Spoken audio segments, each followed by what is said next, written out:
1, 2, 3, 4. Testing 1, 2, 3. This is from my blue snowball. And this is from my mic. And this is from the mic, the laptop mic.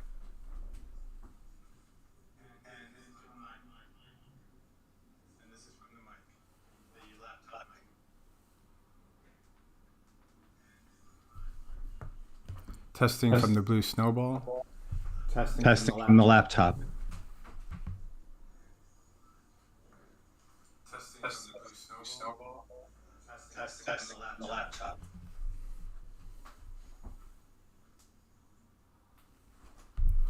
Blue snowball. Laptop.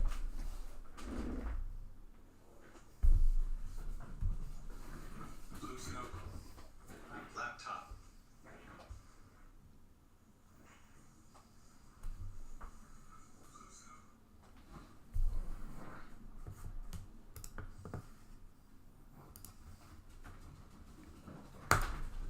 Blue snowball, blue snowball.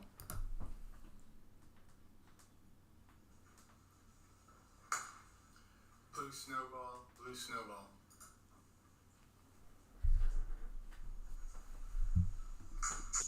Laptop, laptop. Laptop.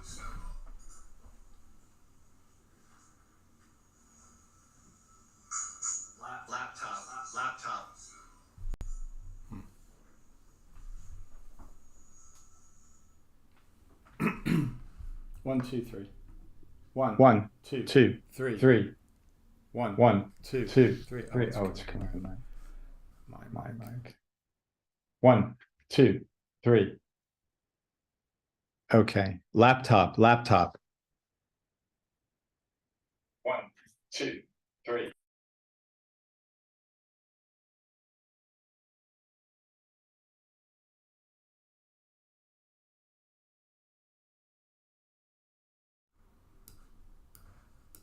Blue snowball, blue snowball.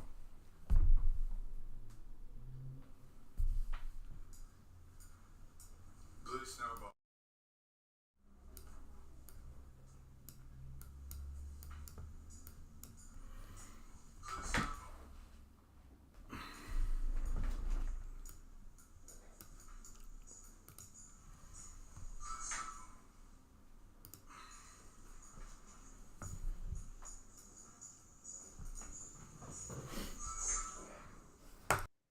Hello, welcome to the WDA 40th Anniversary Virtual Conference.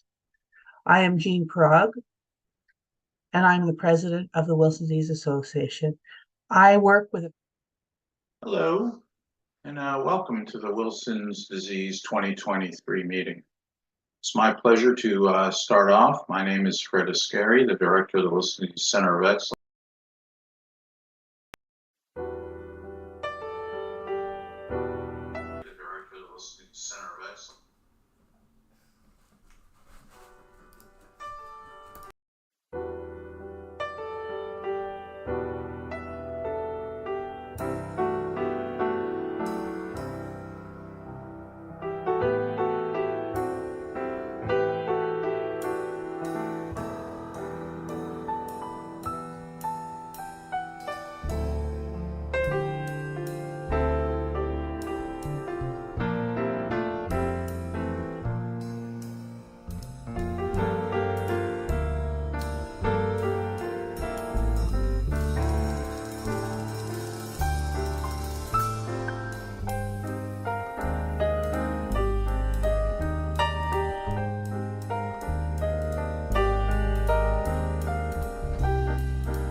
Thank you for inviting me to speak at this webinar of the Wilson Disease Association.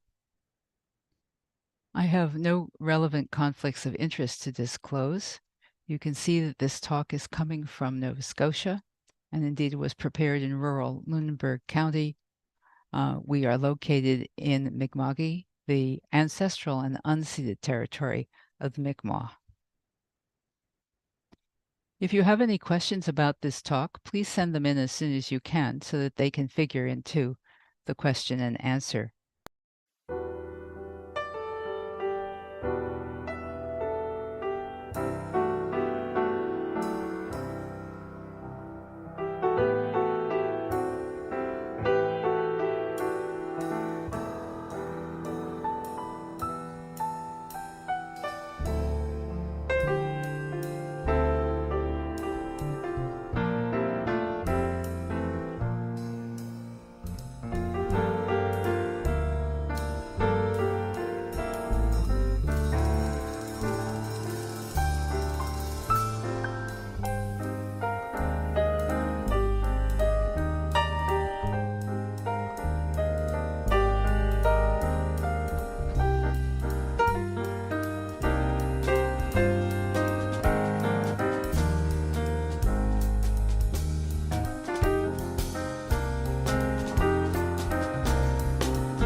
Hello, welcome to the WDA 40th Anniversary Virtual Conference. I am Jean Prague, and I'm the president of the Wilson Disease Association. I work with a very dedicated board in moving towards increasing awareness of Wilson disease throughout the world, and we offer patient support for dealing with this disease. Our patient registry is a key area that we have been working on for the last few years and continue to ensure that we have the data that's needed to help in dealing with this disease and hopefully, ultimately finding a cure for Wilson disease. Your day will be filled with much information that will be of value to you, we hope, and I look forward to talking to you further during the day. Hello, and welcome to the Wilson's Disease 2023 meeting. It's my pleasure to start off. My name is Fred Ascari, the director of the Wilson Disease Center of Excellence at Michigan Medicine, and today is October 20th, 2023. First, I'd like to go over my disclosures because I'm involved with a number of companies doing research in Wilson disease. These include Orphan doing clinical trials research funding, Vet clinical trials research funding, Ultragenics clinical trials research funding, ArborMed is a consultant, Alexion AstraZeneca Wilson Therapeutics clinical trial research funding, and advisory boards as above. In terms of questions and answers, we'll take those at the conclusion of my presentation. And I'll try and answer some questions live. Scroll down beneath the player window and submit your questions on the form. And please don't wait until the end to do so. Submit your questions as they occur to you, and we'll do our best to answer as many as possible. So in terms of the year in review, there were two big gene therapy trials underway in Wilson disease, one from Vet and one from Ultragenics. And these are very exciting. Alexion 1840 drug development was terminated by AstraZeneca, and this was the choline salt of tetrathiomolybdate. Obviously, that's a more disappointing development. And then another big highlight I'm just going to touch briefly on is that Orphan has launched Cuvrior in the US, which is a different formulation of trientine, and they're involved in a clinical trial to further understand usefulness of serum copper assays in standard of care patients. So this is an illustration of what goes on with gene therapy. An AAV vector, in this case, for what's being studied in Wilson disease, is manufactured by one of these two companies, Ultragenics or Vet, and they both use slightly different subtypes of adeno-associated virus, and they both use slightly different gene inserts for the adenovirus vector. And here it's infused through a peripheral IV. The whole process takes under an hour, and the vector then goes through the blood, enters the liver, and then starts making protein. In this case, in this illustration, which I took from a ASGT teaching project, a functional factor 8 or 9 is being made and excreted in the blood to treat hemophilia, and hemophilia gene therapies have been approved already. So we're excited that Wilson disease is being studied following on these successes. As you can see from this illustration, the clotting factors circulate in the blood. In the case of Wilson's disease, the ATP7B gene is just going to stay right in the liver. Actually makes it a little simpler. In terms of the Alexion 1840 study, that was with choline tetrathiomolybdate, and Wilson Therapeutics was sold to Alexion and then sold again to AstraZeneca in 2021. And these are the companies that have really championed development of this through the clinical trials phases. It turned out that the FDA is interested in further mechanistic studies, and Alexion unfortunately told us that they're not going forward with further studies. And so the program was, the drug development program was terminated during the extension phase of the study. much to the disappointment of many people involved in the study. Obviously, not the least of which were the people at these companies, I might add. There's a phase 3 trial data that showed a lot of promise. Unfortunately, there just wasn't a path forward to getting the drug approved by the FDA that was expeditious.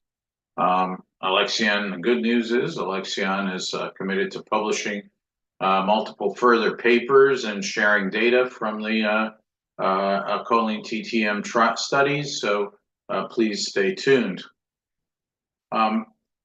Another exciting development has been that Orphan has introduced Cuvrior, which is a variant of trientine, if you will. The trientine that we're most familiar with in this country is cyprine, or its generic equivalents, and that's trientine dihydrochloride. In this case, Cuvrior is a trientine tetrahydrochloride, so it's what's considered a novel compound in that sense. It's more stable at room temperature. From a patient perspective, it comes in 300 milligram tablets versus 250 milligram tablets, so may require some dose changes, or will require some dose changes in order to, line up similar doses. And Orphan is also committed, as part of the drug development for Cuvrior, to develop a better serum assay for copper, and they're currently doing a real life clinical trial in standard of care patients to see if this assay performs as well as it did in the clinical trials, and will be useful as a way of monitoring patients clinically going forward.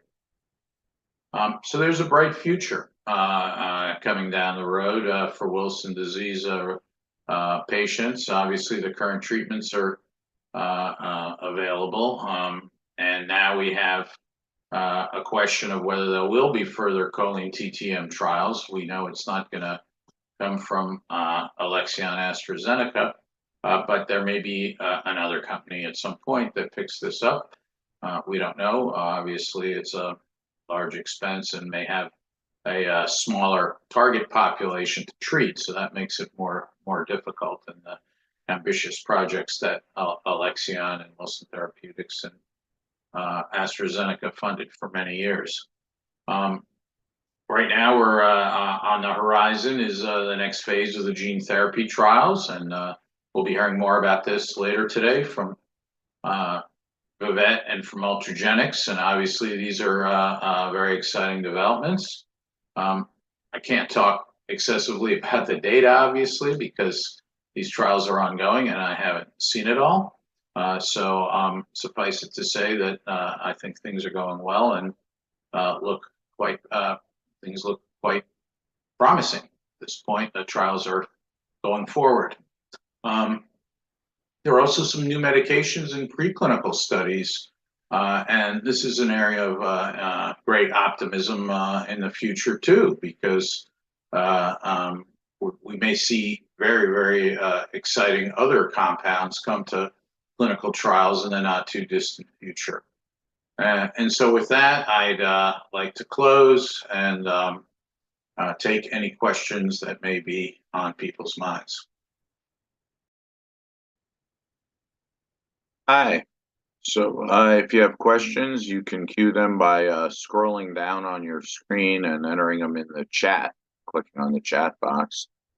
It's really been wonderful of the WDA to put together this meeting, and I want to thank them, obviously, for their significant effort and time and care in putting together the Wilson's disease conference. These conferences are wonderful because they get us all to get together,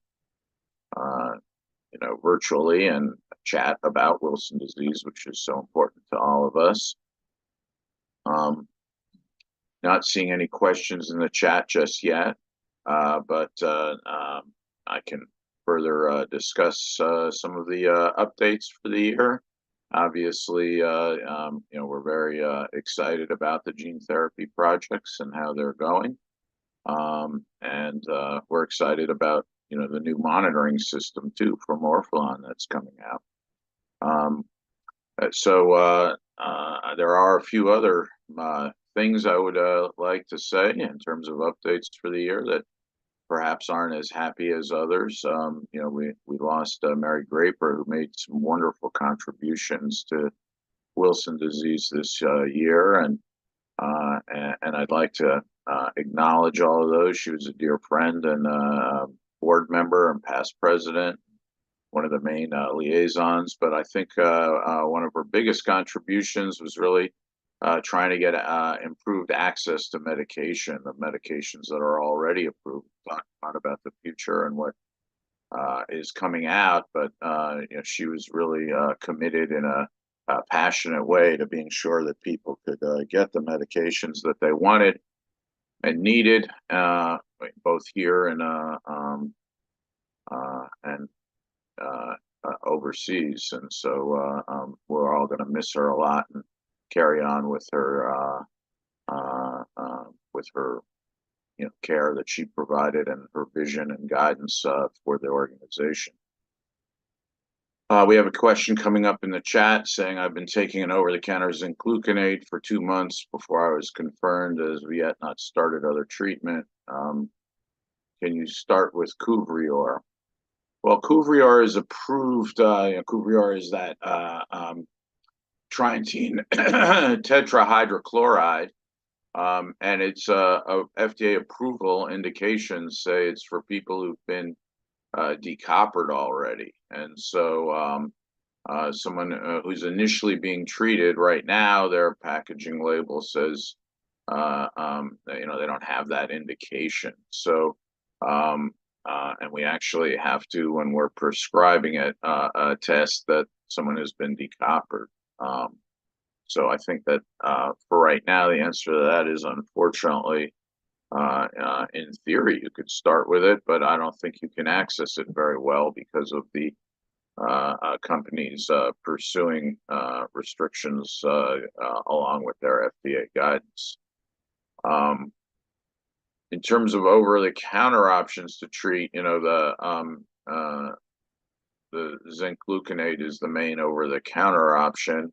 The Wilson Disease Association partnered with Extreme V so that they'd be aware when they're manufacturing it to have very tight tolerances in their zinc gluconate, and that product is called Bluzin, that over-the-counter zinc.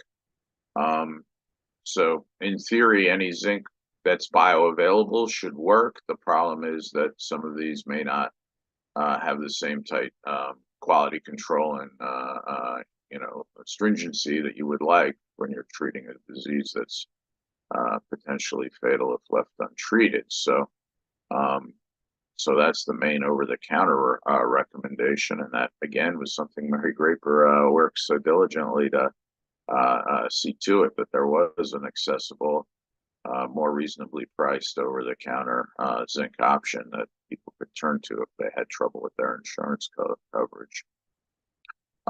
There's a question about have there been any issues for people getting insurance coverage for Cuvrior, and obviously, as with any medication, insurance coverage is an issue, particularly a medication like the ones we use to treat Wilson disease often require prior authorizations.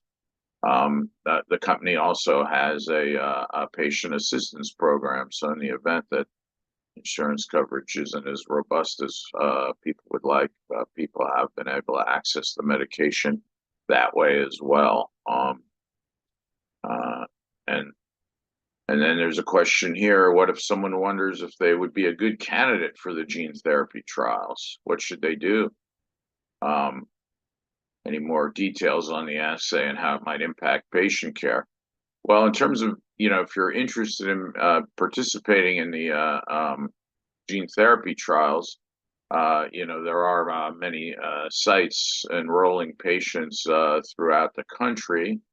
Dr. Shilsky obviously at Yale's enrolling in one of the gene therapy trials, and there are centers in Chicago and here in Ann Arbor, obviously, and then UCLA, and several other centers throughout the country. So you can go to clinicaltrials.gov and phone the study coordinators and see if they're if they can chat with you about the trial.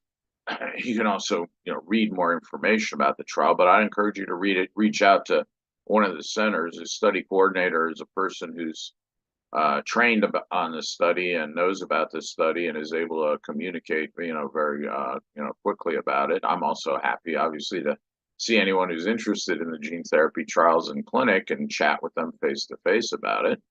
But there is a screening and enrollment process.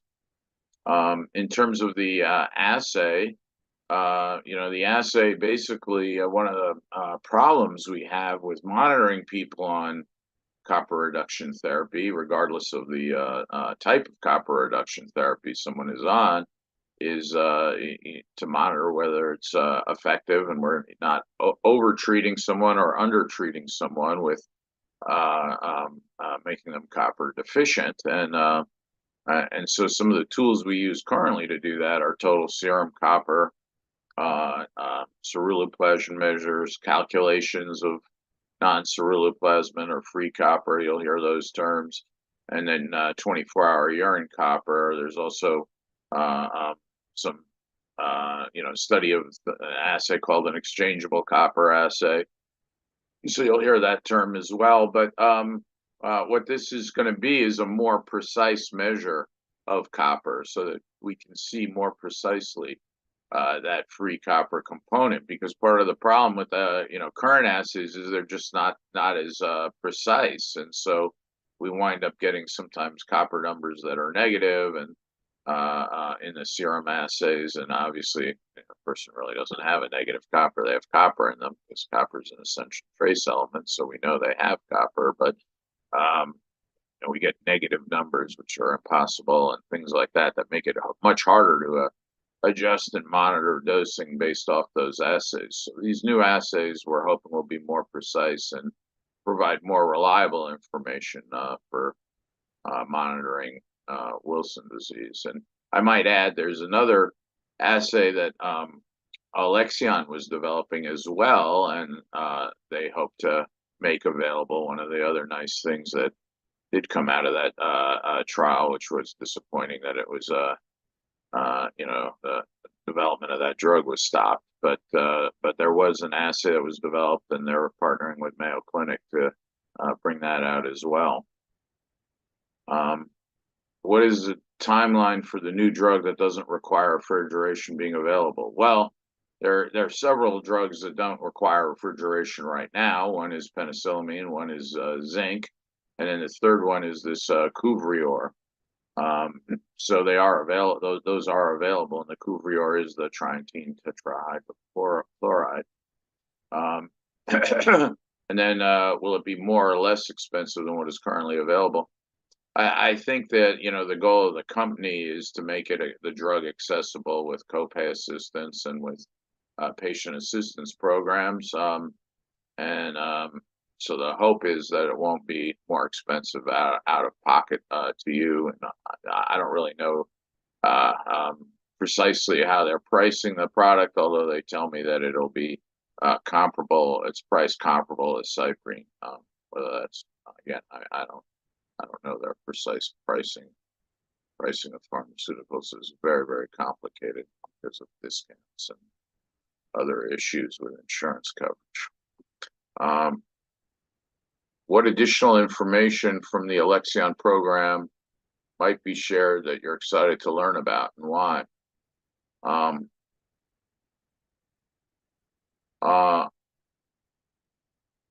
Well, the Alexion program, I think, is something we'd be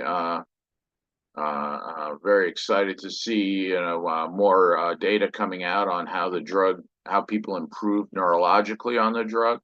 There was a lot of positive data that came out of it, and that I think gave people a lot of hope, and still gives me a lot of hope that this drug may well, even though it wasn't pursued now, may well actually have some be a wonderful model that we can have better treatments than the ones we have today if we can get a drug that will muster up to FDA approval. So, many patients that were in the trial, at least at my site, I know were very disappointed when the study closed because they felt they were doing so well on the drug. So I think documentation of that will be important.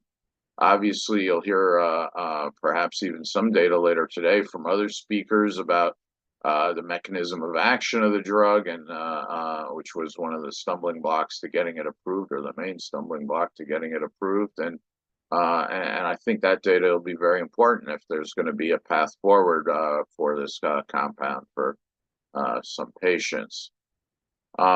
There's a question: is gene therapy a one-time treatment or ongoing? Well, in this instance, we're talking the current gene therapies are AAV, adeno-associated virus vector-derived vectors. And so it's not the whole virus, it's just the shell of the virus that gets the gene therapy into the liver. And at this point, that's one of the questions that's being answered in the clinical trial. We know from other studies with AAV vectors that a guesstimate would be maybe it'll last for 6 years, but we still don't know that, definitively that it works, and we have to be sure we understand how well it works. That data is all being analyzed. Very exciting. Let me put it that way. But it's still being analyzed and collected for how long it will last. So there might have to be a second dose in 6 years. There also are, the term gene therapy is very broad. There are, a number of other gene correction strategies and gene treatment strategies that are under development. So one day it may be that it's a one-time treatment, but for right now, these vectors we're hoping that the treatment might last for 6 years, but we're still obviously studying whether it's effective or not, how effective it is, and so forth. There's a question about side effects of the new hydrochloride trientine. Are they the same as the dihydrochloride or the cyprine and its generic equivalents? Yeah, the answer to that question is yes, we think so. The side effects we anticipate would be the same, so we'd be worried about watching for neurologic deterioration, particularly in people early on treated, watching for arthritic syndromes, allergic reactions, rashes, and things of that nature, kidney problems, and so forth. But I think for the most part, it's well tolerated, similar to the trientine dihydrochloride. And I might add, it's been used, while it's new to this country, it's been used, and we have an international audience, it's been used in Europe for a while. So we do have some longer, lead on time in terms of the side effects and so forth. There's another question. Someone who's had Wilson disease for 40 years or more and still has some problems. Why is this happening?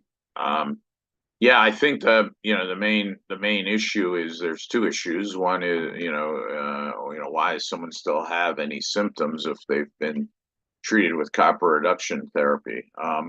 And the answer to that question is there can be permanent damage. So there's copper in the brain, for example, and if it's injured parts of the brain that can't heal, that's one reason why people could have symptoms. And then the second reason, obviously, is if they haven't gotten enough copper out, and that is why this Alexion 1840, this choline tetraethyl molybdate, if you will, was so exciting because we were hoping we would be getting more copper out. It's very hard to study how much copper you get out of the brain, and that's part of the challenge in developing treatments for that. So I think that's something that we'll stay tuned with the gene therapy trials and so forth as well. But we still have hope too. And if people have ongoing symptoms like psychiatric and neurologic symptoms, it's really important that they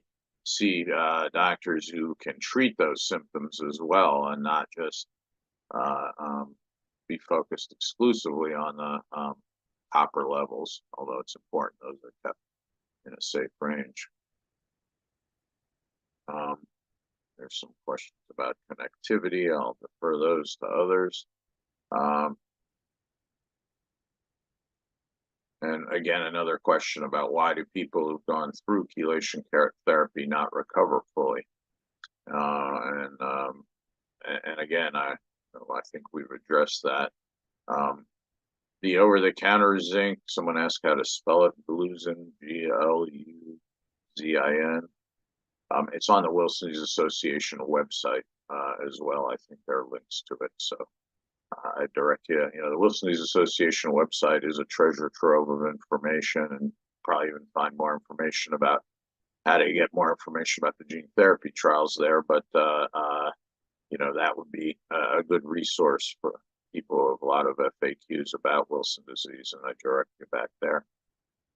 We're coming low on time, but I'll keep going as long as we have a few more minutes.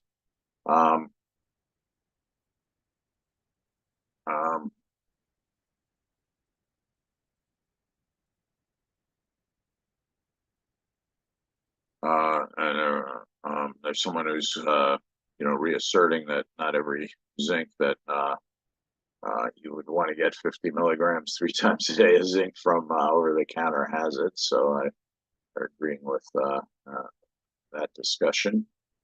And they say, if you don't qualify for a gene therapy trial, does that mean you won't qualify for the other one? No, there are 2 gene therapy trials. And one of the exciting things about it is that, you can get this therapy when we screen for it. We're screening for antibodies and screening for inclusion-exclusion criteria. So you may be eligible for one gene therapy study and not the other one. It's possible you're eligible for both, and you pick from one or the other. But that if you've been turned down for one study, that doesn't mean that you're not eligible for the other study potentially. There are some exclusion criteria that overlap between the two. In the beginning, they don't want to treat people who are very, very sick with liver disease, in particular, very sick livers. They don't want to study the gene therapy in those people. So I know that's disappointing for some people who want to try the gene therapy, but that's just the situation with the clinical trials and FDA and so forth.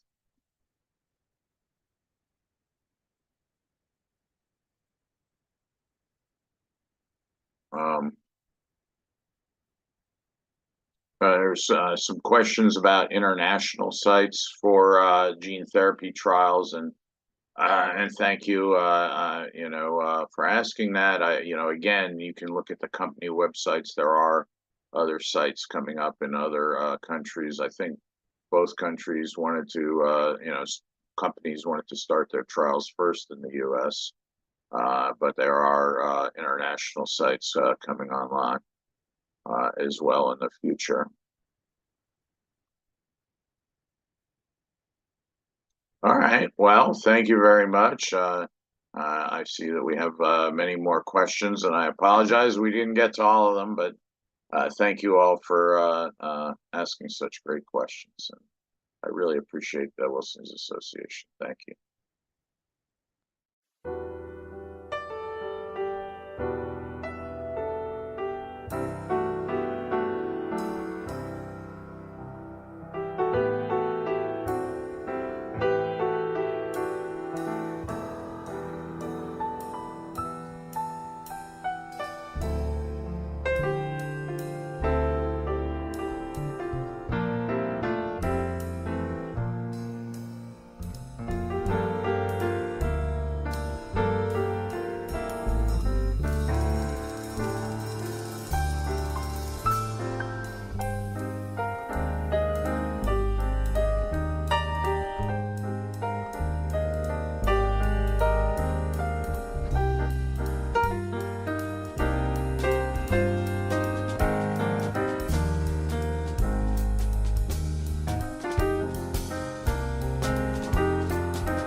Thank you for inviting me to speak at this webinar of the Wilson Disease Association. I have no relevant conflicts of interest to disclose. You can see that this talk is coming from Nova Scotia, and indeed was prepared in rural Lunenburg County. We are located in Mi'kma'ki, the ancestral and unceded territory of the Mi'kmaq. If you have any questions about this talk, please send them in as soon as you can so that they can figure into the question and answer period following the lecture. So, what's in a word? Is this lecture about compliance or adherence? And does it matter? Some people view these two words as equivalent and interchangeable. I don't see it that way. With respect to medical treatment, compliance is the older term and adherence is the newer term currently preferred. I can't find any technical difference between the two words, although at one time I thought there was a technical difference. What has become apparent is that the critical factor here is the doctor-patient relationship.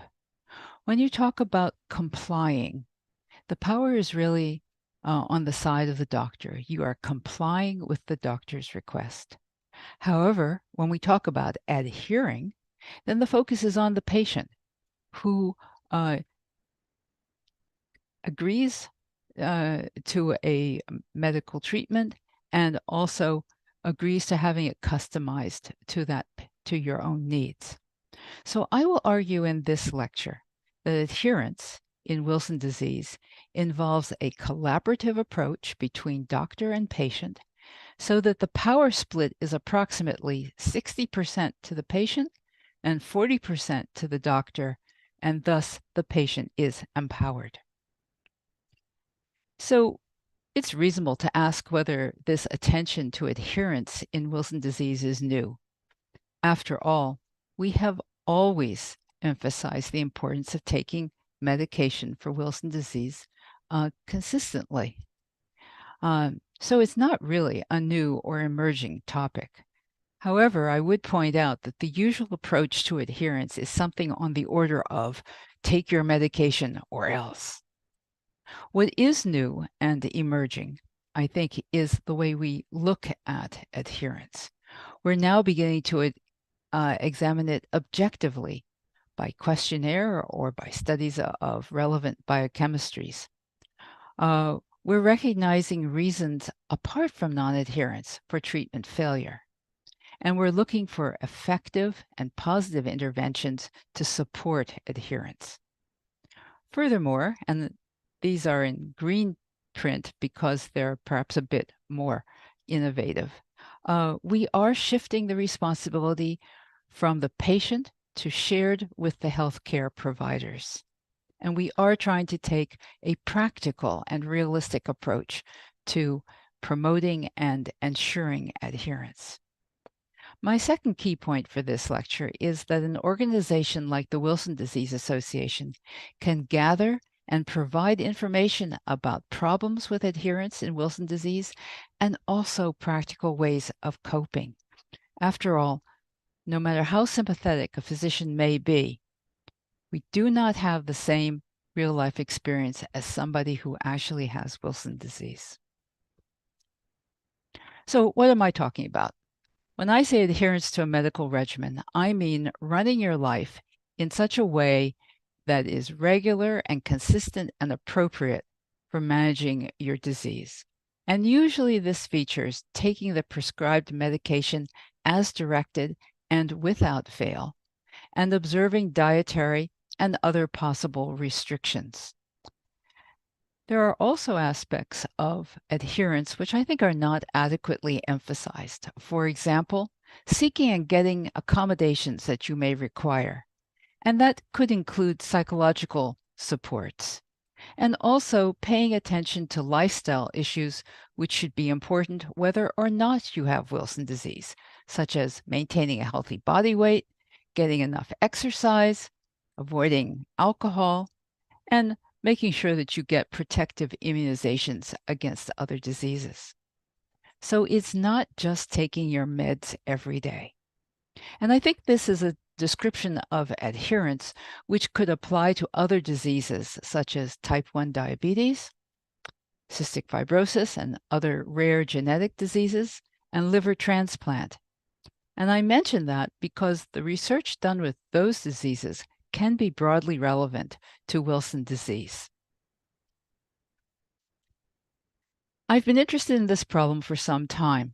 In 2016, when we were designing clinical and translational perspectives on Wilson disease, we included a chapter on transition and adherence. From a pediatric point of view, the movement of patients from the pediatric clinic to the adult clinic was very important, and adherence was a big feature of that move. So we knew it was an important topic. We also knew there wasn't much to be said about it. So we encouraged our expert authors to draw on their experience with liver transplantation. And I think this experience has one additional take-home message, and that is that life is full of transitions, and these may be times of vulnerability in terms of achieving or maintaining adherence to a medical regimen. There is some research on this topic in Wilson disease. Papers from the French group led by France Voimont are important.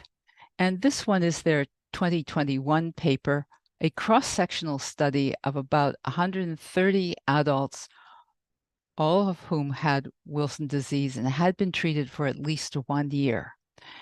These patients were living independently and they were capable of making their own decisions. There were no liver transplantations in this group, and there were no very severely affected neurological Wilson disease patients. That's important because this group is populated mainly by neurologists. They use the Morisky medication adherence scale in a validated French version to examine adherence, and their study was balanced in terms of gender.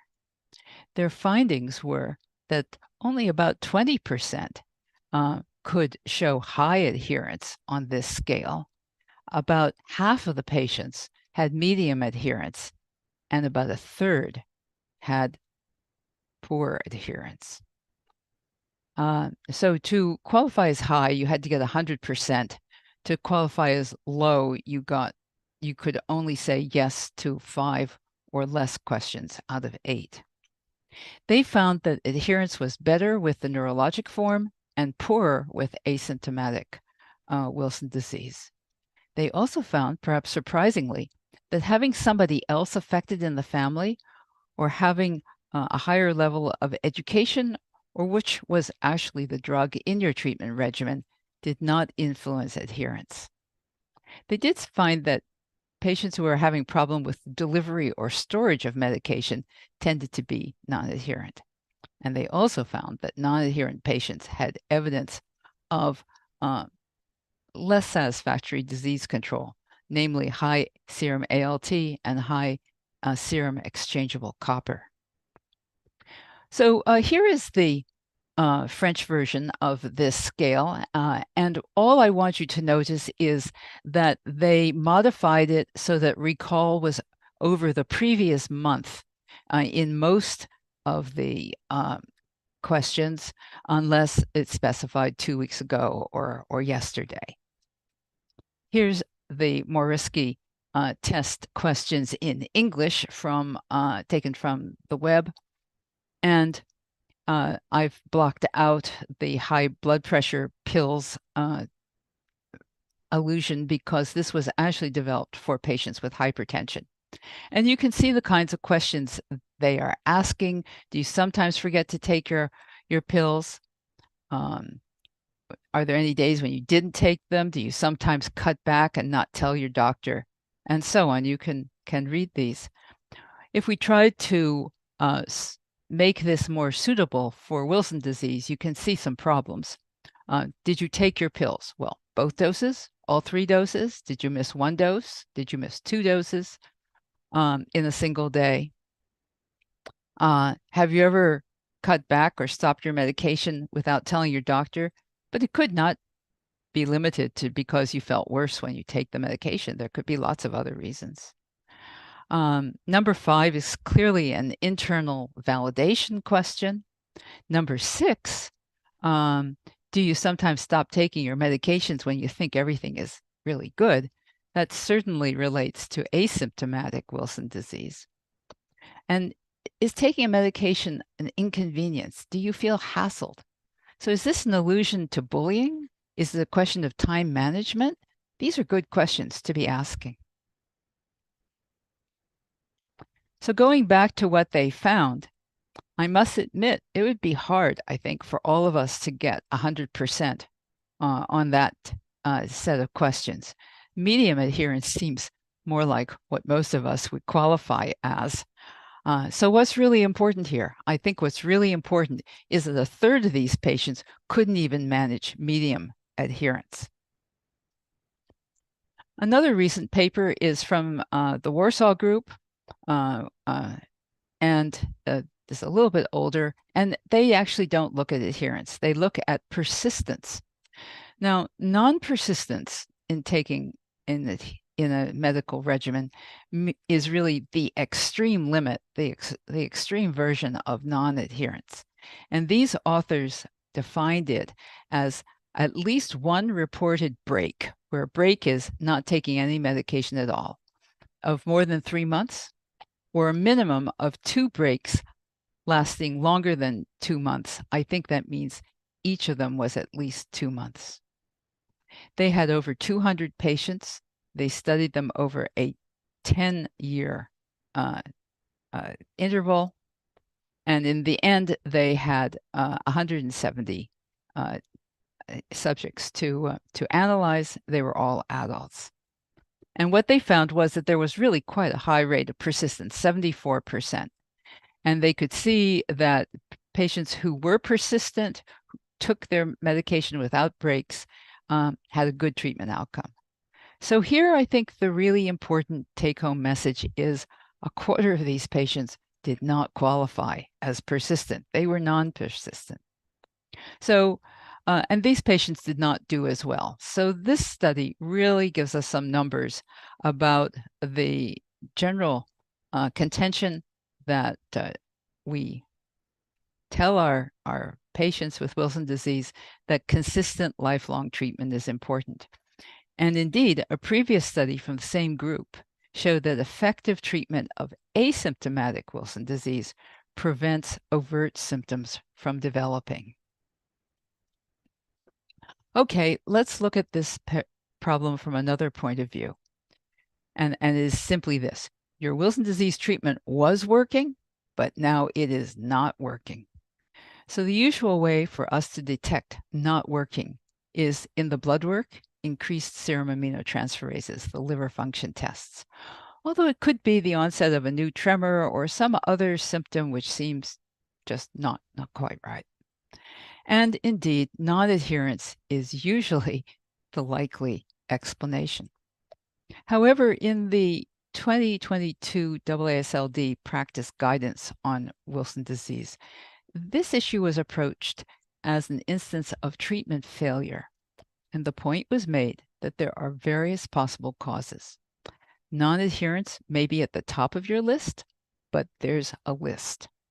And that list can include drug failure. In other words, you're taking the medication properly and faithfully, but the medication itself has stopped working. It could be an acute liver problem unrelated to Wilson disease, such as getting hepatitis A when you're on vacation in the tropics. Or it could be some other liver problem that's developed. It could be misadventure, by which I mean you're adherent, but you're not taking the medication properly. It could reflect social issues, such as you're adherent, but you're rationing the medication because it's too expensive. Or it could indeed be non-persistent. You've put yourself on a drug holiday for some reason. And the point is that apparent treatment failure requires objective investigation, not a simple leap to the diagnosis of non-adherence. So let's just talk a bit more about misadventure and social issues, since these may be new features of the discussion. And a good example of misadventure is with zinc, when you're taking it with food or at mealtime because you want to avoid having an upset stomach. Not everybody has that problem, but some people do. Taking medications once a day instead of spreading your medications out into 2 or 3 doses. And then the problem of hidden copper in your diet. So you don't mean to be taking a high copper diet, but you may not realize that your health food supplement has a lot of copper in it, or something like that. Social issues, we get back to the matter of rationing expensive drugs, or indeed drug supply issues, such as a climate calamity, as we've seen, hurricane, tornado, an earthquake, floods, political unrest, pharmacies being closed down, or indeed factories being shut down. So my suggestion is that adherence requires active planning. And these would be some of the steps that I think we need to consider very specifically. First of all, you need to recognize the challenge of really good adherence. And then you need to identify your strengths and your weaknesses in terms of meeting that challenge. Then you can plan accordingly, and you can actually be prepared to be flexible. And finally, and possibly most important, you should plan to succeed and should get off to a good start. The Polish paper emphasizes that a supportive family environment is important. And the French paper argues strongly that a multidisciplinary team providing health care for people with Wilson disease is important. So the basic challenge here is lifelong treatment. And really, we want each Wilson disease patient to achieve the good outcomes associated with what I have called the treated natural history. I talked about that at a previous webinar, and you will recall that when a patient with Wilson disease is identified early, treated effectively, and remains adherent, you can expect to approximate to the survival curve of normal people in your country. We see this in the Czech Republic, in the graph here. The Polish group reports the same thing. The Austrian group thought it wasn't quite as good as general survival, but pretty good. And of course, there can be some complications along the way. So in other words, lifelong treatment equals long life treatment. I realize that's a kind of silly way of putting it, but honestly, it reflects what I think about when I start a patient on treatment for Wilson disease. It's not a marathon. Sorry, it's a marathon and it's not a sprint. And there are things we can do to promote adherence. We can recognize, first of all, the challenge of being 100% adherent for your entire life. We can spell out the need to continue taking medication even when you feel completely well. And we can anticipate the dicey but normal situations that are going to develop. Ideally, specialists in Wilson disease ought to be able to provide team support or other mechanisms to encourage adherence. And that includes such things as social media reminders, maybe an app that reminds you to take your medication, a pharmacy prescription renewal plan, and pill boxes. Very simple solution. We need to be clear about what is expected and what is the right way to take medication. And that communication has to go to patients, the family, and caregivers. And we certainly need to keep communication lines open and generate an environment of positive attitudes. And of course, monitoring is one of the things that is absolutely requisite indefinitely. What can a Wilson disease patient do? Well, I think apart from hoping that the environment for adherence is well established, it's important to let your doctor know when things aren't going so well. And although there's very little evidence to suggest that understanding your treatment is really significantly important, I do think it's important that you understand the what and the why of treatment for Wilson disease. What can the Wilson Disease Association do? I see it as a clearinghouse for strategies to achieve good adherence. For example, this is what works for me. I have little pill boxes that give my once-a-day pills in the week. I set it up for 2 weeks in advance, and then I can keep track of my own adherence to my medications. Perhaps we should be developing a self-test for adherence in Wilson disease. We could use the Mariski questionnaire as a guide, and we would customize it to the special needs of Wilson disease treatment. And certainly the WDA can encourage research on adherence in Wilson disease. And what about the drug research itself? We're looking for treatments that work, that people will actually take. That's what effective treatment really is. We can increase basic pharmacological research to find different kinds of drugs or therapies. We can use clinical pharmacology to find drugs that are easier to take. For example, once daily dosing, the new triantine tetrahydrochloride, which is stable at room temperature, doesn't need refrigeration, may be good for some people. We can initiate research to optimize treatment modifications at different times of life. For example, pregnancy, or when you are stable and on maintenance therapy. This, in my view, is old-fashioned personalized medicine. And I don't want you to confuse it with the contemporary treatments that take into account the mutations of the ATP7B gene. We might talk about that sometime in the future.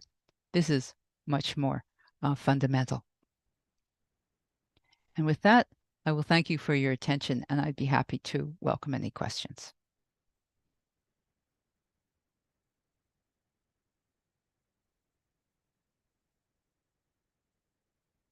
So can I start now? Okay.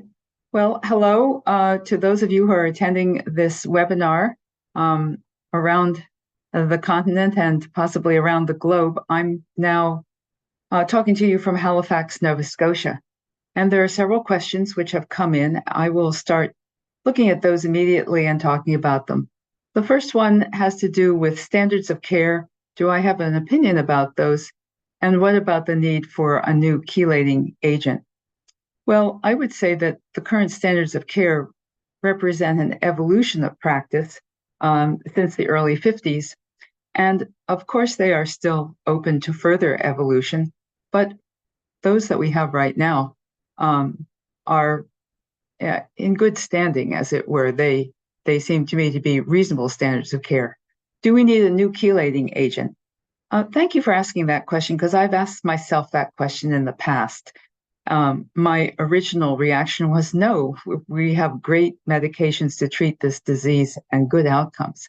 But the fact is, some people do not respond to some of these drugs that we already have, or they experience toxicities from those drugs. And so if we're really going to personalize treatment for Wilson disease, we need to have as many options as possible. So thus, I do think we need new chelating agents, not just one. What are the key endpoints? Well, one of the key endpoints, in my view, is being clinically well, being a person who can get on with life, with doing what you want to do, and being happy and healthy in doing so. The other endpoints, I believe Dr. Shilsky will talk about further, which has to do with meeting the kind of biochemical parameters that we think are the signals that treatment is effective. Somebody else has asked about a smartphone app to support Wilson disease medication adherence. I don't think they exist. I think there's some really good examples from other diseases, and specifically from the liver transplant experience, which could help us to design the appropriate smartphone app or apps. Many pharmacies nowadays do have the ability to track your prescriptions and make refills available and alert you to the fact that they're ready to be picked up on an app. So it could be that we need more than one kind of app for Wilson disease, and some of those are already available if you can take advantage of them. Now there's also a school of thought, and right now I still see this as a way to proceed. I like to order my own refills, fill my own pill boxes, and know what I'm taking. And I do sometimes worry that if it becomes too automatic, and there's an app for that, that you may lose a bit of the sense of understanding and control of your medical regimen.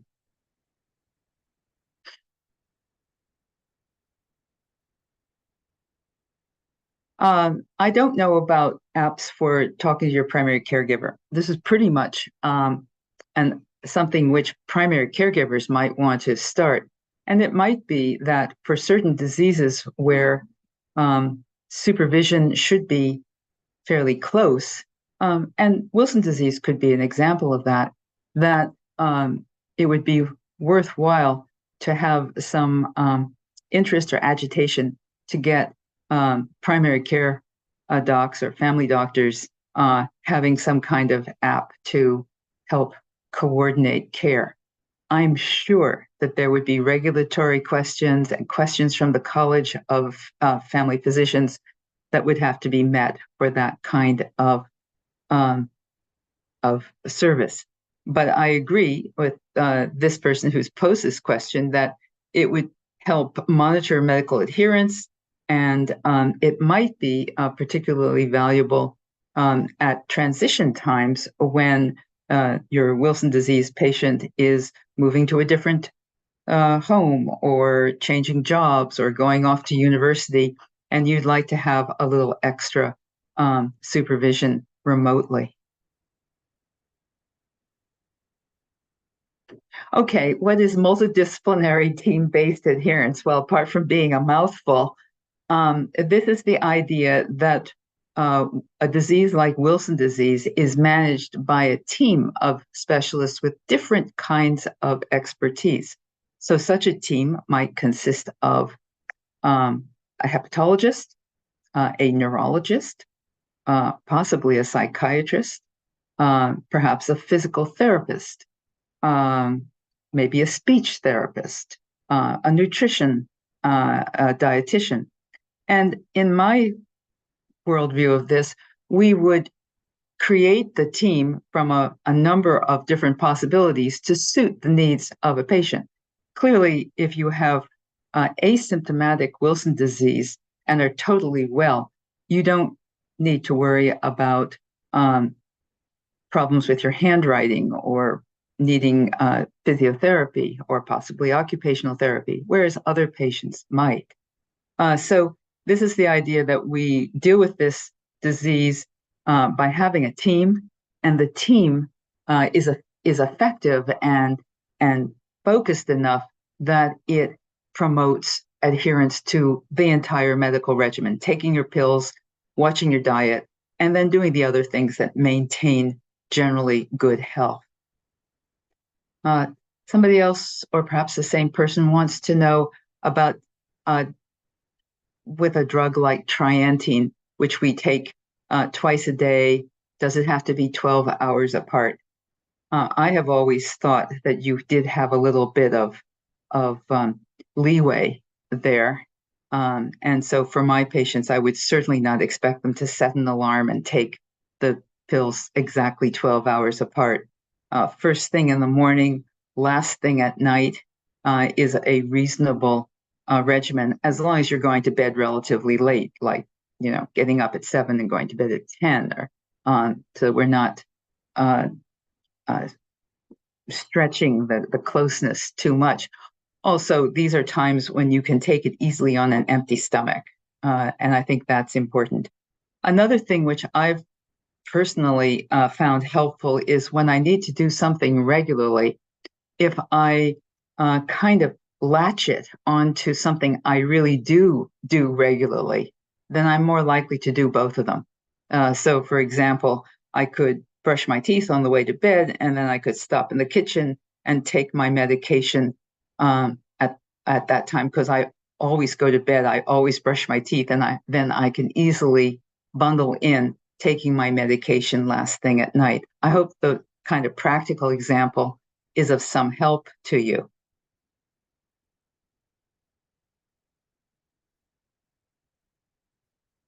That's great. Thank you very much, and thank you for letting me participate in this webinar.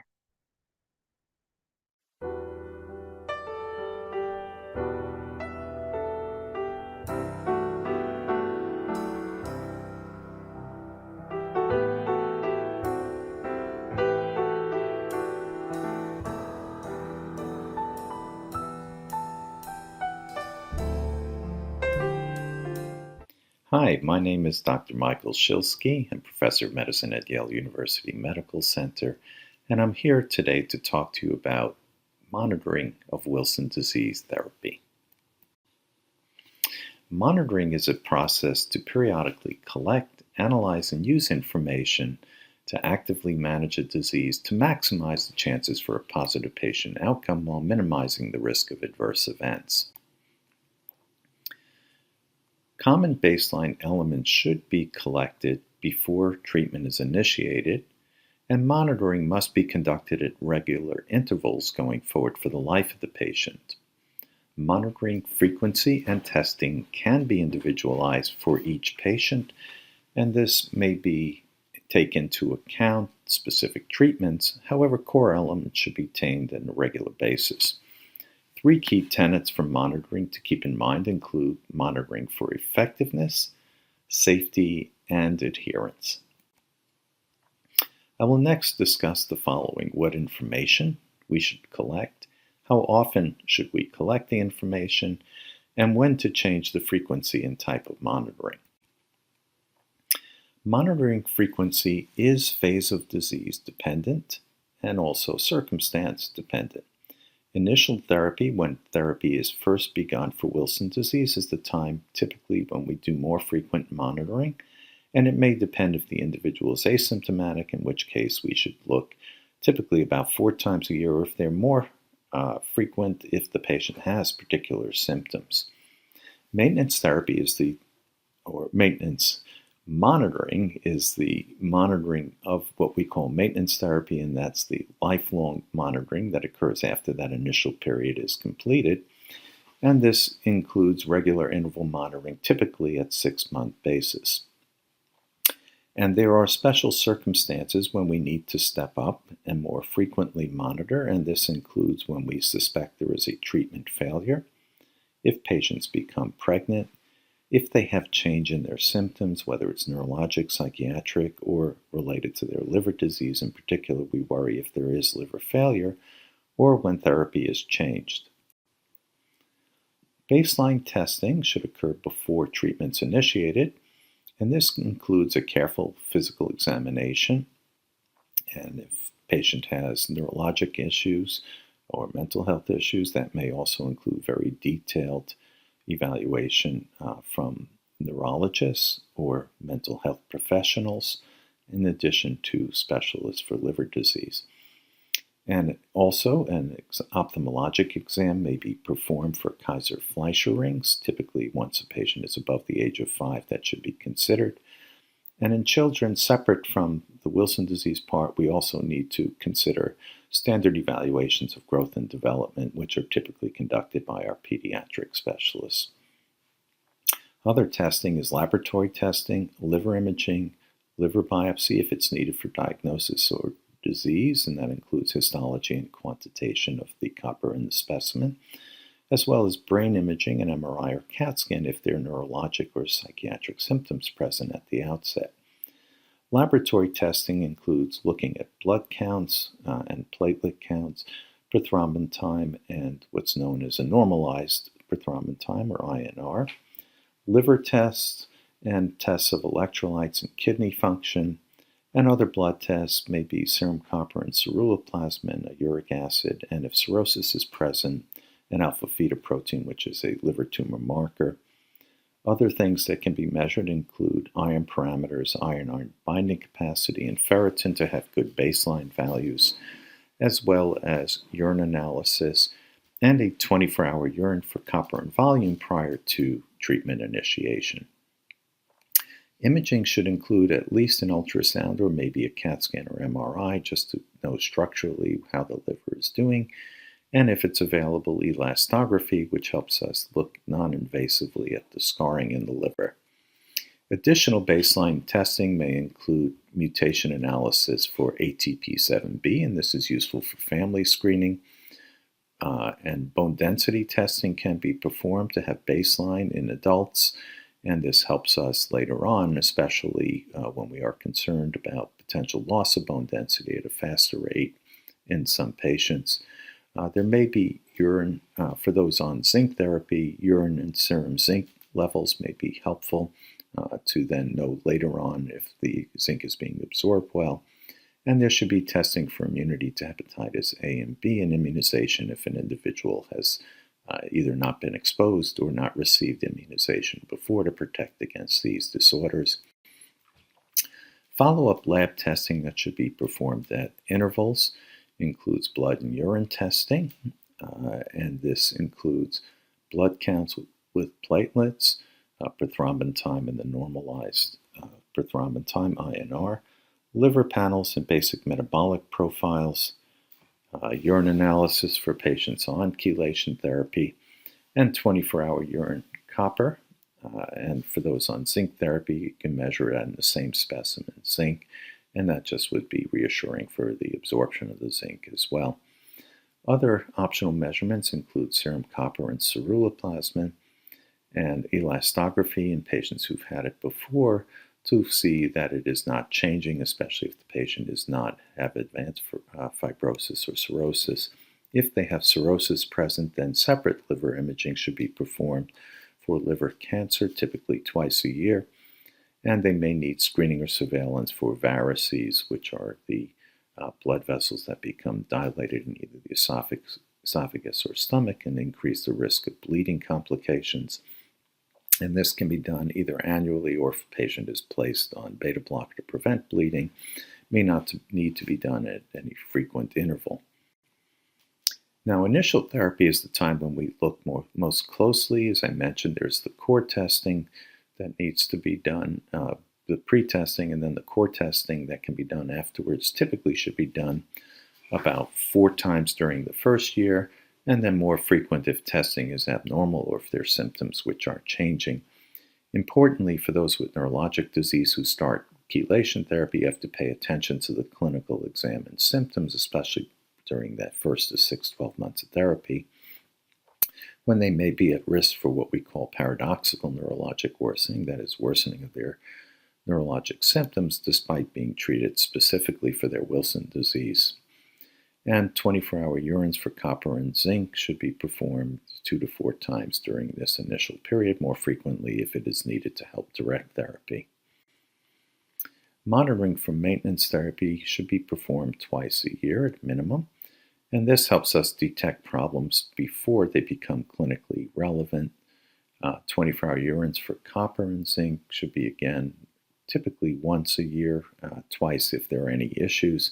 Elastography can be performed if it's available, probably no more frequently than annually. We should change our frequency of monitoring, in other words, step it up, if patients have abnormal test results, especially if there is a trend towards worsening, if they fail to reach treatment targets, and this may be normalization of liver tests for some individuals or urine coppers that are outside the ranges that are determined for their particular therapy. If there's an appearance of new symptoms or reappearance of symptoms that once were present and improved with therapy, this may be a sign we have to step things up and look more closely. For pregnant patients, we do recommend getting testing each trimester with liver tests. That you typically get blood counts for other reasons, and the liver test can be added on to that. And this is especially true because many patients on chelation therapy are recommended to lower their dose during the pregnancy. They need to maintain treatment, but if they're going to a lower dose, which may increase safety for the developing fetus, then we want to know that it's still effective for them.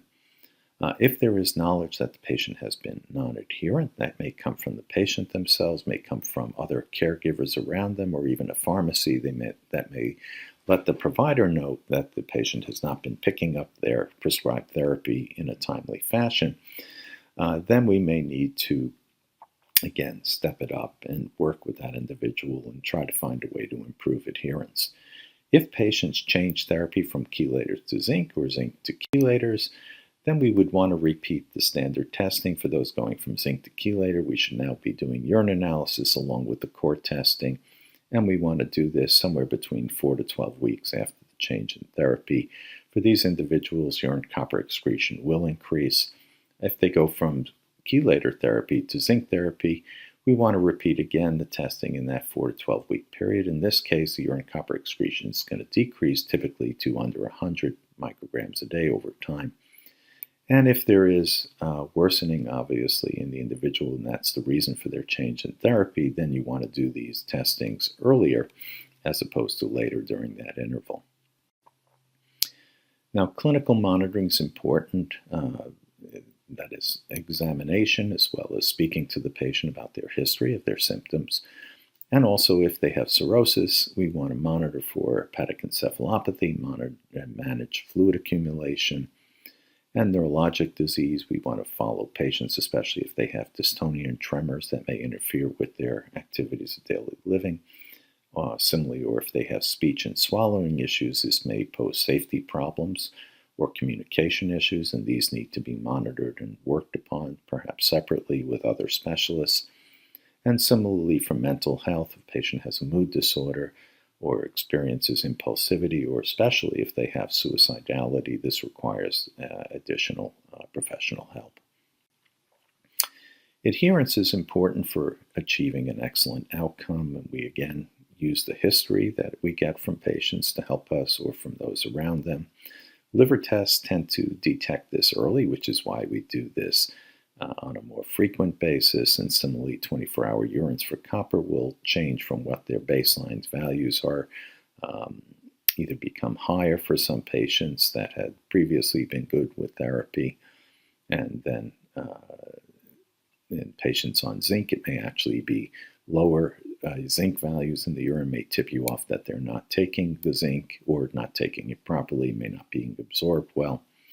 And you can also perform a slit lamp for Kaiser-Fleischer rings. Again, if they were absent before and they become present, that's a hint of either non-adherence or treatment failure.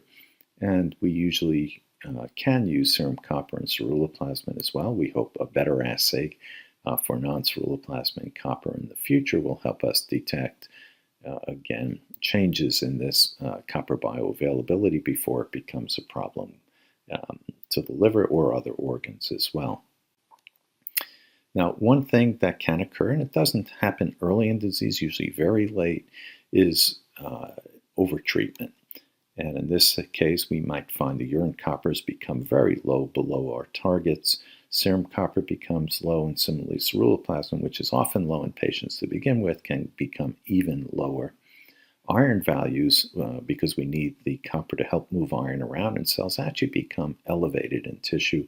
So we might see an increase in iron binding capacity or ferritin values suggesting increased iron storage. We also might see changes in our blood counts, and that is the white blood cell count, in particular the neutrophils, may be low. Similarly, the platelets may be affected and decrease as well. From a neurologic standpoint, new appearance of neurologic symptoms in a patient who's very well treated should prompt some thought about overtreatment too. Patients can develop neuropathy, posterior column symptoms where they may have changes in either proprioception or balance, and this can be confirmed by MRIs of the spine where you might see demyelination, and certainly an important for these individuals have a careful neurologic exam and attribute it to overtreatment and not undertreatment, which might actually step up therapy and push it in the wrong direction. Now, what's new includes a method to detect the bioavailable copper, and that is using column chromatography to separate the proteins in our serum, in our circulation. and then using mass spectroscopy to help identify the copper quantitation in these separated proteins. Shown on the top is an example of ceruloplasmin peak in a patient with Wilson disease. You'll note that it's low. And similarly on the bottom, in a non-affected individual, you'll see a higher peak value. And when you measure the copper in this peak, it's exclusive to ceruloplasmin. This methodology allows for very high accuracy recovery and is highly reproducible. And it has actually been used, if you subtract this total copper in the ceruloplasmin peak from the total, to determine that bioavailable copper or the non-ceruloplasmin copper.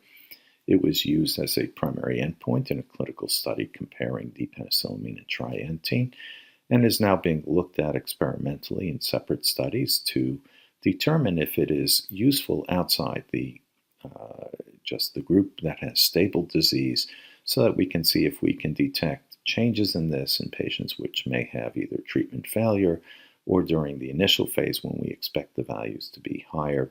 Ranges for this in various conditions needs to be established, and we hope over time this will become a new standard and help us with monitoring for disease. So in conclusion, monitoring is essential to maximize the chance for best patient outcome. We can detect treatment failure, non-adherence earlier before it becomes a serious problem. And we can look and detect side effects of treatment, including the paradoxical worsening neurologically, or later on signs of overtreatment. We hope that improvement using the non-ceruloplasmin copper methodology by speciation will improve our monitoring and simplify the process, give us useful targets for treatment associated with good clinical outcome, and really help us individualize treatment dosing, as well as detect overtreatment well before we currently can. This is the guidance document that has been published by the American Association for Study of Liver Disease. Many of you will recognize a number of the very engaged people in the Wilson disease community, physicians with great expertise, that were pulled together to help put this document forward. Is a great source of information, mostly meant for physicians, and it has detailed information on each of the medication, has a table with treatment targets, helps define treatment failure in special circumstances for changing therapy, and discusses monitoring and adherence.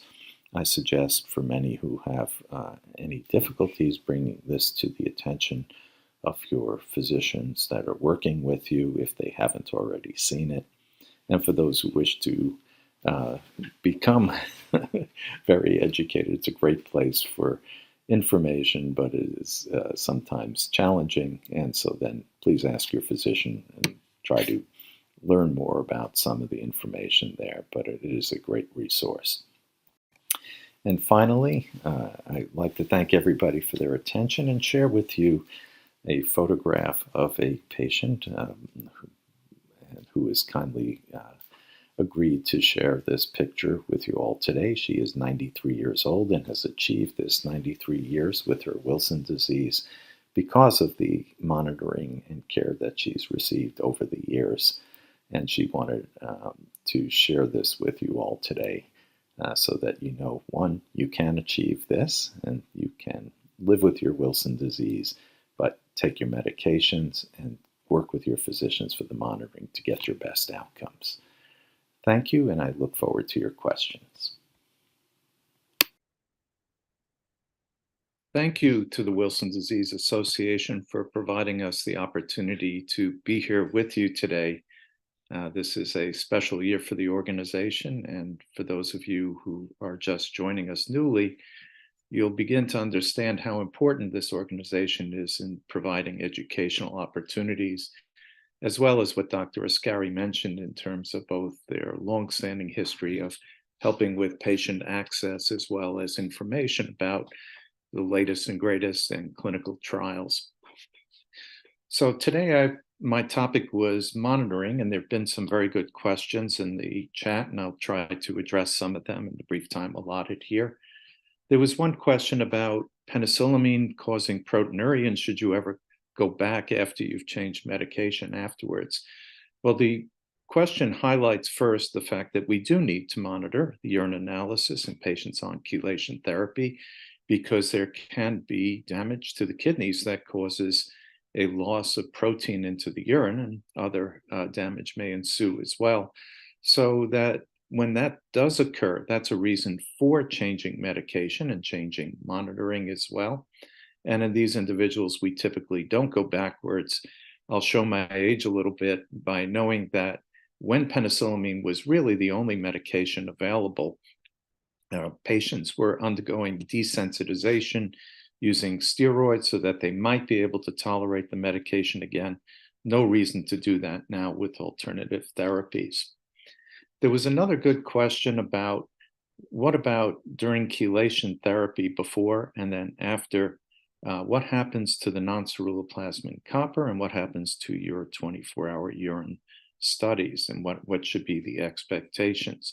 So a lot of that depends upon where the starting point for that individual is. If the disease is either fresh or uncontrolled, then the expectation is the non-ceruloplasmin copper is higher, and that with effective therapy, that should decrease with time. Now, interestingly, we always had expected that our goal for therapy for Wilson disease was to bring it back into what we call the normal range. And what is a normal range? So typically we have about 10% of our copper in our circulation that's not bound to ceruloplasmin, and that's bioavailable and used for our other metabolic needs. Now, surprisingly, in a recent study where we looked at, and this was the chelate study where trientine was tetrahydrochloride was compared to penicillamine, we looked at the original registrants who came in on D-penicillamine who were stable with their disease. And interestingly, the amount of non-ceruloplasmic copper is actually below this 10%. So we really have to rethink and reestablish our targets for that. However, that said, the trend should be downward. And as pointed out by Dr. Roberts in her presentation from the French group, when things are not controlled, patients are non-adherent, that value drifts upwards. Now, 24-hour urine similarly can be helpful as well, although they tend to be a little more erratic and may fluctuate around the mean.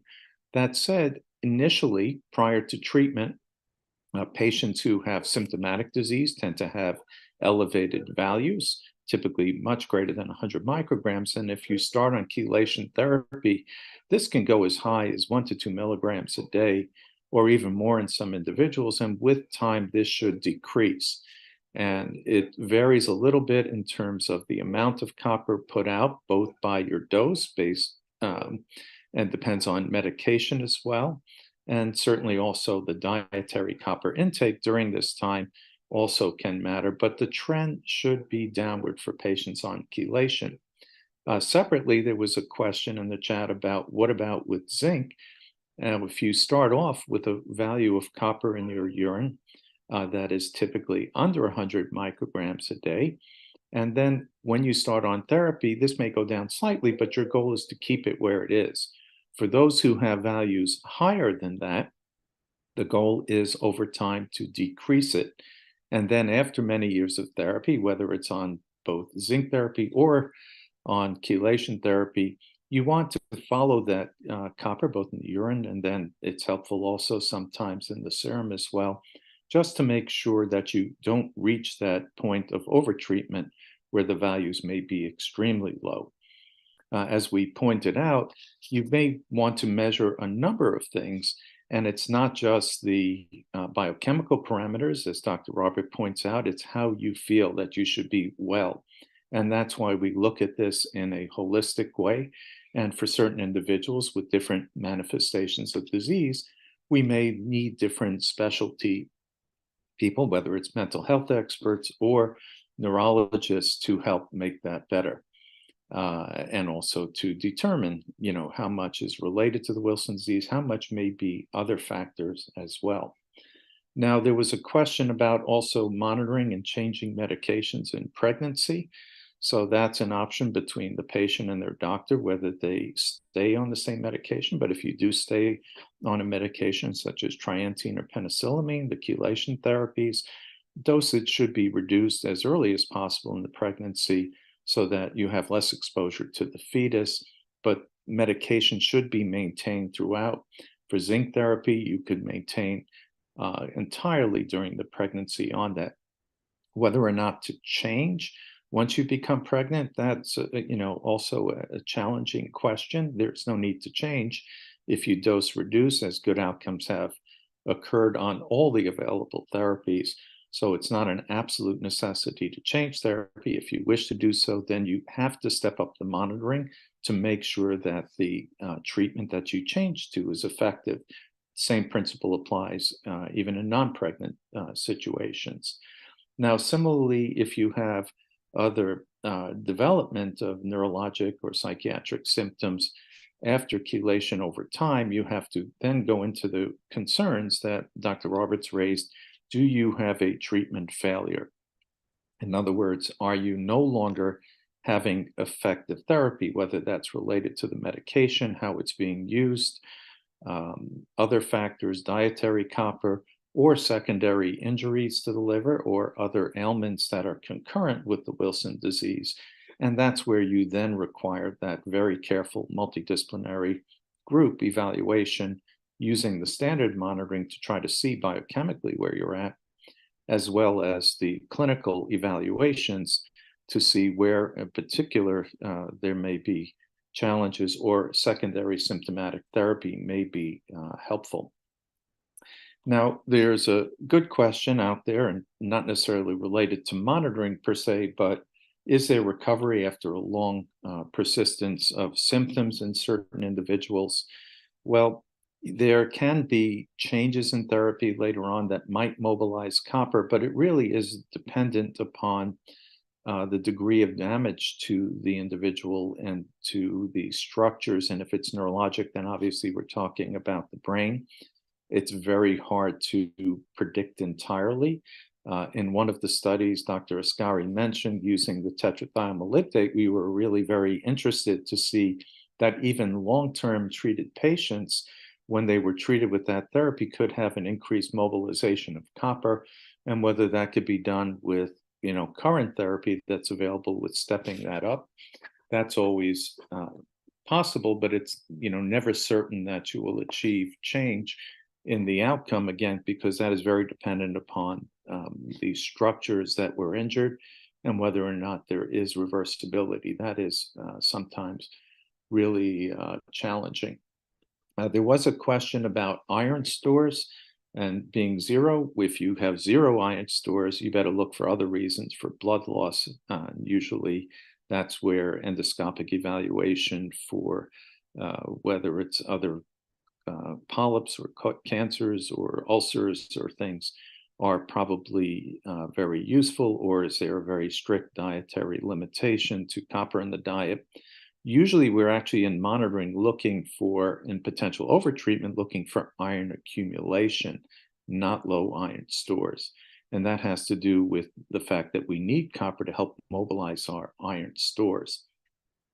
There was a separate question of what did I mean by posterior column symptoms. Again, that goes along with the long-term overtreatment.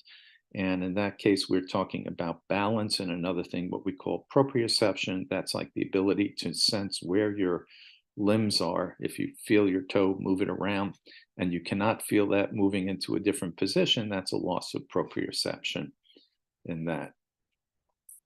There was a question, how do we decide if a single dose regimen is appropriate? Understand right now that there is no FDA labeling for single dose use, and that is considered what we call off-label. That is something that can be discussed between you and your physician as to if that is a possibility. And then if you do it, and this is in particular for chelation, once a day zinc will not be effective for controlling the disease. However, you can use chelation therapy once a day if the dose is correct and if the patient is very stable going into that and monitored. But again, this is technically an off-label use. and you have to know it as such, and has to step up the monitoring during that time to know whether that is particularly proper.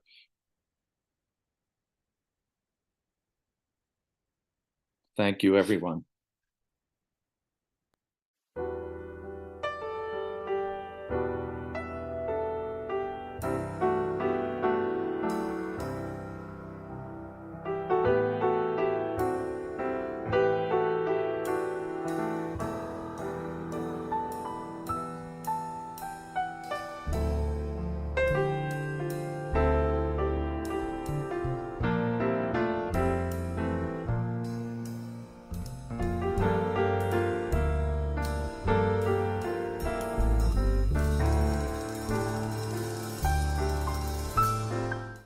Hi, my name is Dr. Michael Shilsky. I'm professor of medicine at Yale University Medical.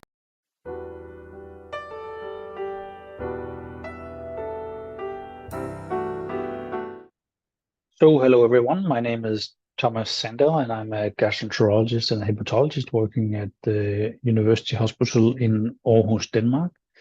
So it's a small country of 6 million people. We're located on top of Germany, and we take care in our hospital, which you can see here on the right. We take care of all Wilson disease patients in Denmark, but it's only 6 million inhabitants, so we have a population of about 50 Wilson disease patients. So I'm very happy to be here today to talk about the use of copper PET in Wilson disease. I'll walk you through that in the next 15 minutes or more or less. So these are my disclosures. So what is PET, or positron emission tomography? Well, in this technique or technology, we really use the radioactive, or use different radioactive materials to trace what happens to different elements, and any radioactive material that will emit a positron, we can trace that. And it's used for multiple different things in medicine today, the most frequent one being actually sugar PET or glucose PET, which is used to detect different types of infections or cancers. But what we use, of course, is copper PET. We'll return to that. What happens is you inject or ingest a radioactive material. This material must be a positron emitter, being positron emission tomography. What happens to the positron? It meets its counterpart, the electron, and these are each other's antiparticles. And when they meet, if you think back on your high school physics, these two elementary particles will actually annihilate and send out a photon signal. And that photon signal we can detect, and we can actually very precisely localize. And that's the technology we really harness here. So any radioactive signal that can produce a positron can be used in a PET machine. And so again, copper 64 is the copper, or the tracer we use here in Wilson disease, and that's of course because it's just copper, but it's a radioactive version, and it emits a positron. It has a half-life of about 12.7 hours, making it very ideal for medium to long-term studies on Wilson disease copper metabolism. We can go to about 65 hours with this. So this is not a months and year study. It's a medium time frame copper investigation, but it's ideal for these for investigating these types of things that I will come back to a bit later. The machine looks something like this, and for any of you who've been into a CT or MRI, this is very, very familiar. And what we get out of it is, first of all, the PET signal, which is the actual section of where the copper is. And here you can see a lot of copper going to the liver and also the intestine. And then we typically fuse it with an anatomical image that could be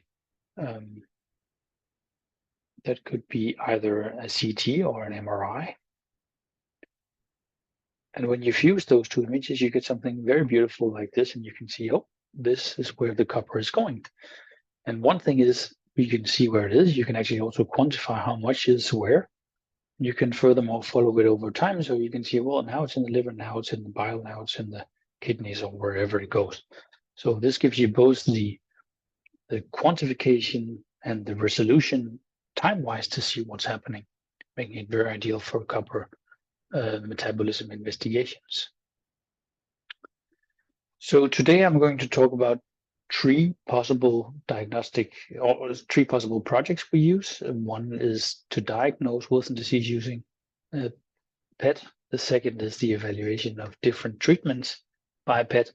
And finally, the testing of new drugs. I will not mention, in interest of time, the use of PET in animals, but we do investigate both rats and rodents, and also larger animals like pigs, and that has, of course, its advantages. But that's for another day. So first of all, diagnosing Wilson disease using PET. So this is a pure PET signal of a healthy volunteer. You can see 2 hours after an IV injection of copper, most of the copper has gone to the liver. We can see also a very nice little black spot here indicating exactly where the gallbladder is. And that, of course, is a proof of biliary excretion. And further, if you look at 18 hours after injection, you can see not only copper in the liver, but you can also see and the colon being quite visible here, indicating again hepatobiliary excretion into the small intestine. So that's exactly what Wilson patients can't do, and in line with this, after 2 hours, you see a lot of copper in the liver in a Wilson patient, nothing in a gallbladder. And looking at 18 hours again, just more copper in the liver. You can see a small shadow here in the small intestine, but this is actually just copper brought directly by blood to the to the small intestine, and not an indication of excretion. So if you measure this, almost all the copper goes directly to the liver. So by this, we can actually diagnose Wilson disease. And of course, this will not be something you use for your everyday clinics. You will still rely on the current methodologies, including investigation of your genes. But for very specific cases, for instance, we have now a young girl flying over to us from London. She has 2 pathogenic mutations, but other than that, no indication of Wilson disease at all.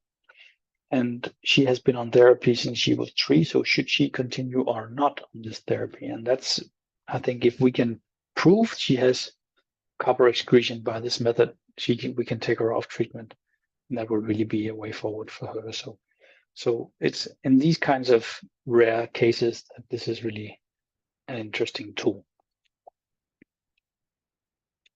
So moving on to the second type of project I would like to talk to you about, namely the investigation of existing treatments by PET-CT, and we have here zinc as our investigation. So the research question we asked, and this was actually done by my PhD student Emily, is zinc therapy 150 milligrams times 1 daily as efficient as the standard of care, and that is 50 milligrams 3 times daily. And this is, of course, in the interest of the patient. Could you just collect all the pills in the morning, and that would be just as efficient? So that was the first research question, and the second was, is zinc gluconate as effective as zinc acetate? And so these questions we put into one study, and we tried to answer them by PET-CT. And the way we designed it was that we gave the patients an orange juice containing copper 64. So this was a very expensive orange juice. And then we, after 13 hours, measured how much had been absorbed from the small intestine and had gone to the liver. So this was done baseline. And then after 4 weeks of oral zinc treatment, we did it all again. So orange juice, and then measured how much copper had gone to the liver. And the idea, of course, being that the way zinc works is it blocks copper absorption. So we should see less copper in the liver after 4 weeks of zinc treatment.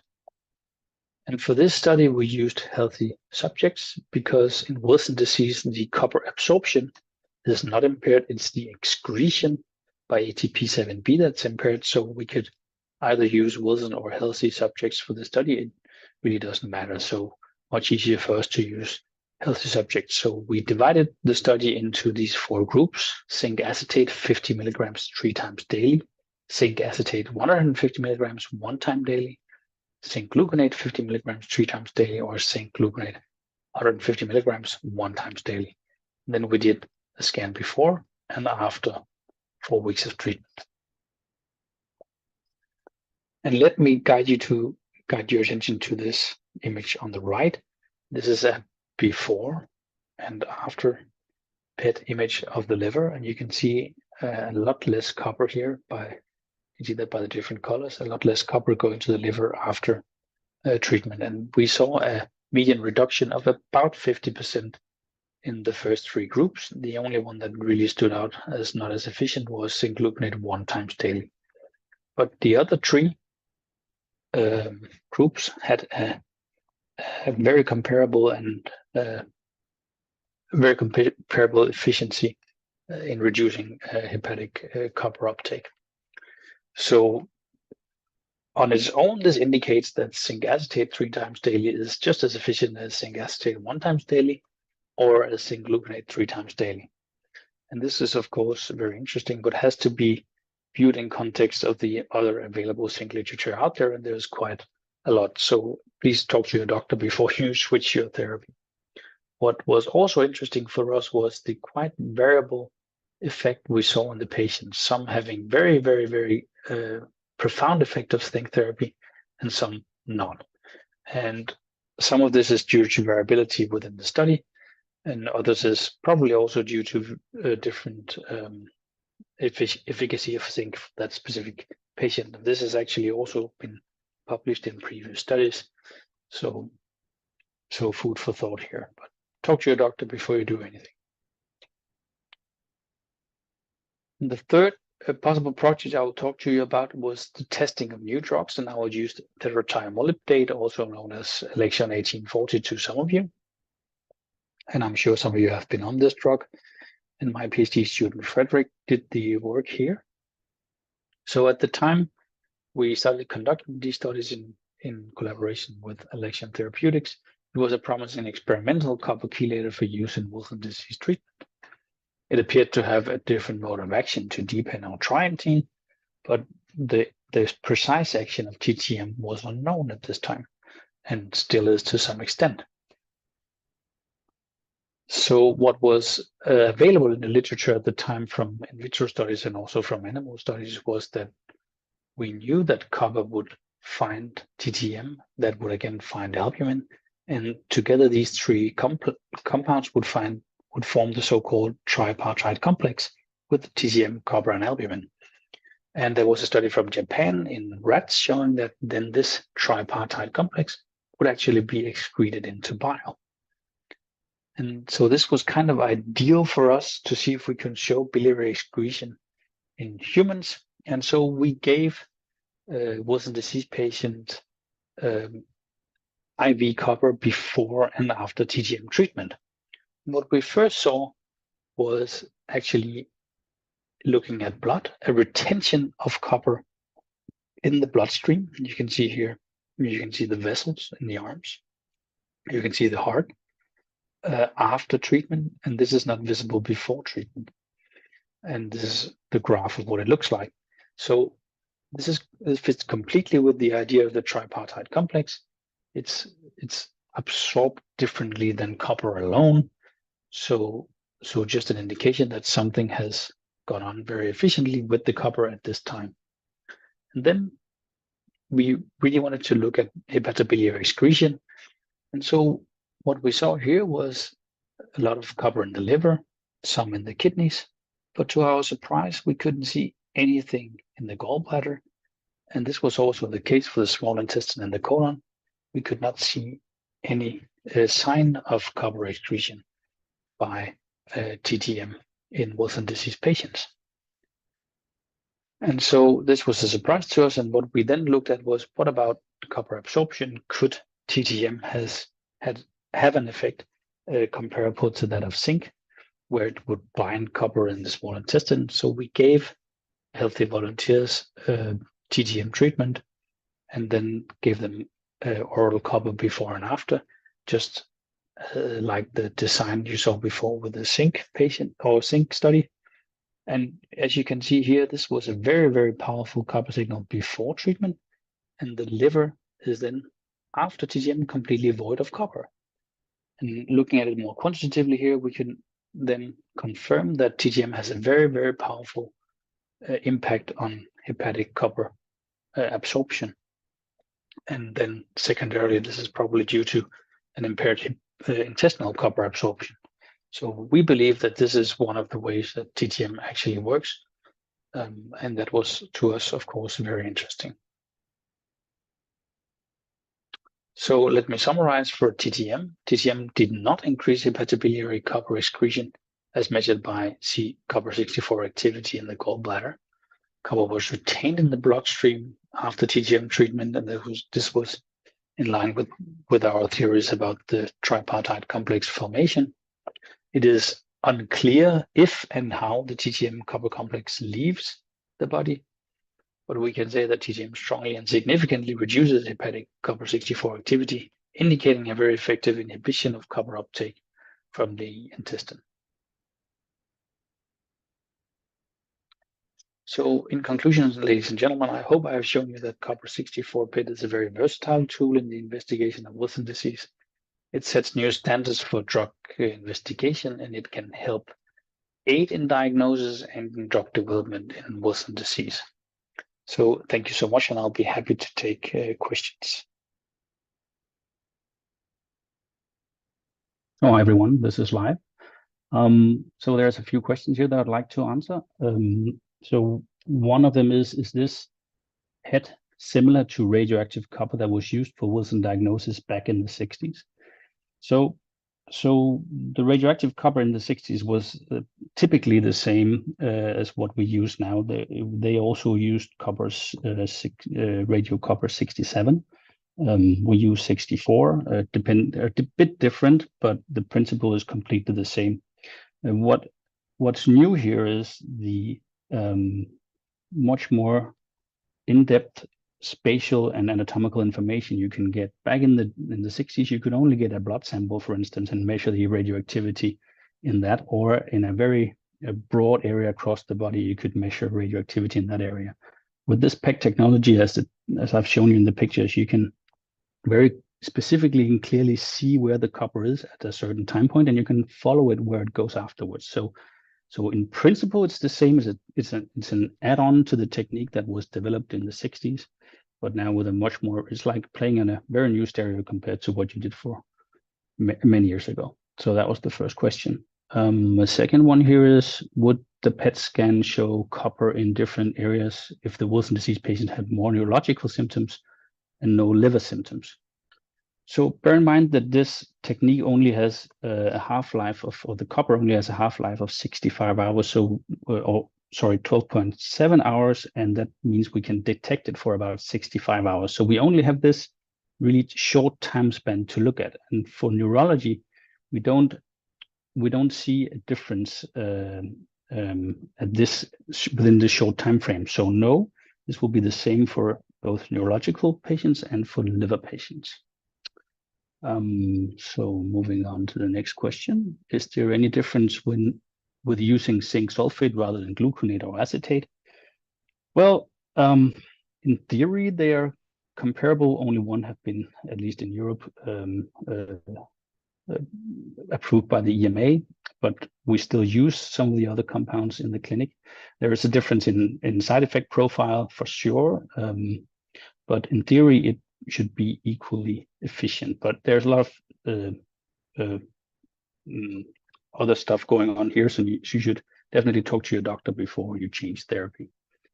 So as a zinc user, we're attempting to want to take zinc acetate 150 milligrams once daily based on your study in healthy volunteers. What kind of study would be needed to confirm an easier dose regimen, trying to caution against people making changes based on a small study with healthy volunteers. I completely agree, and that's also what I said in the presentation. So this is a study that adds on to the existing knowledge we have, and you should always carefully talk to your doctor about your options. So, but I think this is something you could take into consideration when talking to your physicist. So for compliance and sync regimens, do you recommend once daily versus twice daily? So a bit on the same line here. I will not in this talk recommend anything specific. I would recommend you talk to your physician about it. But this is, again, knowledge that adds on to what we have in the first place. On to the next question. Will this technique be available in the clinics in the US? So that's a good question. I don't know. There's in practice nothing that will hinder the use. We haven't patented or anything like that. We cannot. So it's free for any hospital to take up this technique and use it. And as a matter of fact, we've encouraged it, of course, because we want to spread this technique. But there's a lot of hindrance in terms of bureaucratic paperwork and so on that needs to be done for each site before they can use a new radioactive compound. So that's at least what scares some clinics away from using this method. Are there any hospitals in the US using PET scans for the diagnosis and guiding treatment? That's another question. So to my knowledge, there's not. I know that some radioactive studies have been done. I think it's in Michigan, but I'm not sure if they use the PET there, but you have to ask them directly. So to my knowledge, there's no one who does it in the States at this time. What is the half-life of copper-64? So that's 12.7 hours. So both biologically and physically. Could decay prevent detection of elimination?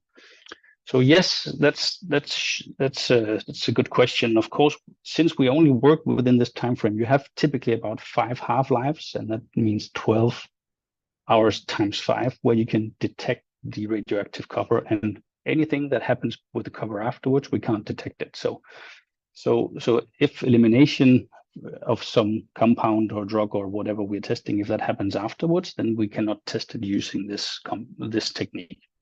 So you have to be aware of the limitations of PET when you use it. So that was a good question. So moving on to the next one, have you used PET to distinguish between symptomatic and unsymptomatic carriers? No. So we've used it for special cases of diagnosis of patients to distinguish whether they were carriers or not, because as you know, then the genetics of Wilson disease is not easy. So we have a lot of variants that are of unknown significance, and in that light, sometimes we can, as physicians, be in doubt whether or not this patient is actually a true carrier or a true patient, or what happens. So I think for those very special cases, PET might be interesting, but normally we could rely on the, so to speak, normal diagnostic workup we have, and that is typically more than enough. So this is really for the special cases. So what did you learn about mode of action of metanobactin with copper-64?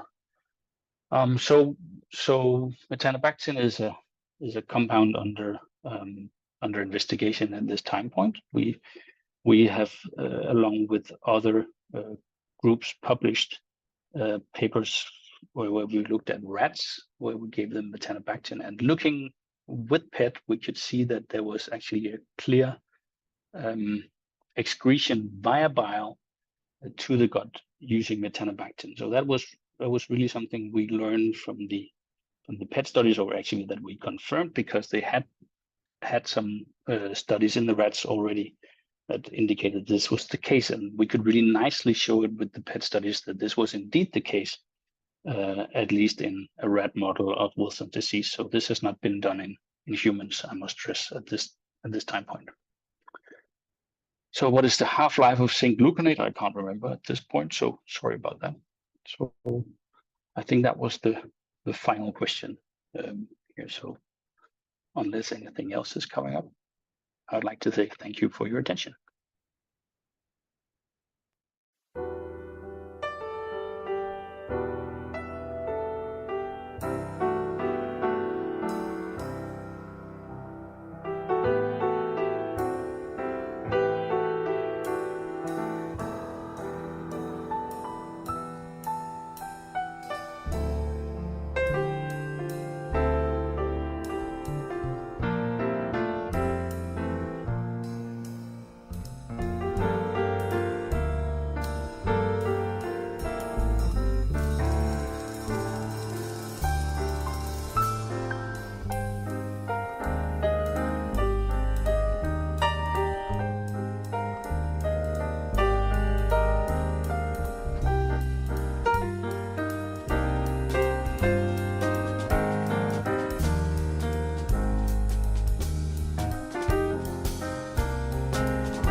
Hello, my name is Sihun Han. I'm a professor of pediatrics and medicine at University of Washington School of Medicine, attending at Children's Hospital in Seattle here. I really appreciated this great opportunity to present our ongoing pilot study for Wilson disease in Washington State. I'm a member of Children's Hospital workforce, faculty at University of Washington, and founder and temporary CMO of Keyprodio, with ownership equity interest in the company. Keyprodio is a spin-off company from Children's and University of Washington. Newborn screening is considered the most successful public health program in the United States since 1960. PKU, or phenylketonuria, was successfully implemented in 1960. And we were successful in changing their clinical course by early detection and management. Right side of this, the picture, child with a severe mental retardation who missed a newborn screening. Left, a baby picked up by newborn screening with a successful intubation, growing normally. So we no longer see this full brown picture of PKU patients in the clinic anymore.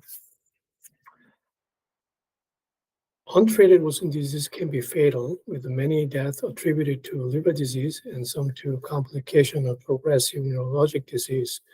Recognition, screening, and differential diagnosis of Wilson disease remain very challenging due to variability of their manifestations and lack of acceptable population screening tests yet. At present, the use of any single genetic or any test does not permit de novo diagnosis of Wilson disease. Despite greater awareness of this Wilson disease, advance in genetic testing, and improved prognosis with early diagnosis and treatment, delayed diagnosis remain quite problematic for many patients. Since the first case reported in 1902 by Dr. Wilson, similar presentation still seen in the clinic to date, without advanced liver cirrhosis or permanent brain damage. Our ultimate goal here is to change their clinical course dramatically with early detection by newborn screening. Newborn screening, the aim of newborn screening is to detect those treatable congenital conditions that can affect long-term health and the development of a child. Wilson and Eugner universal screening criteria designed to support early disease detection where adequate treatment is available and can provide it promptly. Wilson disease meets all these universal screening criteria except for having acceptable population screening method yet. Seroplasmin has been tested and investigated as a population screening tool in several pilot studies with, however, limited outcomes. More recently, in a proof concept and evidence study, ATP7B peptide analysis using dried blood spots, which aims to enrich and quantify peptide of interest with a very high precision from dried blood spots, was investigated as a potential screening for Wilson disease. My colleague and I conducted a very large study, samples from 216 patients with Wilson disease aged 2 months to 73 years. ATP7B levels were measured in dried blood spots from each patient using immunoSRM or compared with the genetic and seroplasmin test results. Of these 216 patients, 211 had available genetic test results. Of these 211 patients, 144 had genetically confirmed Wilson disease due to being compound heterozygous or homozygous for non-pathogenic or likely pathogenic mutations. 67, however, had ambiguous genetic test results that prevented straightforward genetic diagnosis of the Wilson disease. ATP7B peptide showed in dried blood spot ATP was deficient in 131 out of 144. Those genetically confirmed the case. Hence, the ATP7B peptide analysis results agreed with the sequencing results in 91% of patients of those genetically confirmed case. And importantly, 94 patients with this ambiguous genetic test results were found to be ATP7B deficient, again highlighting the utility of ATP7B peptide analysis in this group of the patients. Of those 200 patients with available seroplasmin test results, 16 had a normal seroplasmin level defined as more than 20 milligrams per deciliter, ATP7B peptide was deficient in 14 patients, highlighting the utility of ATP7B peptide with Wilson disease with a normal seroplasmin value. Of all the results indicated, ATP7B analysis by immunoSRM in dry blood spots can reduce ambiguous results obtained from the seroplasmin and genetic analysis with a positive predictive value of 98% and negative predictive value of 91.5%. It is noteworthy that some patients with the Wilson disease may not be identified using ATP peptide analysis, resulting in false positive and false negative. In contrast, some patients may be falsely identified, resulting in false positive case, which is inevitable in newborn screening type of the assay. This is the cartoon showing our technology. I'll skip this slide. If anyone would like to know or learn more about this one, I'll be happy to explain later. So we developed this multiplex assay targeting 4 disease and 4 target proteins with the 6 surrogate biomarker peptides. For Wilson disease, we selected 2 peptides, as I shown before in previous slides, ATP7B887 and 1056. Selection criteria can be found in our previous manuscripts, but a main consideration is the uniqueness in the proteome. To establish this high-throughput analysis for public health transition, we have generated all reagents necessary for performance of the assay in prototype kits under the GMP manufacturing organization for FDA approval purpose. We made a mixed set of beads coupled with the 6 monoclonal antibodies here. And also we generated a live lysosomes internal standard into the place to get away from using a frozen stock. And also we made 3 different concentration of the peptides for QC purpose here. A large-scale pilot study began last year in collaboration with the Washington State Department of Health, a newborn screening laboratory targeting up to 50,000 newborn babies to screen. Samples below initial cutoffs are sequenced for confirmation or exclusion. Left shows the first sample collection in the state program, and on the right, first test run in our laboratory. To date, over 18,000 samples were analyzed. The majority of them are over 2,500 grams of birth weight collected within 3 days after birth. Their ethnicities are similar to other Western states in the country. The US, the ATP7B and the 1056, 87, and 1056 have been successfully analyzed with the tentative cutoff as shown below down here, though the cutoff is still a moving target. The peptide concentrations were not affected by their genders, female and male, similar or almost identical for 887 and 1056. ATP7B peptides were not affected by their birth weight. Average is similar even in less than 1,500 grams of the birth weight here. Average of peptide concentration was not affected by the age of sample collection, though the ranges become a little bit narrower a week after birth. Finally, the peptide concentration was not affected by their ethnicity here, from white to Native American and likely the mixed here. There was one presumptive positive case, but determined as a carrier. This variant is a synonymous variant with a very high allele frequency, 2.5% in general population.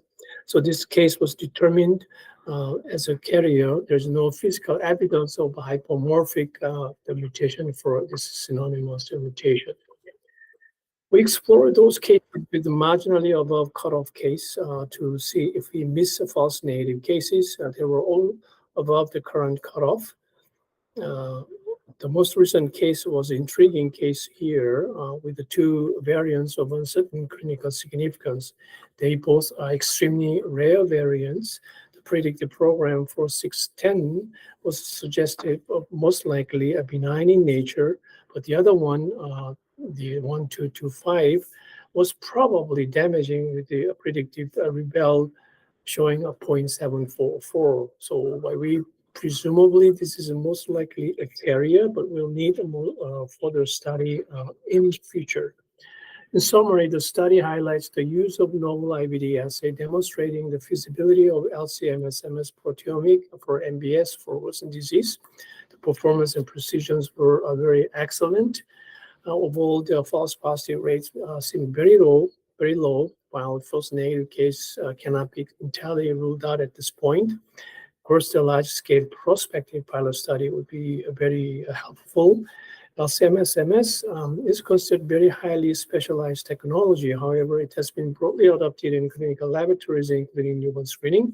So following the standard validation process in the clinical laboratory and the newborn screening laboratory, we anticipate this assay can be successfully implemented into public health program. Many special thanks to our collaborating teams here, Washington State Newborn Screening Laboratory, Children's Hospital, University of Washington, Key Prodeo, and my lab, and also the global collaborative team for Wilson disease. And also thank to a generous grant from Wilson Disease Association. Thank you very much for your attention.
Good morning.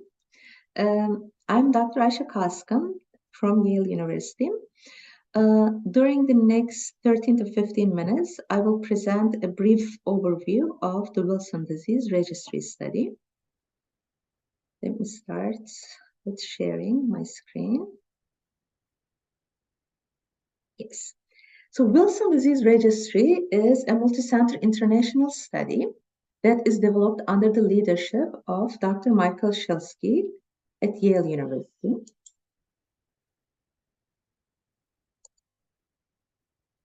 Aims of the study are to better define the natural history of Wilson disease, to define the clinical variations in disease and changes over time, to understand the outcome of the disease with treatment, to explore better methods, for example, for neurologic scoring system, copper analysis, determining bioavailable copper, or estimating liver fibrosis.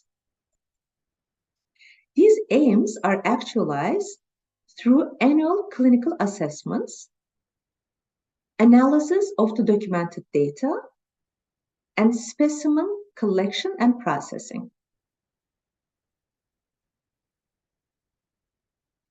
Clinical evaluations are completed in three main categories.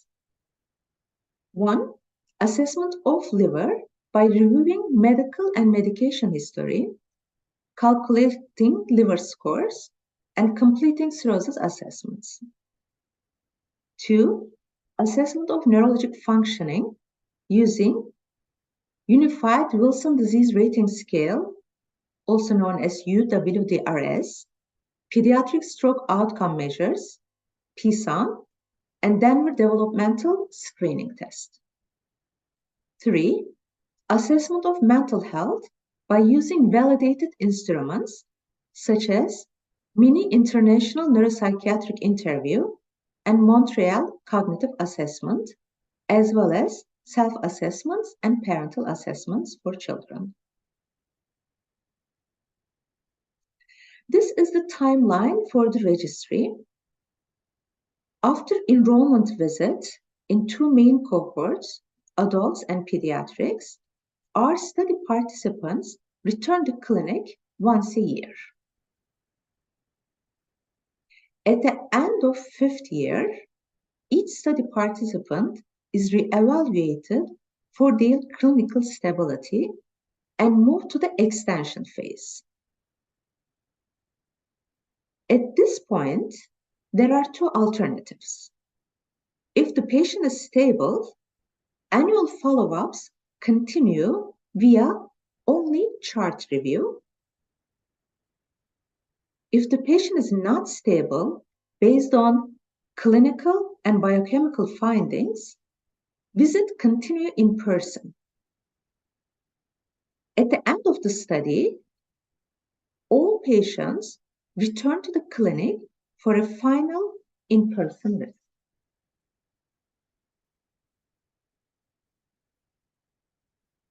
Our first patient was enrolled in December 2017 and completed the initial phase of the study as of January 2023. And with the generous and continuous support from Wilson Disease Association, the 5-year extension for enrolled patients has been approved as of the beginning of this month. Currently, 180 patients have been enrolled to the registry. Among them, 59 are pediatric patients, and 16 of these pediatric patients transitioned to the adult cohort once they reached the age of consent. The plateau in these graphs is seen here, here, and here, reflects the period that research activities were suspended or limited due to COVID-19 pandemic. This map shows the locations of Wilson Disease Registry study sites: Yale University in Connecticut, Baylor College of Medicine, Texas Children in Texas, Heidelberg University in Germany, Royal Surrey County Hospital in UK, Seattle Children's Hospital in Washington, Advent Health Hospital in Florida, Wake Forest University in North Carolina, and Aarhus University Hospital in Denmark. Currently, male to female ratio in our study is about 51% to 48%. And the youngest patient participated our study was 3 months old, whereas the oldest patient was at age 74. The mean age for the participants was 30 years.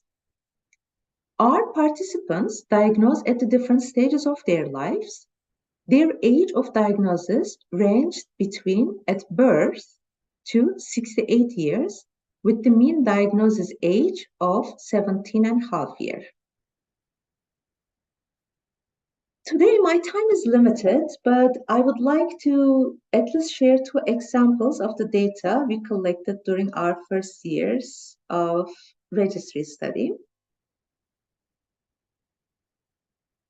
So often, a time gap is observed between the initial appearance of Wilson disease-related symptoms and actual diagnosis. So it was important for us to catalog the initial symptoms related to Wilson disease. So here what we observed among our patients, 19.21% of them initially had hepatic symptoms only. Hepatic symptoms. 31% of them had psychiatric symptoms, and about 28% of them presented with neurologic symptoms. But please also note that some of these patients had symptoms in more than one categories. Here is another examples about the data we collected regarding the Wilson disease medication. Main categories of medications being the penicillamine, triantine, various types of zinc, and investigational agents. We captured the treatment types and change in time for each patient. On the left, you see distribution of treatment modalities when our patients came in first time, and on the right is what they had at the end of the 4 year. Similarly, here we see the change in medication categories between the enrollment and at the year 4 follow-up among our pediatric patients. This slide contains the list of manuscripts published based on registry data or in collaborations with other institutions, data collected in various institutions. For instance, we contributed to work of Dr. Hahn and Dr. Harrington, and their works published on 2020 and 2021. The following 3 slides include a list of abstracts presented at the major international meetings. I highlighted one poster from each year, just as an example, and included 4 of these posters in my presentation.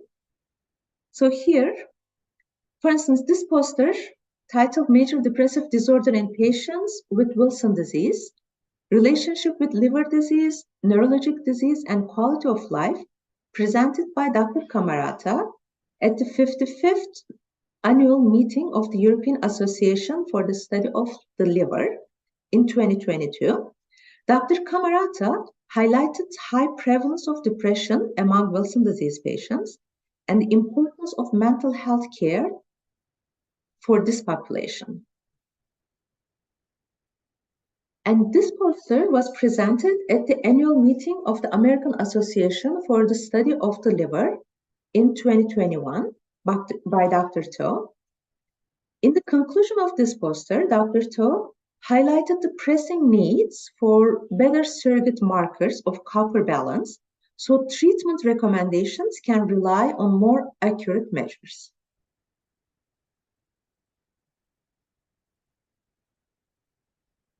This poster was presented at annual meeting of the American Association for the Study of Liver last year in 2022. Its title read as Accurate Non-Ceruloplasmin Bound Copper, ANCC, a new method for the assessment and monitoring of Wilson disease based on HPLC ICP mass spectrometry. This is a way of accurately measuring bioavailable copper. In the study, we noted that patients without Wilson disease had higher level of bioavailable copper, whereas the patient with Wilson disease, although they are under treatment, showed lower level of bioavailable copper. But there was an overlap. And this is actually the area of investigations for our further studies. So this is the last poster I will be sharing with you, and it's my last slide. So the poster titled Impacts of COVID-19 Pandemic on Depression, Anxiety, and Cognition in Patients with Wilson Disease. It was presented at annual meeting of the American Psychiatric Association earlier this year.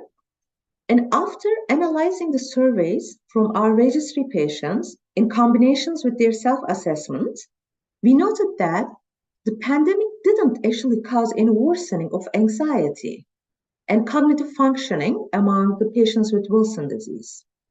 And only those experienced income loss reported higher stress and anxiety. But certainly we need further assessment to understand, and in a probably larger group of patients, to reach a better conclusions. So with this, I will conclude my presentation, and I would like to thank Wilson Disease Association team for their continuous support, and of course our investigators for their contributions. But more than anything, last but not least, I would like to thank our study participants and their families, because certainly without their generosity, dedication, patience, and support, this study wouldn't be possible. And before I move to the questions, I would like to take a moment to remember our beloved colleagues, late Dr. Tamir Milo and Mayor Graper, who were valuable parts of Wilson Disease Registry family.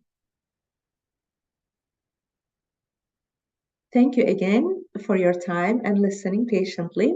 And I'll be happy to answer any questions if you have. Thank you. Greetings, everyone. Thank you for being here, like right before lunchtime, I guess.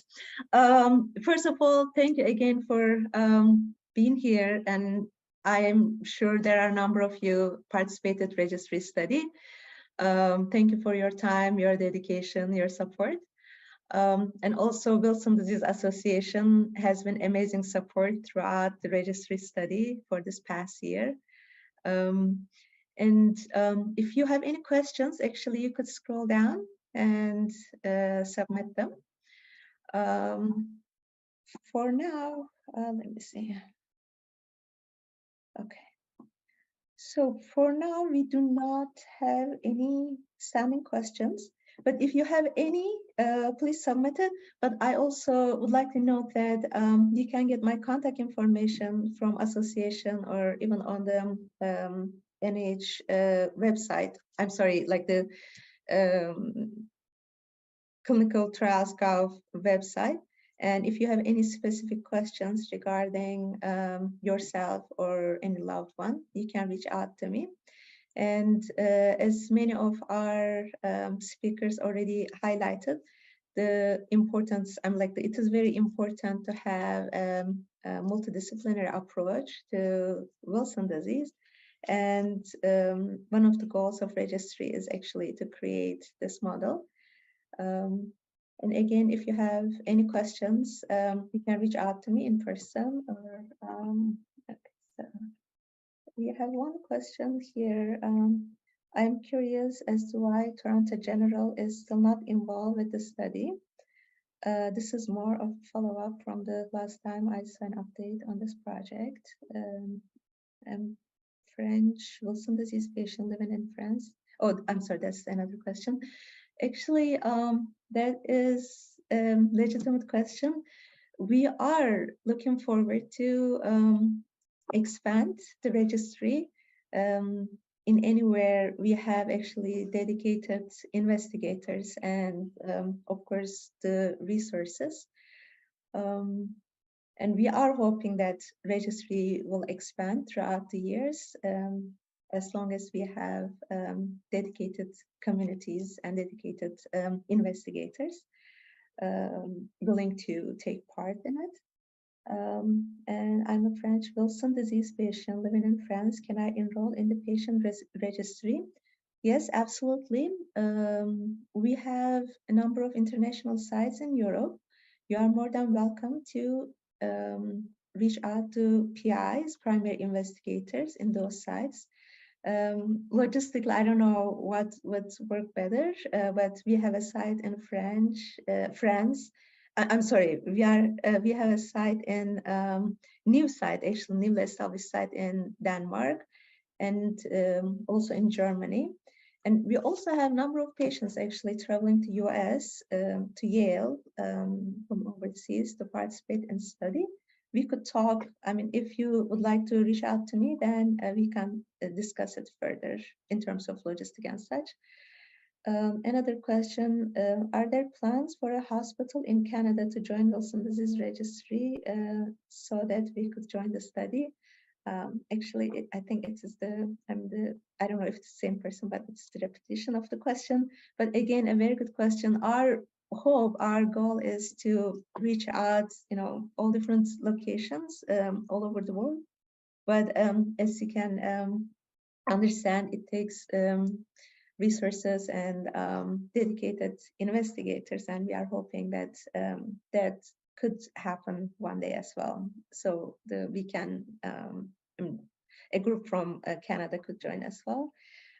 What organization leads the study and registry? So actually, lead is I guess like the good word, but so the Wilson Disease Registry is sponsored by Wilson Disease Association and initiated at Yale University, then expanded. So now the study is led by a group of investigators from various institutions, and we have a committee, and this committee is actually creating the direction of the registry. And if you need any further information, please reach out to me again. My first name, AYSE, last name COSKUN @yale.edu. Another question, what is your opinion on current treatment approaches, standards of care? This is an excellent question, but I believe Dr. Shilsky talked about those already.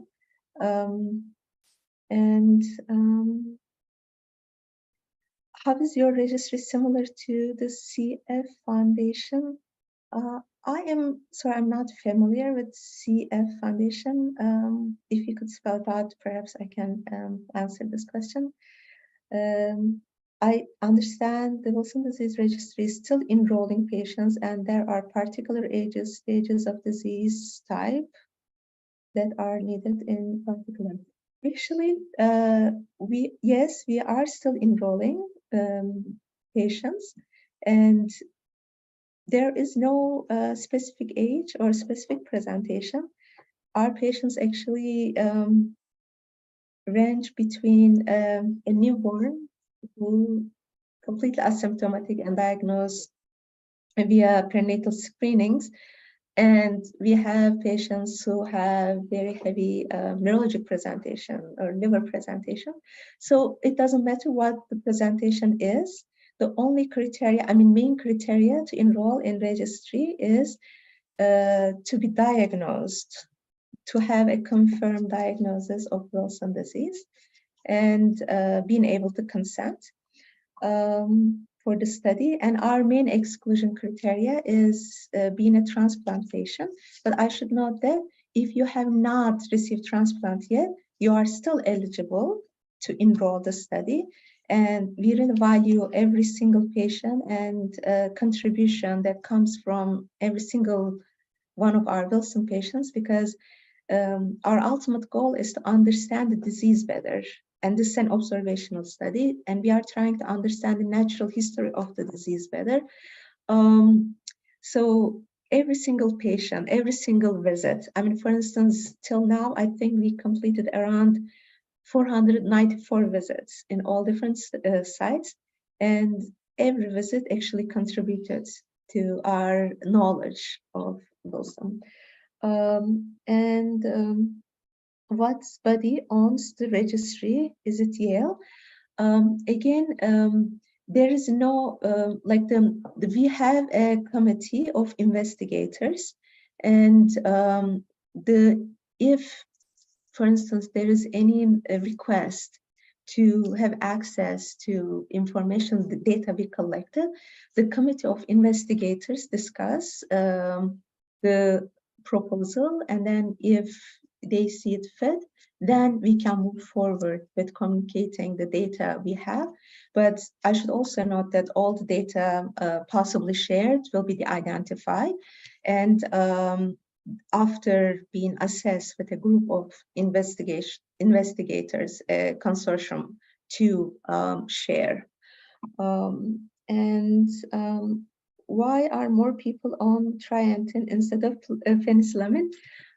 This is a very good question, but again, the goal of the registry is to document what we see, rather than trying to answer the questions. I know, I mean, as a next step, perhaps we can speculate on that as well, but my personal speculation would be because penicillamine is, the older drug, but in our registry, we have many patients, like many pediatric patients as well.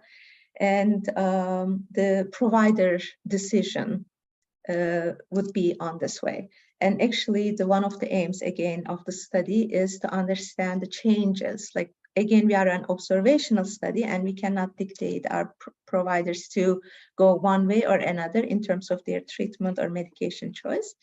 Our goal is to observe and see what has been used throughout years and how those changes affected the outcome.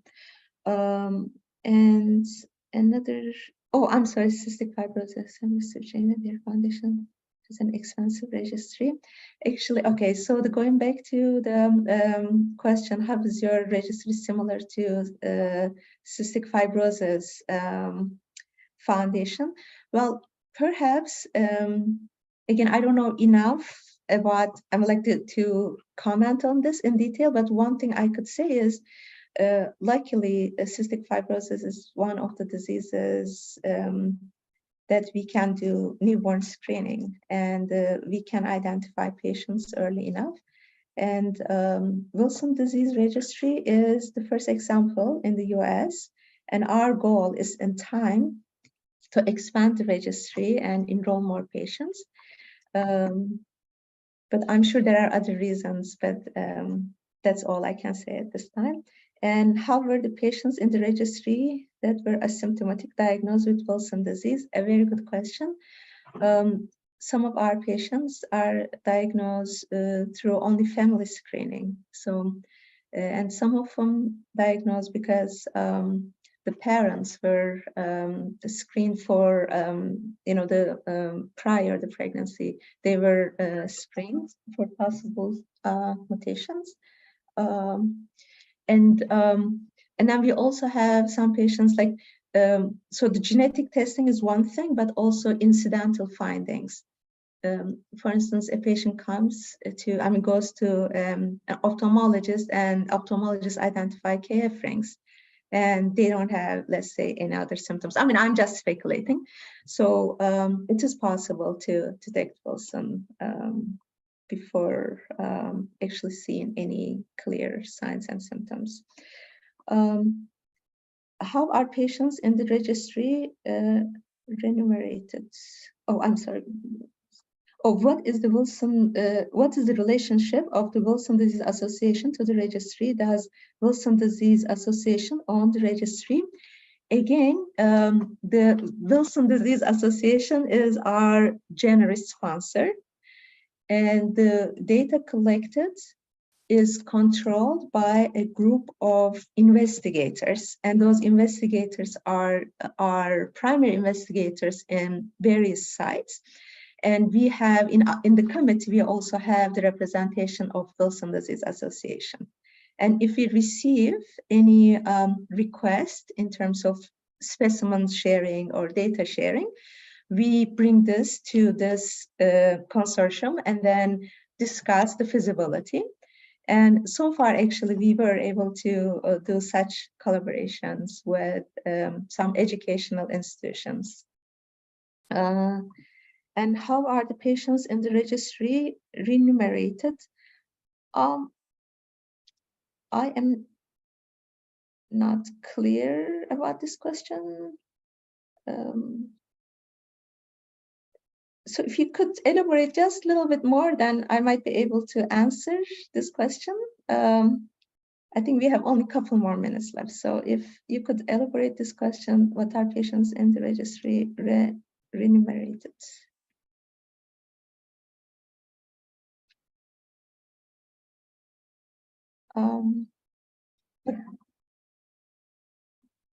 Okay, already. So I think with this, we can conclude. Again, thank you everyone for being here and being part of and those who are part of registry for your continuous support, and Wilson Disease Association for their continuous support. And looking forward to talking to you more. And if you have any questions, any concerns, or any comments, please feel free to reach out to myself or Dr. Shelsky. We'll be happy to reach out and answer your questions. Thank you so much.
everyone. Thank you so much for joining this session of the WDA Annual Conference. My name is Ricarda Tomlin, and I'm a research manager at Yale University, and I'm here today to talk to you about clinical trials. But just a quick note up front, at the end of the presentation, I'm going to be answering questions live. So please scroll down beneath the player window now, and you can submit your questions on the form as they occur to you.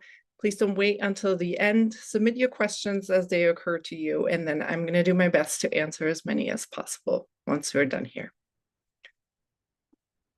Okay, I hope you can see my slide deck.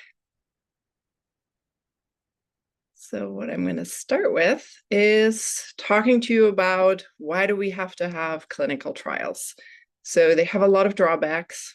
They're slow, they're expensive. There are a lot of work for both the clinicians and the participants and everybody else involved. They take a lot of extra time and effort beyond clinical care. So why do we do them?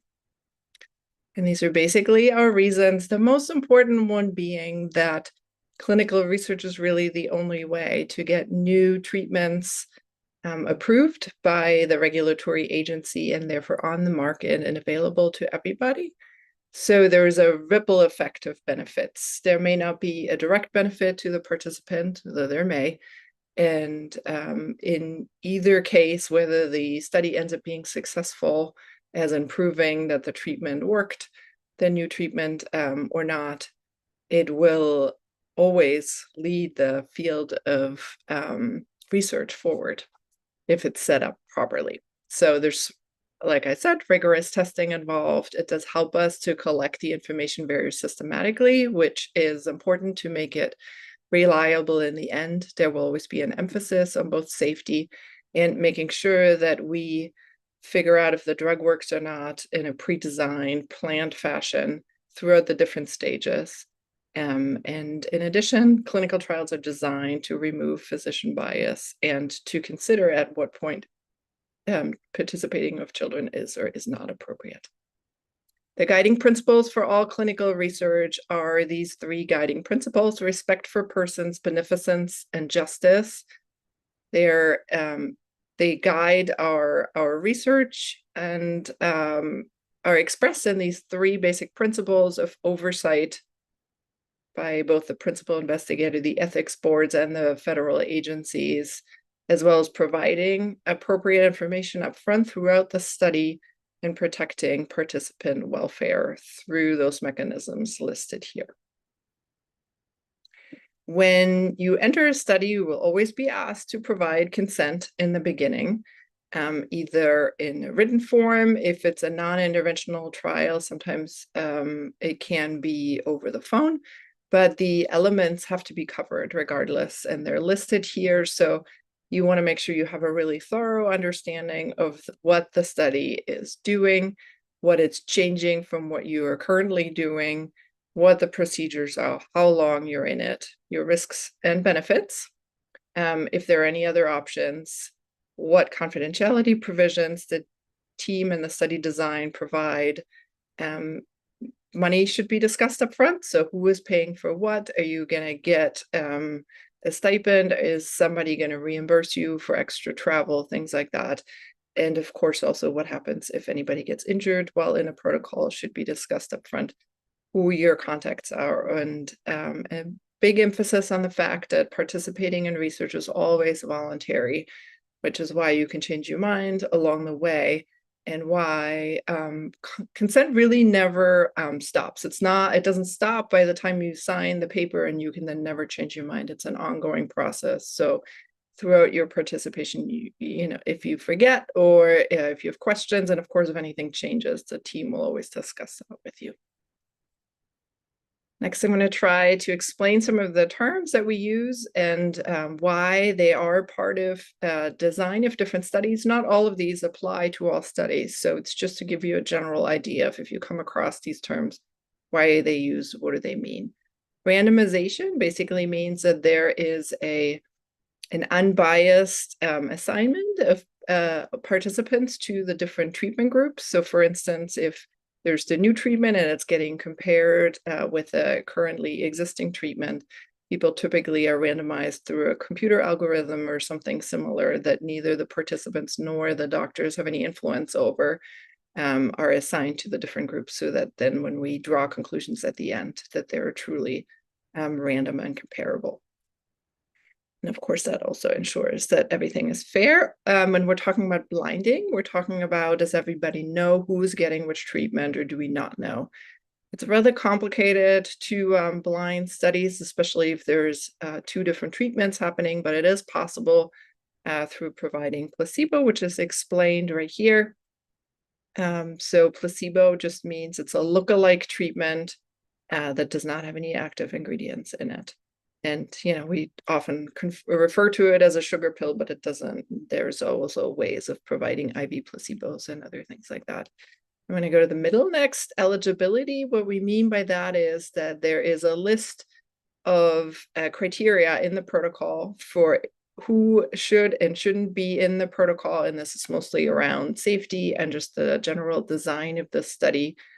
And we'll come back to this in a few minutes when I talk through a typical design study.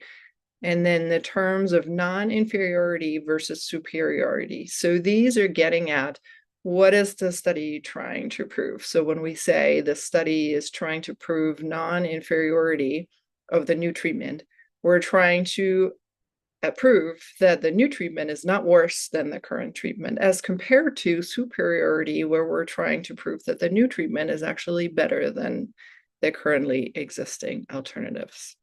And this has impact on the way the study is designed, how the outcomes are measured, and what the hypothesis going in is. Trial phases, I won't belabor because I have a separate slide about those. We've already briefly mentioned IRB or ethics boards. IRB stands for Institutional Review Board. They're called ethics boards in Europe, and they're all kind of designed to make sure that there's a neutral ethics committee overseeing all research. Data monitoring boards are independent, so they're not the same members who are also designing and running the study, but they're outside consultants usually, and their job is to look at the data throughout the course of this study, especially if there are potential risks to safety, so they can look at the data before it all ends to make sure that everything looks okay and as anticipated. Not all studies have this.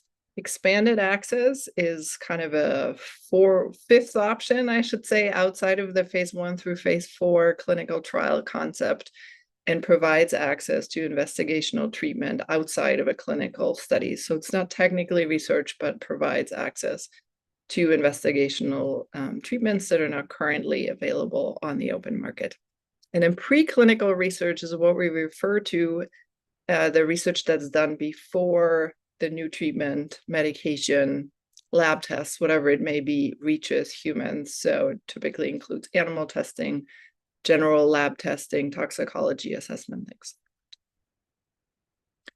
Okay, and then there's different types of research. So we try to distinguish between observational versus interventional. Interventional means you get something has changed in your treatment. It could be a new medication, it could be a new algorithm that a doctor tries out, it could be a new lab test, anything like that then is used to influence care, that would all be interventional. If we just do the lab test to see how it compares to current ones, but we don't use it for clinical decision making, then that would fall in the observational bucket. And the 2 designs mentioned here, randomized control and crossover, I'll come back to those. Let's talk about patient registries.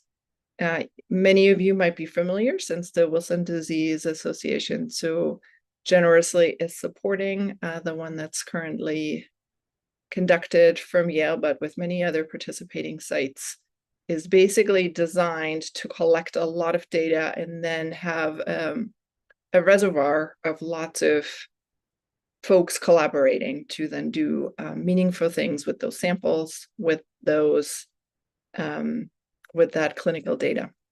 Survey studies, record reviews, you may have been asked to fill out a survey, that typically also falls in the observational types of studies. And then sample collection studies, which would be collecting your samples, but not to a particular end, but just to learn something new that does not directly impact your treatment. Okay, clinical trial phases, phase 1, 2, and 3. The main distinction is how big are they? What's the focus?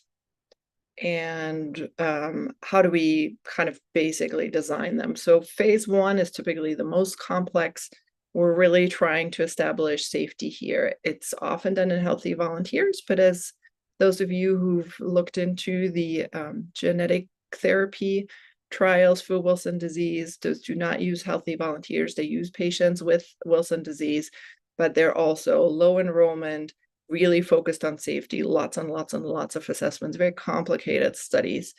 And then in phase 2, if phase 1 is successful, the study would move to a phase 2 design.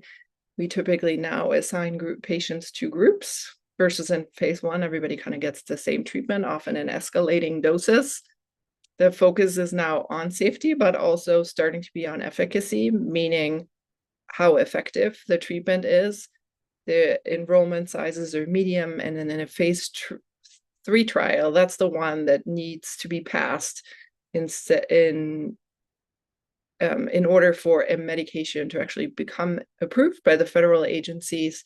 So this is what we call the true test. It's the largest of the 3 groups in terms of enrollment.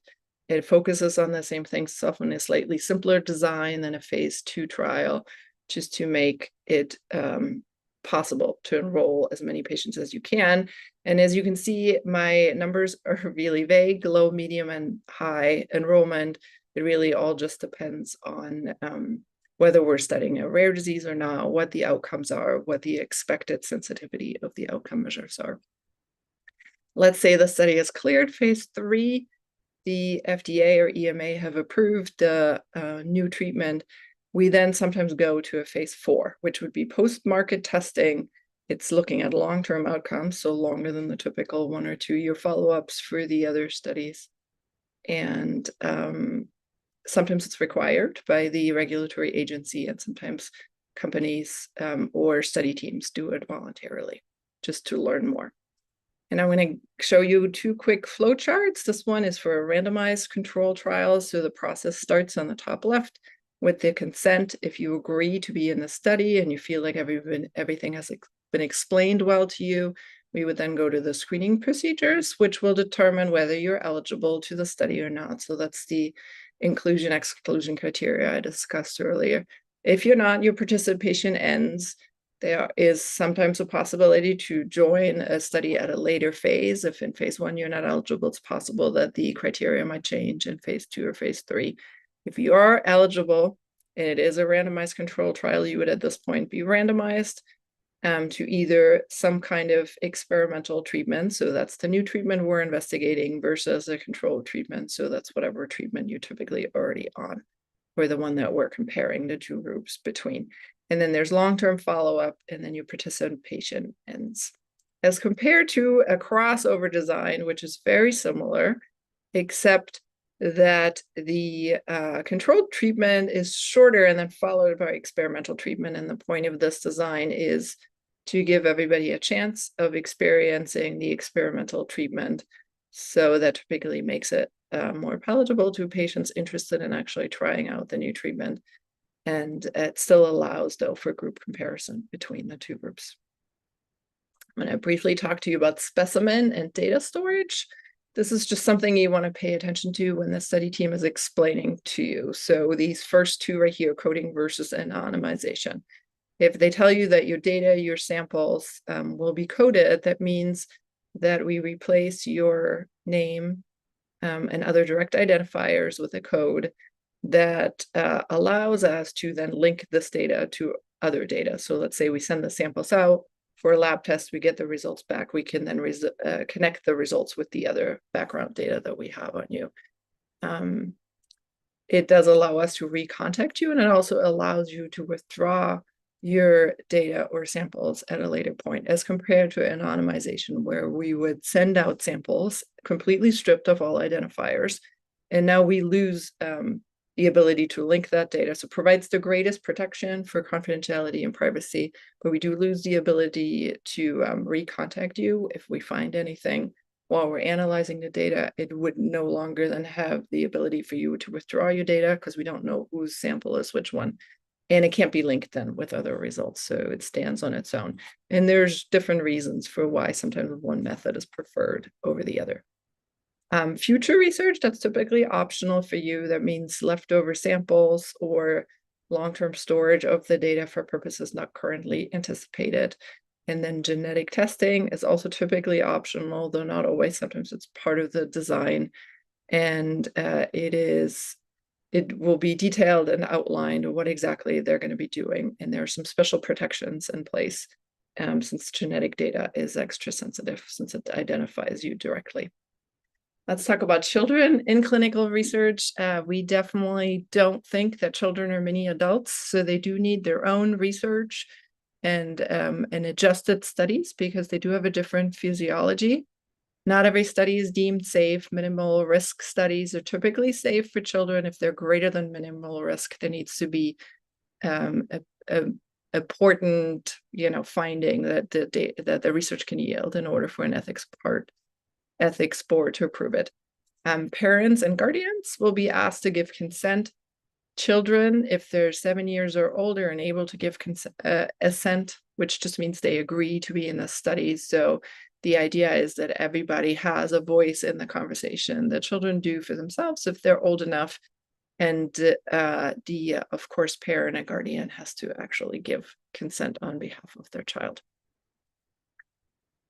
Let's say you are now interested in looking what kind of trials are out there, what kind of studies are out there. Here's some resources. You can certainly just ask your doctor. I think a lot of providers, especially for rare diseases, are well networked and will therefore know about ongoing studies. You should network with other patients. And then you can certainly also search the web and just make sure that the source that you're using is reliable. So clinicaltrials.gov in the US, clinicaltrialsregister.eu in the European Union. The WHO has an international website as well that tracks all trials.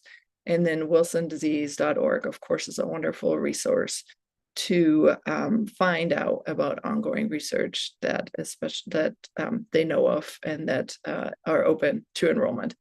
And the other good thing just to know about clinicaltrials.gov, it works both as a repository for ongoing studies, but also as a source for everyone to see what research has been done in the past, were the results positive or negative. They all now get posted there. So it's a really wonderful non-commercial public database and valuable tool for both researchers and patients.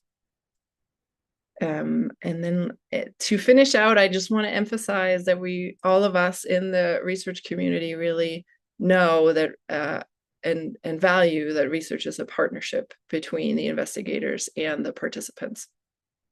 So researchers need to protect your rights and your welfare, but we're also here to ensure that the data is of high quality and it is reliable. And so both of those goals rely on a partnership with the participants. We want participants to feel actively engaged in the research. And of course, there's also the piece that the physician researchers often, though not always, collaborate with private companies. And then here are the parts that make your participation active. So we want you to actively engage during the consent, ask lots of questions, make sure you really understand what we're asking you to do up front, but to ask follow-up questions. It's really important for everybody to provide accurate information, for us to provide accurate information to you, and for you to provide accurate information to us. If you're not feeling well, whether you think it's related to the study or not, you let us know about it so we can capture all those issues, come to your visits, follow the medication instructions if it is an interventional study, and call us before you start new medications to avoid drug-to-drug interactions. So that's pretty much it. This is my summary right here. The most important thing is that research participation is indeed voluntary. You have lots of rights, and so make sure you ask questions up front and throughout the course of this study. We know that it does take extra time and effort, and we're so appreciative of anybody who is willing to make the decision to participate, but if people can't, we understand. It is a way to pay it forward for future patients and developments in the field. And we talked about both the databases and the collaborative effort. And that's it. And here's my contact information in case I don't get to answer all the questions and you have a burning question, let me know. And you can reach me this way. Thank you so much.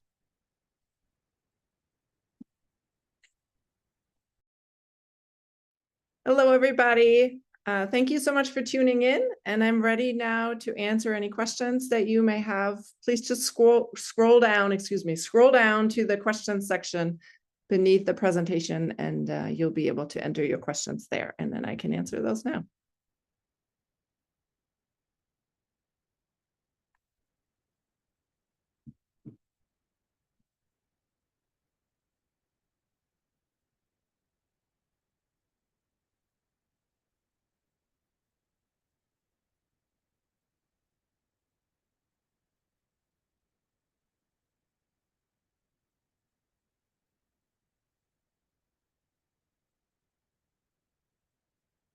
Just another reminder that if you have any questions about the presentation or anything related to clinical trials, please scroll down to the question section and just enter your questions there.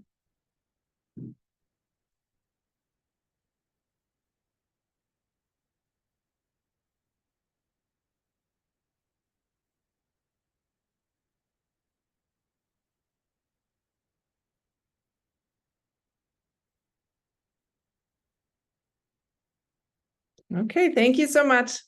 Take care, everyone.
everyone, thank you for joining. I'm Paula Zimbran. I'm a psychiatrist at Yale School of Medicine and at Yale Center for Excellence for Wilson disease.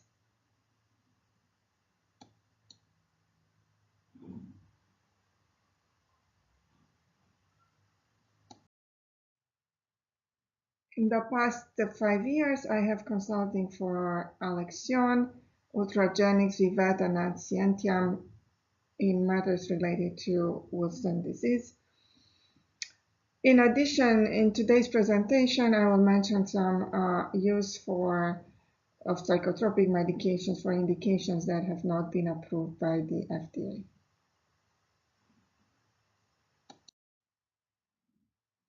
I was asked to talk about anxiety and depressive disorder in Wilson disease.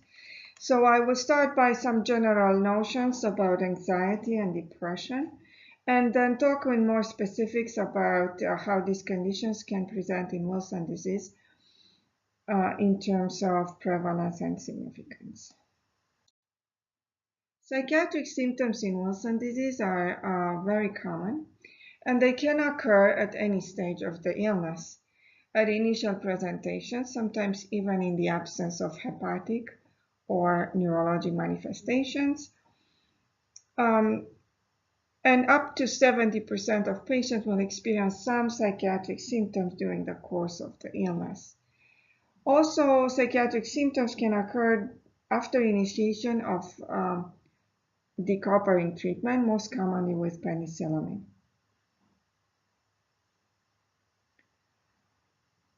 Comorbidities are very common, with about 40% of patients meeting criteria for more than one disorder. The psychiatric symptoms are important because they can impact negatively the quality of life. They can lead to delays in diagnosis of Wilson disease, especially when they occur before liver-related symptoms or neurological symptoms. And they can also impact the patient's ability to adhere with a treatment regimen for Wilson disease, through delusional thinking, through cognitive difficulties, or through changes in judgment, such as underestimating the risk of not following the treatment. Let's take a quick detour and talk about anxiety and anxiety disorders. As you can imagine, not any experience of anxiety, even intense, equals with a psychiatric disorder. Anxiety is a human emotion that can occur in various circumstances. Sometimes is actually desired, such as having anxiety in front of a real danger, because it triggers self-preservation and it triggers behaviors that are actually adaptive. Severe anxiety becomes an anxiety disorder when there is a specific pattern of symptoms that is intense, repetitive, and leads to some form of functional impairment. And these are some examples of anxiety disorder. The generalized anxiety disorder are people who worry a lot and cannot stop worrying, who, because of the excessive worries, cannot rest, cannot relax, cannot concentrate well, are permanently tired. Panic disorder occurs when panic attacks occur in a repetitive fashion and lead to significant anticipation, anxiety, and avoidance. Same with social anxiety disorder. It's marked by sometimes total avoidance of social situation, and in addition to anxiety, a persistent fear of being scrutinized or judged. Then we have agoraphobia and specific phobias, which are intense fears of specific situations, often marked by avoidance. In severe agoraphobia, patients do not get out of the house for years, and they find a way of surviving by bringing their necessities to them.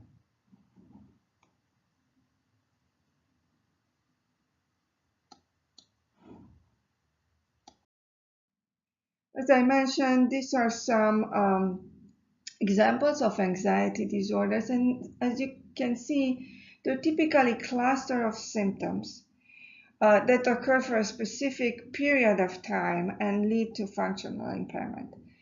Some of these disorders and anxiety in general can present with physical symptoms, which can confound the picture when one has also another medical disorder.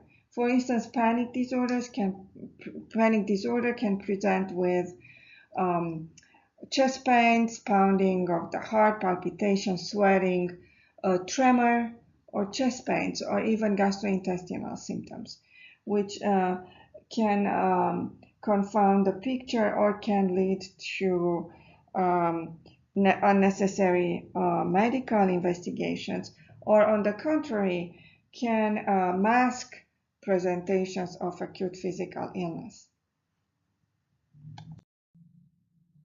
Same with depression.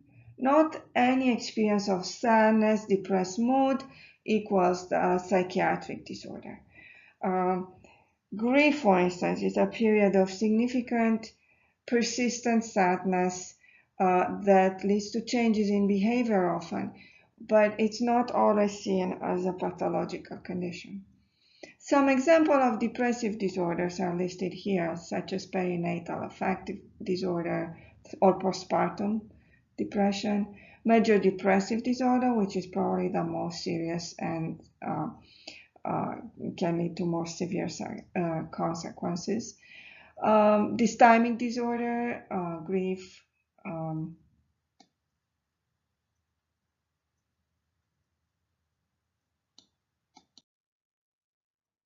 persistent depressive disorder, or otherwise known as dysthymic disorder, occurs when a person experiences depression, which is typically not very severe, that lasts for a long time, usually at least 2 years. It's important to distinguish depression with symptoms of psychosis or bipolar depression, which is a depression that occurs as a part of a manic depressive illness, because treatment for these distinct types of depression is also different. Let's talk about the steps towards obtaining a diagnosis of anxiety or depressive disorders. The mental health clinician will take a detailed history of the potential symptoms, how long ago they started, how did they evolve, what makes them better or worse. And these symptoms could include specific emotions or affective experiences, physical symptoms, or cognitive schemas, which means we look at how the thoughts connect together and how they connect to reality. This phase of the evaluation may include, with the patient permission, interviewing a family member, as often family can know things about us that we might not be able to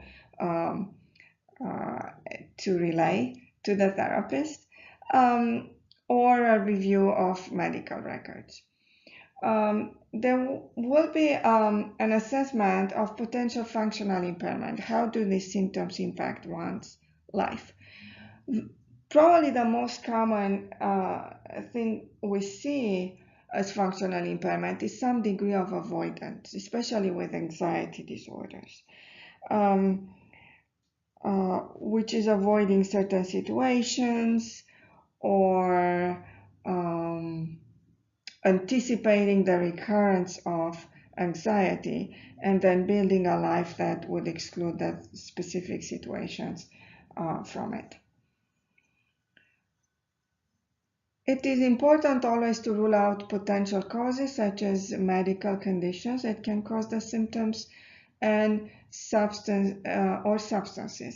Very common patients with panic attacks are seen in the emergency rooms and they receive a cardiac workup to ensure that there is no acute heart condition.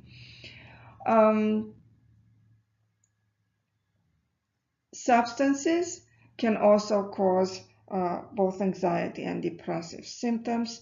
And by substances, we mean not only psychoactive substances like illicit drugs or legal drugs or alcohol, but also medications, which can cause psychiatric symptoms.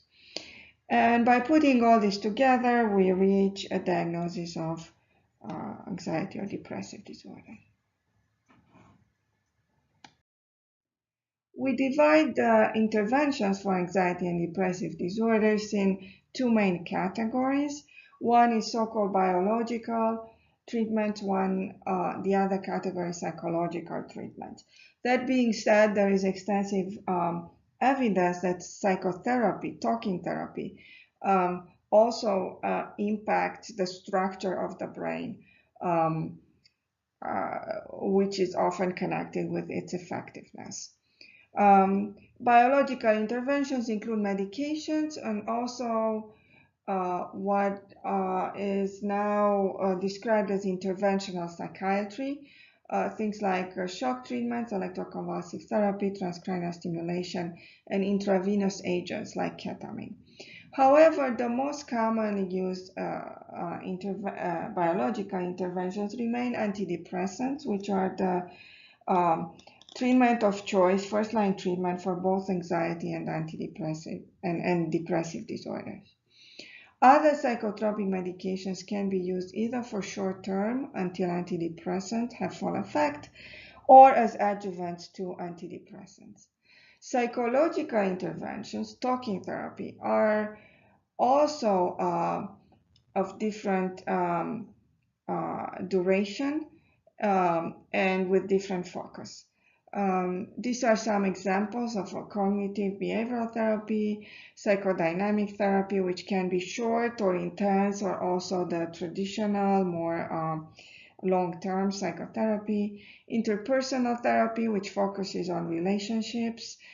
And all these can occur individual or in group, can occur for short-term or long-term, in person or therapy is guided, but there is an increased offer of online psychotherapy interventions.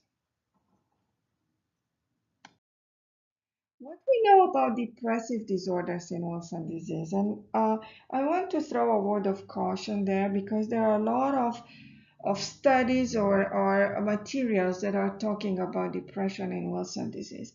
And it's important to understand that many of those studies or articles or reports actually describe depressive symptoms. And just a minority of those studies actually looked at the diagnosis and that was made in a accepted methodology. These are some examples of studies that actually used validated measures and assessment tools to make the diagnosis of depressive disorders.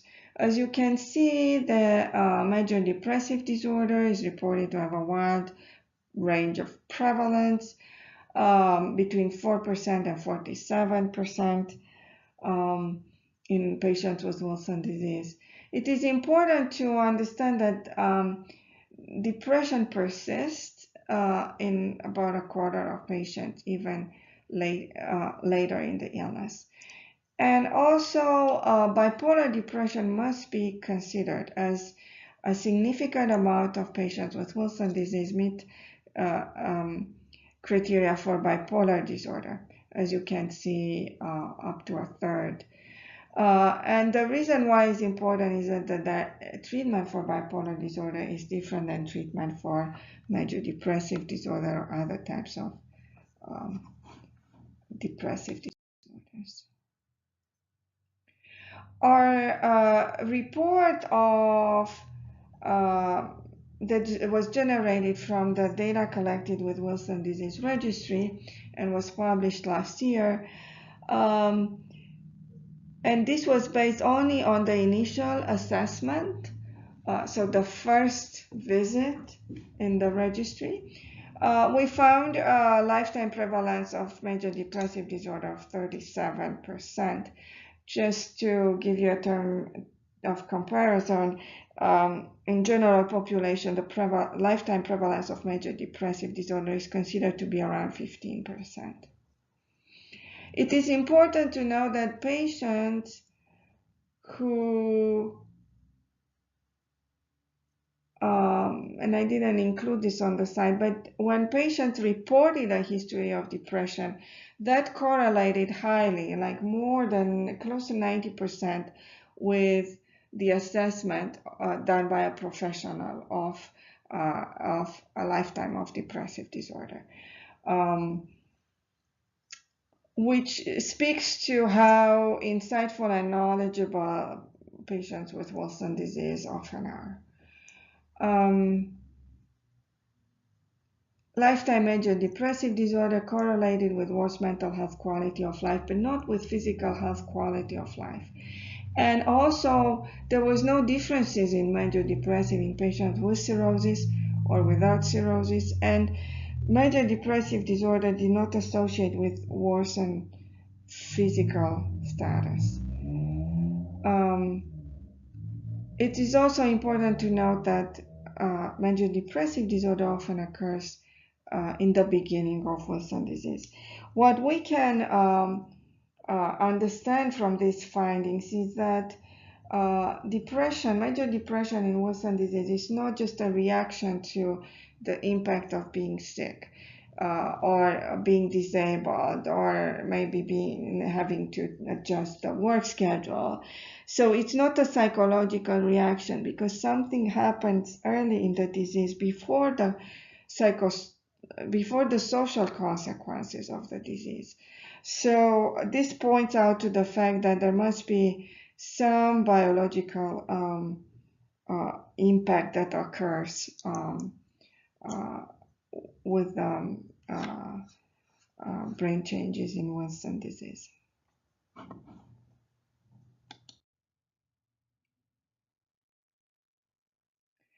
This study looked at psychiatric symptoms in patients with hepatic Wilson disease and with extrahepatic Wilson disease. And not surprisingly, feeling all the psychiatric concerns were higher in patients with extrahepatic Wilson disease. As you can see, anxiety was highly prevalent. Anger was also reported. Feeling sad or depressed also reported in over half of patients. In terms of anxiety disorders, again, this is the analysis of the first assessment, the initial visit. Agoraphobia was present in 13% of patients, which is similar with general population. Generalized anxiety disorder also present, but this was the 6 months prevalence, was not the lifetime prevalence, in 17% of patients. And there was an association between presence of lifetime major depressive disorder and anxiety disorders. This study looked at the correlation between presence of depressive or anxiety symptoms and difficulties with adherence. And as you can see, there were no statistically significant differences between patients with anxiety and depression in terms of their ability to adhere with treatment. Treatment for psychiatric symptoms in Wilson disease can be classified in two major categories. One is primary treatment of Wilson disease that you're very familiar with, and specific psychiatric intervention. About a third to one half of psychiatric symptoms in Wilson disease improve with just a treatment of Wilson disease, usually chelation therapy or zinc alone. But in some cases, there's a need for more specific mental health intervention, which could be either psychotropic medications or psychotherapy.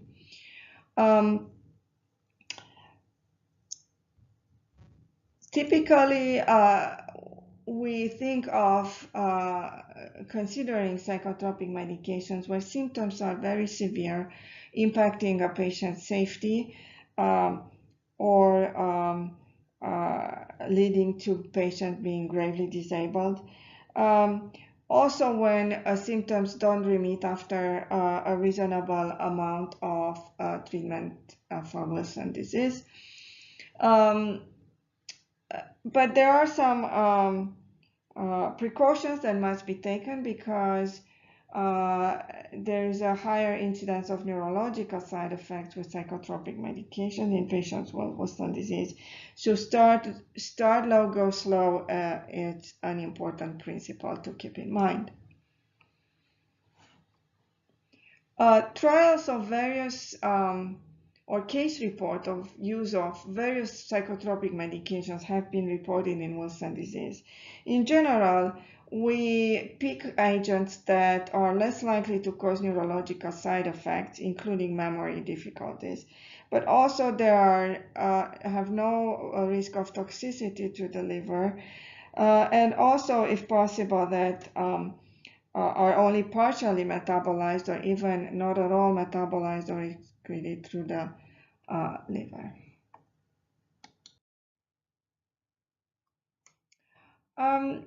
And this is a recent study, very optimistic study reporting impact of liver transplantation upon psychiatric symptoms in Wilson disease. And as you can see, anxiety didn't improve much with transplantation, but depression in this group improved significantly, as well as specific phobias. But for phobias, the number of cases was too low to draw any conclusions. Psychotherapy in Wilson disease is very important because it does not have a risk for side effects. Some common themes that are addressed in psychotherapy are loss of physical abilities, loss of status, loss of social role, anger at the situation. And in general, psychotherapy is more likely to be recommended when patient is able to communicate, is curious about his or her own thinking. There's a desire for a change, either behavioral or psychological. There's no severe cognitive impairment, as most of psychotherapy work involves learning and remembering. And the physical status of the patient allows the patient to participate in session, which involves at least 30 minutes of being able to sit and engage in a conversation. Oftentimes, psychotherapy or psychotropic medications can address other psychiatric comorbidities, such as substance use or post-traumatic stress disorder. In summary, Wilson disease can present with psychiatric symptoms in the absence of neurological or hepatic presentations. Psychiatric symptoms are often reversible with treatment alone. Especially treatment can be sought when symptoms are severe or do not remit with Wilson disease intervention. And there are specific cautions to keep in mind when implementing psychotropic medications in patients with Wilson disease.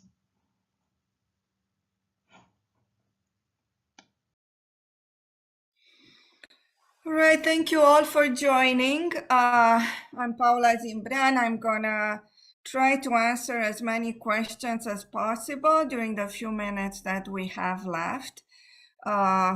there are a number of questions that came in. Thank you to all of those who wrote. And let me start with the first one, which says that you mentioned psychological symptoms occurring after decoupling with penicillamine. How long can you expect this to happen? And also, can symptoms arise once stable on treatment?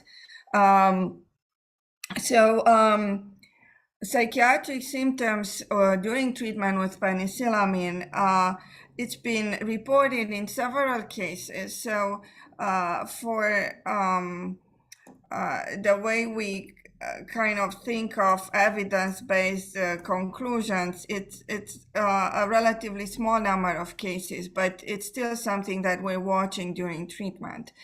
They all occur within the first few weeks, around like 2, 3, up to 6 weeks of treatment. And I'm not aware of any case that occurred after years of penicillamine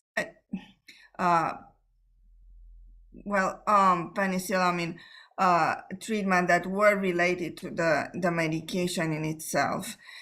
In general, to consider a side effect related to medicine, it has to occur within a time frame from beginning of treatment, and also must resolve with stopping treatment and must reoccur again with rechallenge. So those are the criteria by which we consider a symptom as caused by medication.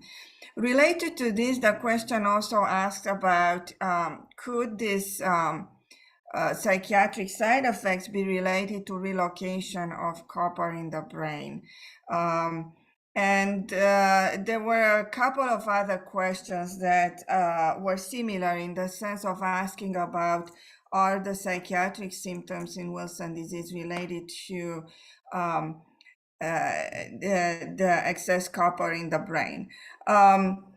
The answer is probably yes. We still have to learn exactly what change in the copper location or quantity or function is related to Wilson disease. We know that copper is essential for brain function in many ways.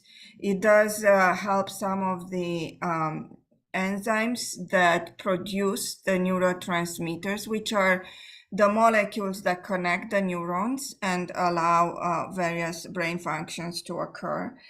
Copper is also essential in the function of astrocytes, which are brain cells that kind of help clean up the brain from sort of toxins or products that are not used by the neurons in the main brain functions. Of course, any change in the in copper, a change in copper can result in psychiatric symptoms. Copper is also researched now as playing a role in other psychiatric problems, especially in neurocognitive disorder, formerly known as dementia. The role there seems to be more in some other in the production of different types of proteins that are related to the mechanism of neurocognitive disorder. So still a lot to learn about exactly how the change in copper in the brain are producing the psychiatric symptoms.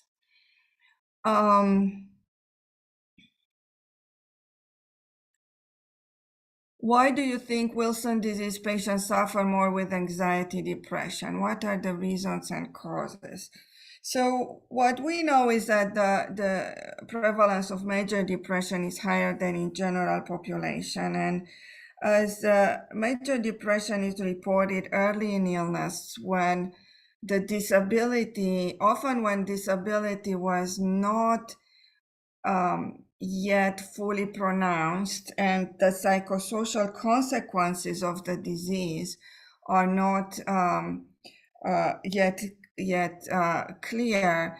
That makes us think that it's more likely a biological predisposition, that the alterations of copper metabolite could predispose patients with Wilson disease more to depression. What about PTSD?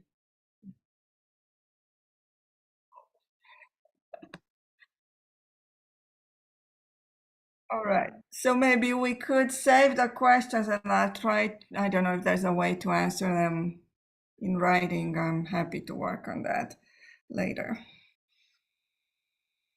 Thank you all.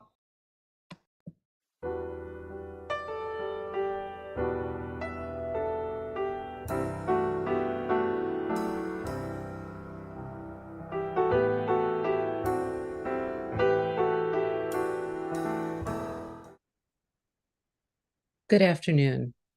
My name is Dr. Susan Rubman. I'm a clinical psychologist and I work in both transplant and sleep medicine at Yale, and I have the privilege of speaking to you today about sleep in general and sleep in Wilson disease. An important bit of housekeeping. I have no relevant financial disclosures and I have no conflicts of interest to disclose. Also, I'd like to encourage you to send in questions as they occur to you rather than wait till the end of the presentation so that I can answer your questions most efficiently after the formal presentation. And with that, let's begin.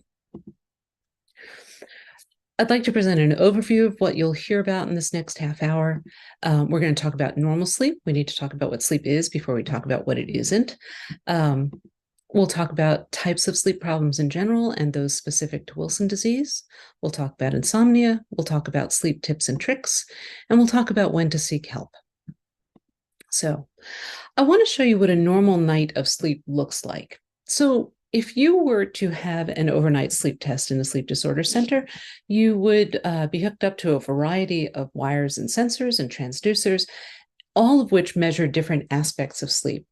Eventually, each of those sensors would be read and would come together to form a hypnogram or a picture of your night's sleep. And I want to show you what that looks like.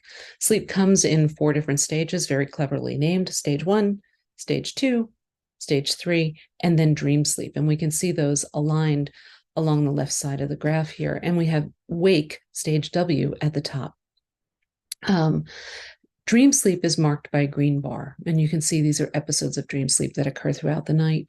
We move through the stages of sleep, lighter and deeper stages of sleep, kind of like a carousel horse moves, going up and down and around in a circle throughout the night. So an individual starts out awake, goes to stage 1 sleep, stage 2, and stage 3, and comes back up to stage 2 and may have a dream, and then goes back down to stage 2 and back to stage 3 and back up to stage 2 and may have another dream. And what I want to highlight to you is something very important that occurs here and here. These are wake-ups. It is utterly and completely normal to experience some wake-ups during the night. Every individual, in fact, wakes up between 2 and 6 times every single night. It's also important to note that sleep is a very active process. There's a lot going on during sleep that we actually don't and can't know anything about. It's a process that we don't actually have much access to as in terms of our conscious ability to understand what's happening. So this is a normal night. About 50 to 70 million Americans have sleep disorders. Let's talk a little bit about that, and a little bit about more normal sleep first. This graphic is from the National Sleep Foundation. It's from 2015, and it's important because it recognizes the lower limit of normal sleep really for the first time. We see hours of sleep here on the left and ages of individuals across the bottom. We're going to focus our attention up here in the adult section. The teal section represents what might be appropriate or might be acceptable, and in many cases is. The dark blue section represents what is considered recommended. Notice that it doesn't say 8 hours is recommended for all individuals. There's a recognition, there's a range of what's normal for different people. And for some people, 6 hours may be sufficient. I also want to highlight that that as we get older, and here it's defined as 65 or older, conversation for another day. But as we get older, we don't actually need less sleep. We just actually obtain sleep a little bit differently. So now that we have a basic understanding of what normal sleep is, I want to move into talking about challenges that we might have with sleep. We can divide problems with sleep into two broad categories for today's purposes. The first is problems which occur during sleep, and those are obstructive sleep apnea, which are pauses in breathing of 10 seconds or longer during sleep. Those are associated with a drop in our oxygen saturation, because as we pause, we don't take in new oxygen to use up to replace what your body is already using. These pauses in breathing are often associated with little tiny wake-ups at the end, and for clinically significant obstructive sleep apnea, it's associated with significant health risks.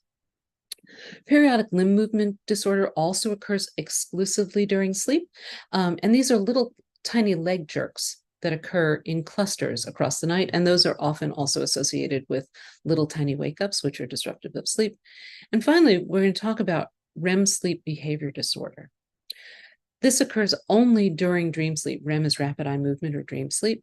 And in this condition, individuals physically act out vivid, often unpleasant dreams with vocal sounds and sudden, often violent arm and leg movements, or they may fall out of bed or engage in what looks like purposeful activity. Generally, we are largely paralyzed during dream sleep. The nerve pathways in the brain that prevent our bodies from moving are typically in charge during dream sleep. But in REM sleep behavior disorder, these pathways don't work quite well, and they enable individuals to physically get up and act out their dreams. This can result in injury from falls or unusual behaviors because sleepers react to what they are perceiving in their dreams rather than what's in their environment. So, for example, if someone were dreaming that they were trying to fend off an intruder, they may injure themselves trying to wrestle a floor lamp to the ground or trip over objects in their way.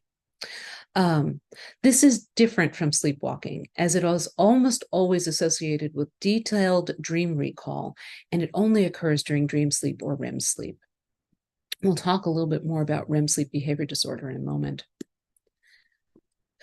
Problems related to falling asleep or staying asleep, as opposed to those that occur actually during sleep, take two forms. The first is restless leg syndrome, and unlike periodic limb movements, which only occurs during sleep, restless legs only occurs when we're awake. It's an uncomfortable sensation in our legs that feels like there might be something crawling on our legs or under the skin, and it's very distressing, only relieved by movement. And it disrupts falling asleep because of that uncomfortable sensation. Individuals may need to get up and walk around or stretch or rub their legs together in order to make the sensation subside. And then finally, insomnia, which is something that we're going to talk about in more detail in just a moment. Let's narrow our focus now to talk about sleep in Wilson disease specifically. Sleep disorders are actually relatively common in Wilson disease. In a recent meta-analysis and systematic review of the literature, it was noted that 54% of patients will experience sleep disorders. Note that this is a higher percentage than the 1/3 of Americans who typically report sleep disturbances. Insomnia is the most common sleep disorder in patients with Wilson disease, as actually insomnia is the most common sleep disorder in general. It may be related to a variety of factors, including mood disturbances and some medications that may be used to treat the symptoms of Wilson disease. REM sleep behavior disorder, as we just discussed, is the next most common sleep concern in patients with Wilson disease.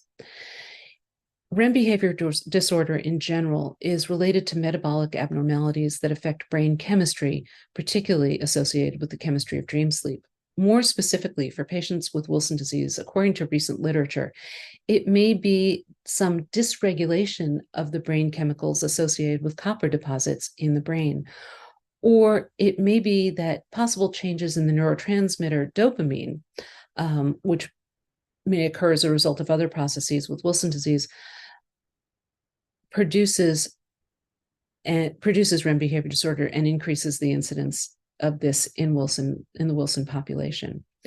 There are data that suggest, though, that when Wilson disease is treated and controlled, REM behavior disorder symptoms improve or resolve.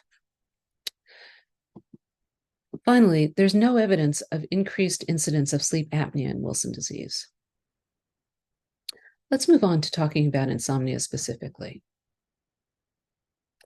Again, we need to talk about what insomnia actually is before we talk about how to resolve it. So the clinical definition or the clinical criteria for insomnia are that it takes longer than 30 minutes to fall asleep.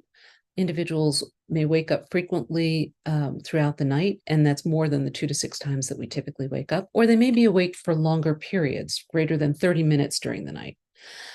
So whether they wake up frequently and in the aggregate are awake for longer than 30 minutes, there's a recognition that there is disruption of sleep during the night, or they may wake up too early in the morning. And all of these must occur in the context of getting less than 6.5 hours of sleep per night.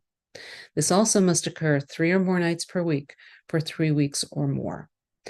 This is to highlight the idea that there's natural variability in sleep and that some nights are simply going to be better than others for a variety of different reasons, whether it's related to something that occurred during the day that was challenging or stressful or actually very exciting, or whether it's environmental conditions. But there will always be variability in sleep, and so the criteria for insomnia require more consistency and duration. So what do we do with insomnia? There are 2 paths to treatment: pharmacologic and behavioral. Cognitive behavioral therapy for insomnia is a set of behavioral strategies that are evidence-based and are the standard of care for treating insomnia in the general population. This treatment has also been repeatedly validated in multiple clinical populations as well, including patients with chronic pain, cancer patients, and patients with other metabolic disorders. I want to speak specifically about behavioral strategies to improve sleep, and we'll leave the discussion of sleeping medications for another day. So these are the starting points of managing insomnia.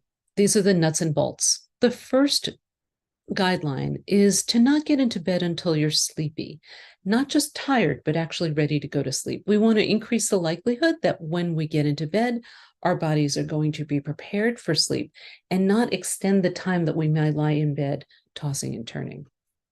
Similarly, it's actually essential to maintain a consistent wake-up time. Even if it sounds counterintuitive, getting up at about the same time each morning resets your body's internal clock, your circadian rhythm, and this increases the likelihood that you'll be able to fall asleep at your desired rise time. When we get up in the morning, a signal is sent directly to your brain to start a countdown clock in order for your body to recognize the time for sleep. We limit time in bed to about 8 hours. Sometimes people want to extend their time in bed thinking that they might be able to get more sleep. What typically happens with people with chronic insomnia is that the more time they spend in bed, they don't necessarily change the amount of time they sleep, but they spend more wake time in bed. And that becomes, sleep becomes less satisfying and patchier throughout the night. So by limiting the amount of time in bed, we consolidate sleep and sleep becomes more restful. The recommendation is that if you must nap, set an alarm for no longer than 45 minutes after the time that you lie down, ending no later than 2 p.m. Taking a nap later in the day is like having a really, really big snack before you sit down for a meal. If we sleep later in the day, our sleep drive, our need for sleep is decreased, just like if we have a big snack before a meal, our hunger is decreased. So we want to give more time between any potential nap and our bedtime. These strategies are just the most basic rules, and many people have heard them. They don't work quickly, and they do require consistent administration, just like antibiotics require consistent administration to fight off infection. But these and other specific rules of treating insomnia are very effective. It's important to note, if you are acutely ill or if your doctor recommends otherwise, modify these guidelines as you need to. General sleep strategies, and these are tips and tricks that are good for sleep for everybody.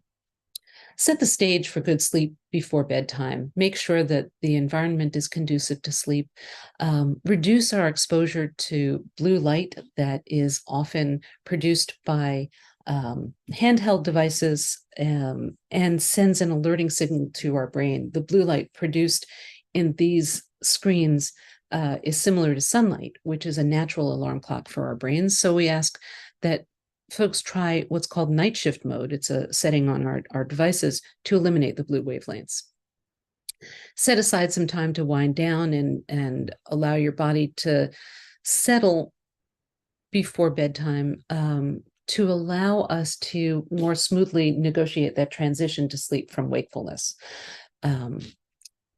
Developing a consistent bedtime routine is very helpful in allowing your brain and your body to recognize what comes next in the routine. So when we do things in kind of the same way each night, maybe walk the dog, clean up the kitchen, wash your face, brush your teeth, put on pajamas, read for a little bit, or watch TV.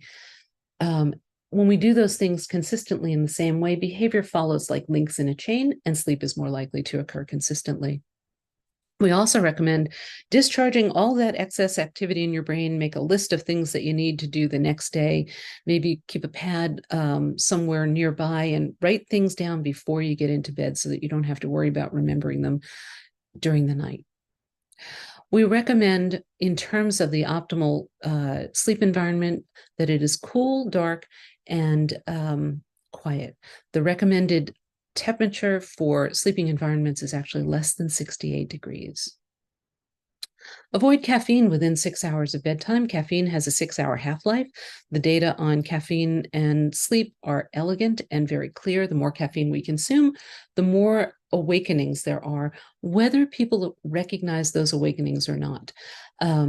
Which sounds kind of funny, but the data show that when people are given caffeine prior to bedtime, they experience more awakenings. Consider a small carbohydrate snack before bedtime so that we don't wake up hungry during the night. If you wake up during the night, remember that many wake-ups are just typically normal, 2 to 6 times every night for all individuals. It's recommended that we avoid active or productive pursuits during the night because those are likely to keep us awake longer. Finally, in the morning when we wake up, we use the acronym CLAP to help us achieve and maintain wakefulness during the day. A little bit of caffeine, light, preferably sunlight, because remember it sends an alerting signal to our brain, activity, and protein. These 4 things set the stage for us to successfully negotiate that transition from sleep to wakefulness. Finally, when to seek help. If you have trouble with sleep for 3 weeks or more, going back to that original criteria for insomnia, if your sleepiness interferes with your life, or if you fall asleep unpredictably or in dangerous situations like driving or using machinery, if you've been sleepwalking, acting out your dreams, or have fallen out of bed during sleep, it is likely time to seek help. And finally, if you're worried about your sleep, because simply worry about sleep can interfere with sleep, and there is effective help available. Speak with your physician or ask for a referral to a sleep disorder center, as there is help. So I thank you for your attention, and now I'm happy to address any questions. Good afternoon. I'd like to remind you that I'm here to take your questions, and you may need to scroll down and open up the questions section to send your questions to me, and I'm happy to speak to the things that you are curious about. Let's see, we have a couple of questions here. The first one is night sweats a common sleep problem in Wilson disease? That's an interesting question. Night sweats in and of themselves are not a sleep disorder. It's not an independent sleep disorder, and there are lots and lots of things that cause night sweats. So, for example, at its most simple level, environmental factors will cause night sweats. There are metabolic concerns that cause night sweats, such as pregnancy, or maybe the opposite of pregnancy, which is perimenopause. Individuals with obstructive sleep apnea, particularly untreated obstructive sleep apnea, can experience night sweats. I am not aware of any specific link to a sleep disorder with night sweats in Wilson disease, though. I'm not sure if that answers your question, but I hope that it does. Let's see. Can I provide any information on why mid-sleep waking and early waking causes kaleidoscope vision? Interesting question. So first, let's define our terms a little bit. Kaleidoscope vision is waking up with, or not waking up, but experiencing colors and distortions in the vision, much like you would when looking through a kaleidoscope. Again, there's no specific sleep disorder that is associated with kaleidoscope vision. Kaleidoscope vision is sometimes associated with migraine. One of the things that happens, though, when we wake up during the night, again, there are normal wake ups, and then there are wake ups that are more challenging. But sometimes when we wake up, there's kind of a brain signal mismatch. Part of your brain is saying it's time to be awake, and part of your brain is saying it's time to be asleep. And so there can be kind of confusional arousals or misperceptions. I would think that in the absence of any other clinical syndrome like migraine or other neurological concerns, that might be what's causing the issue or the concern. I would also be curious about low levels of lighting, because it's during sleep that could cause visual distortions. Let's see. Is dopamine associated with REM behavior disorder? Yes, dopamine metabolism is in fact associated with REM sleep behavior disorder. And the question is high levels or low levels. So let me just say that it's a complex relationship between dopaminergic neurotransmitters and REM behavior disorder. As evidence of that, we know that Parkinson's disease, which is a dopaminergic concern, is highly tied with REM behavior disorder. And in fact, REM behavior disorder can be a prodrome for Parkinson's disease. Our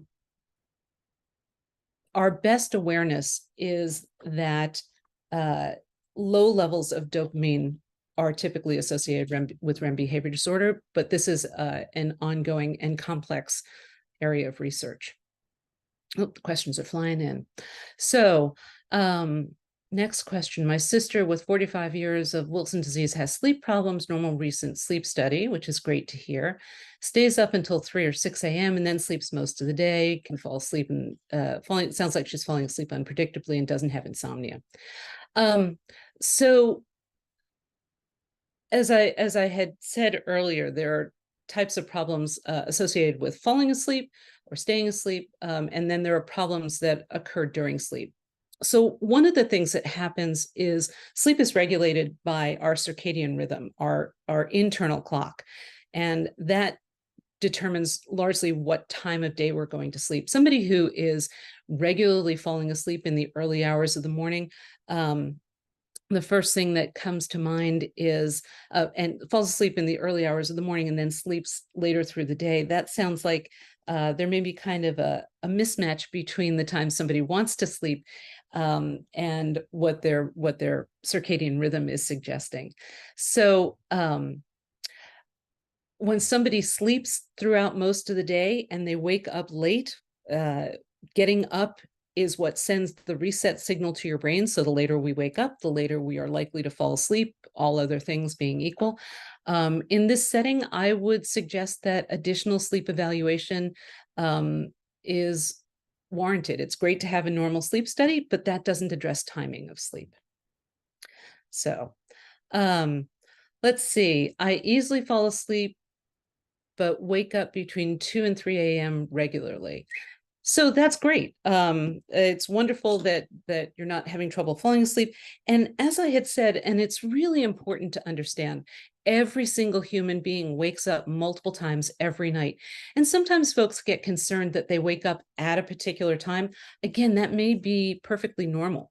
I'm not sure if the question is that you wake up from 2 to 3 a.m., that may fall under the heading of insomnia, and then there are other things to do. But just the fact that somebody wakes up at a regular time, that's okay. If you remember that early slide looking at sleep stages, Sometimes, we go through deeper stages of sleep and come up to lighter stages of sleep, and we cycle through. And it may be that as we come to a lighter stage, there's something that leaves us vulnerable to waking up at that particular time. But as an independent concern of just waking up at a regular time at night, I wouldn't worry about that. Do I recommend any kind of white noise or any apps that help with sleep? So in an environment that might have variable levels of background noise, if you live in a city and there's traffic, or if you live in a place where sirens might be going by, or cars, or a neighbor starting their car intermittently, like working third shift or something like that, white noise, or pets in the home actually also, white noise can be helpful because it acts as a mask of other intermittent sounds, and which can be disruptive of sleep. And so the white noise can actually help preserve sleep. Are there any apps that help with sleep? It depends on what you're looking for. There are certainly apps that generate white noise, brown noise, pink noise. Those are different frequencies. Some people prefer different sounds when they sleep. But in terms of apps for sleep disorder, CBTI Coach is one that is put out by the VA and is available to I think to everybody. And in terms of helping with insomnia, that's a great first step.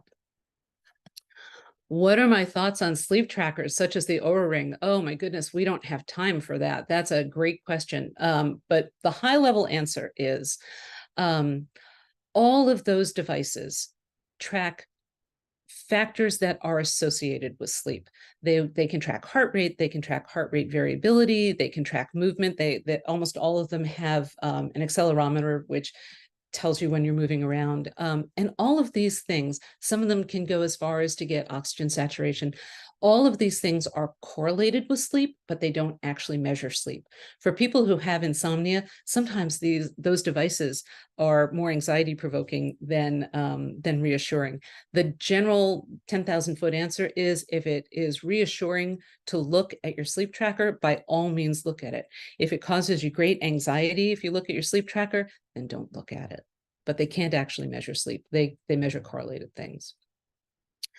I had a sleep study years ago and was told I never entered REM sleep. Can I help explain this? Absolutely.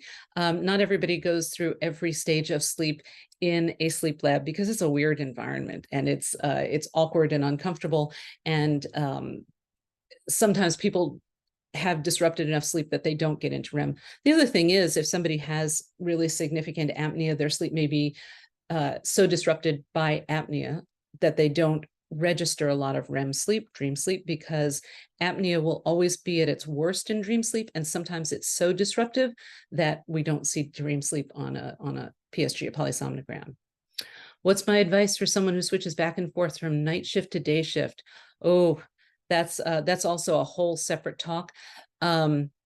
Rotating shifts is very, very difficult and really challenging for your circadian rhythm. What we most like to see, and this is a kind of a shorthand answer, we want to see overlap in your sleep period as much as possible. So if you're working thirds and you're sleeping from 9 o'clock in the morning till 4 o'clock in the afternoon, and if you're working firsts or seconds, you're sleeping at a different time, we want to have you overlap as much as possible your sleep on different working days, so that you're sleeping the same period of time in every 24-hour period. It's really hard to do, but there's lots more information available about managing shift work. Is night eating syndrome associated with Wilson? I have not seen any data to suggest that night eating syndrome is associated with Wilson. Having Wilson disease and now going through menopause is very difficult. I am sure that it is. My physician has me on Klonopin for sleep. What are my thoughts on clonazepam and Klonopin and sleep patterns? Goodness, these are great questions. There are lots of different agents that are helpful for sleep for different reasons. Clonazepam is a class of medications, benzodiazepine, that is historically used for lots of different things. In terms of its effect on sleep patterns, there are some drugs that are that influence our sleep stage distribution. Clonazepam is not one of those drugs. When people are using medications like clonazepam, we certainly want to make sure that there isn't an underlying disorder of sleep apnea, because some of those drugs can make apnea worse.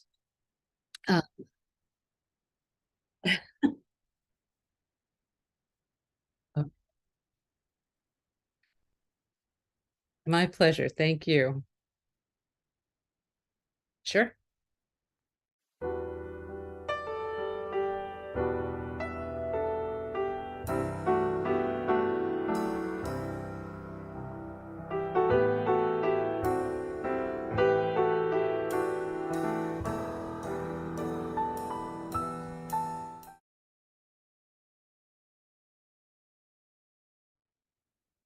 Hello.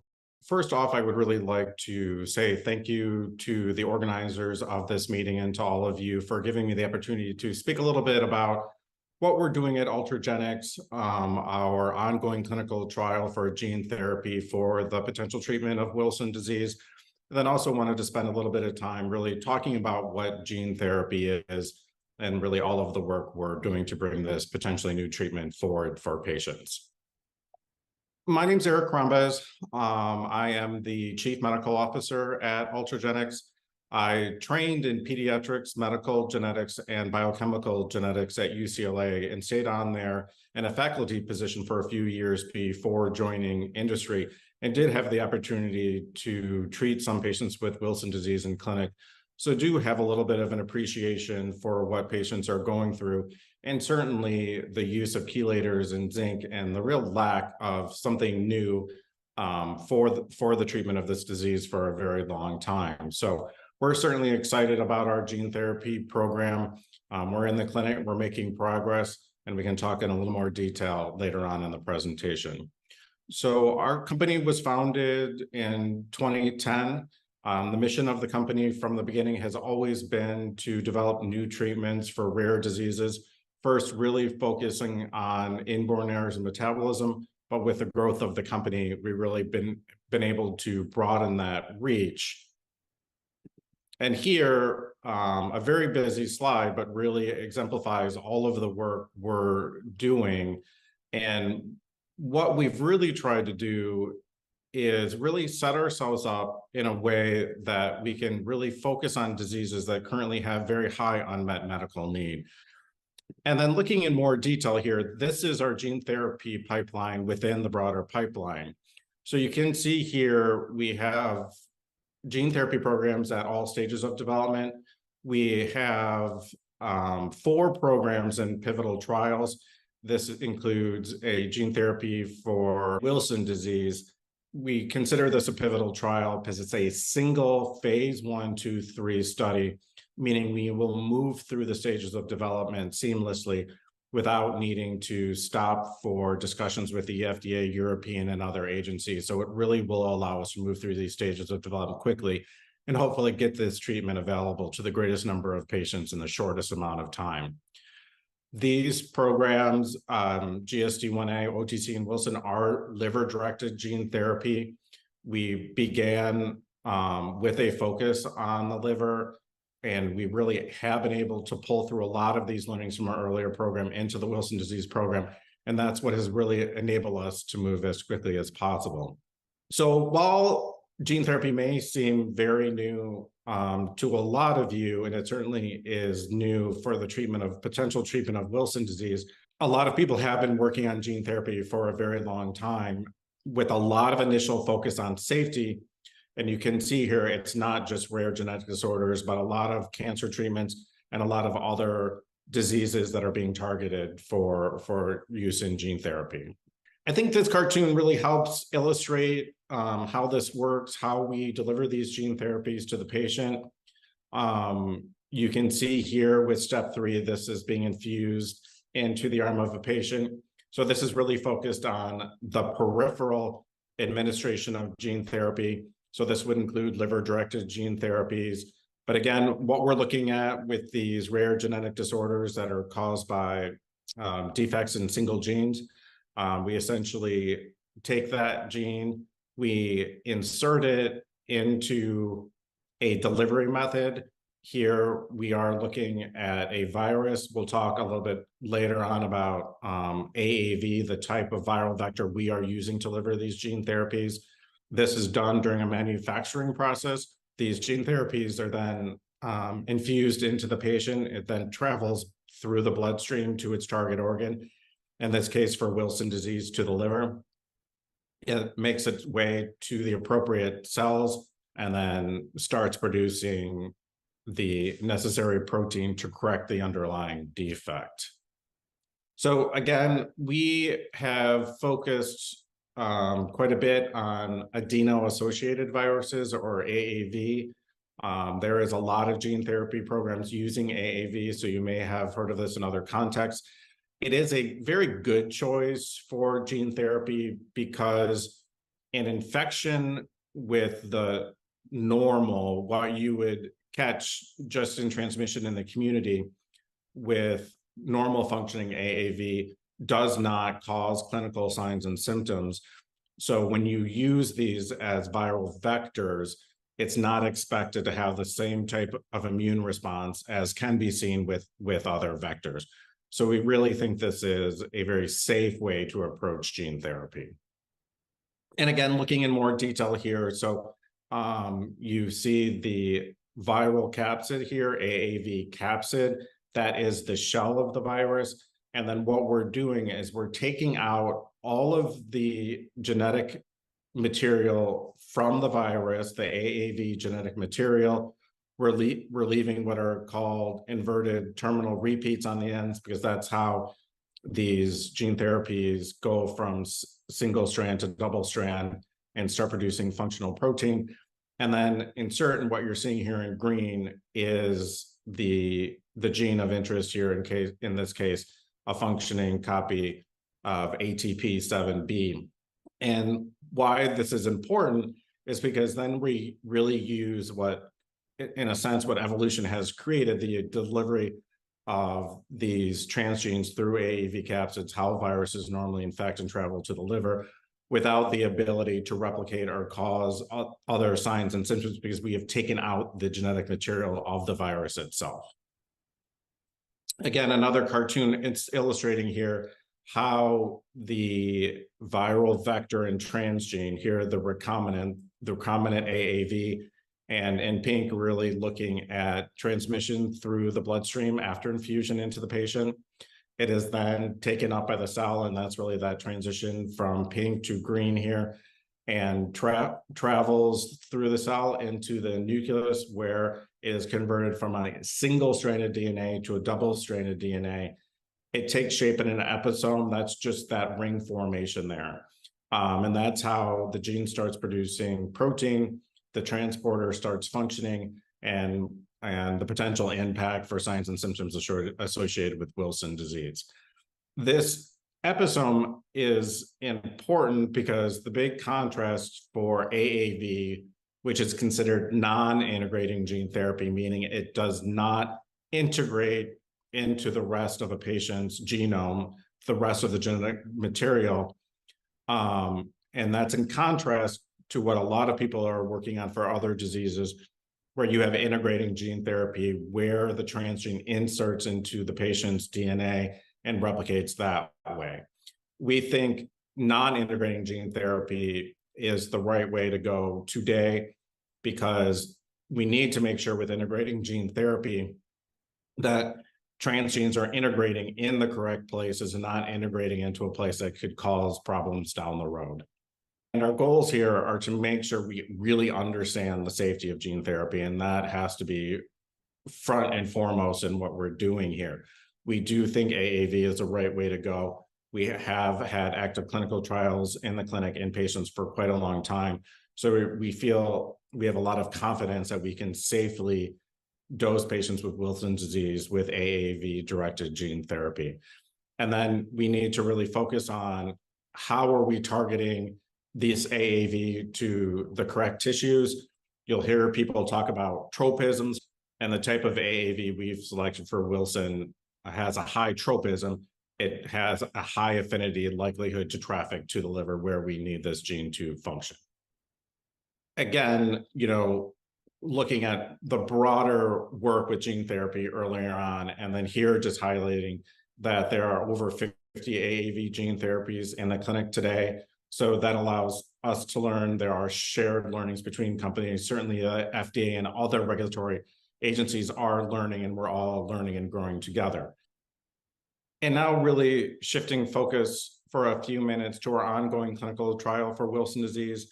As I mentioned earlier, this is a single clinical trial, meaning we will move from phase 1, which sometimes is traditionally done in healthy volunteers as a separate study to look at safety before going into a patient's affected with the disease.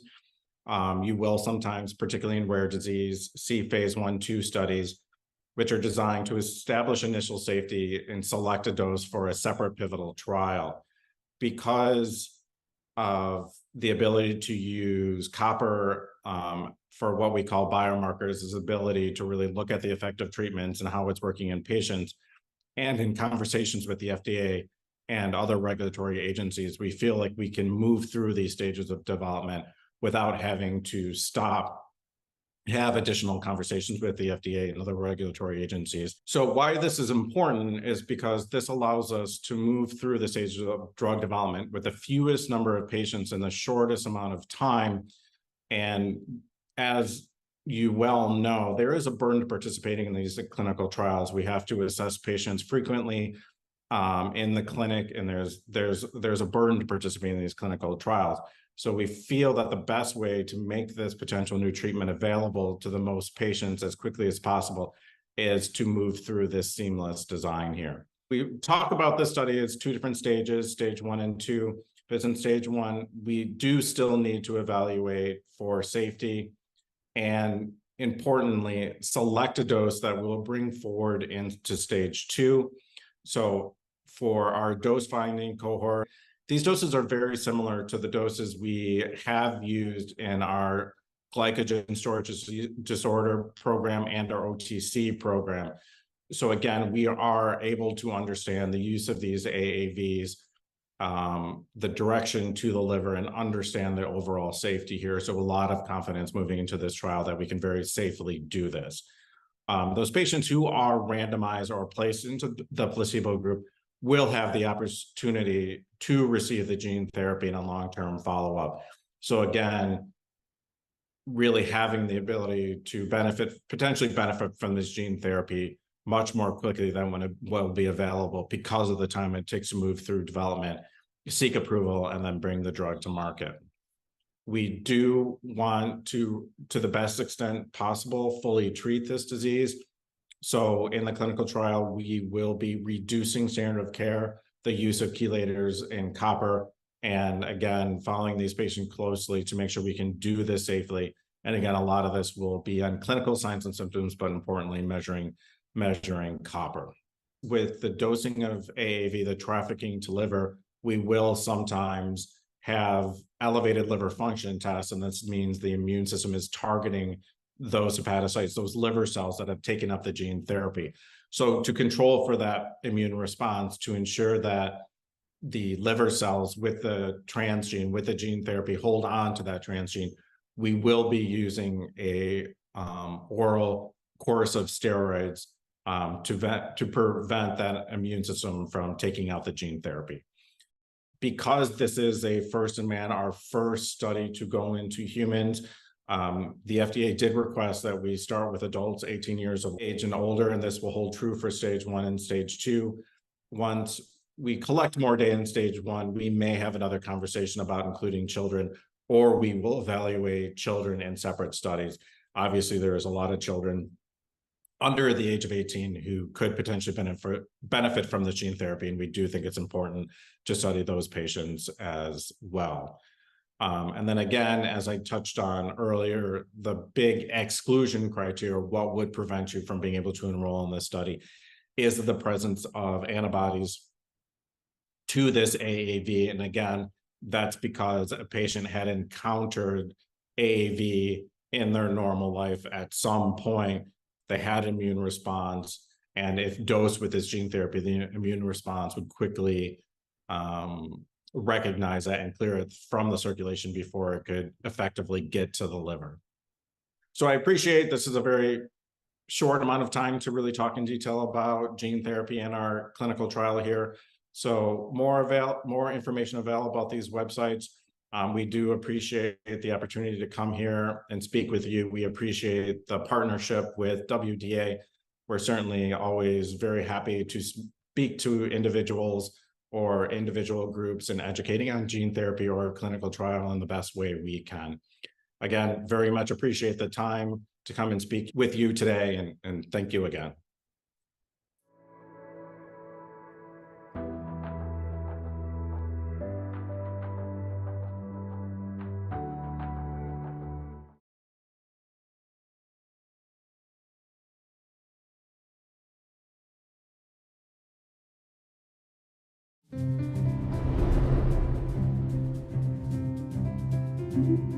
Hello, my name's Omar Camlin, and I'm the Senior Medical Director at Orphan.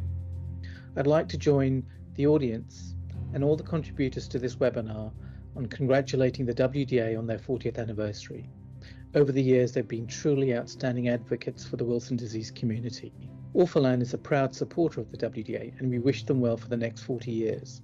For many of you in the audience, this may be the first time you've heard of either Orphan the company or Couvreau, the treatment for Wilson disease.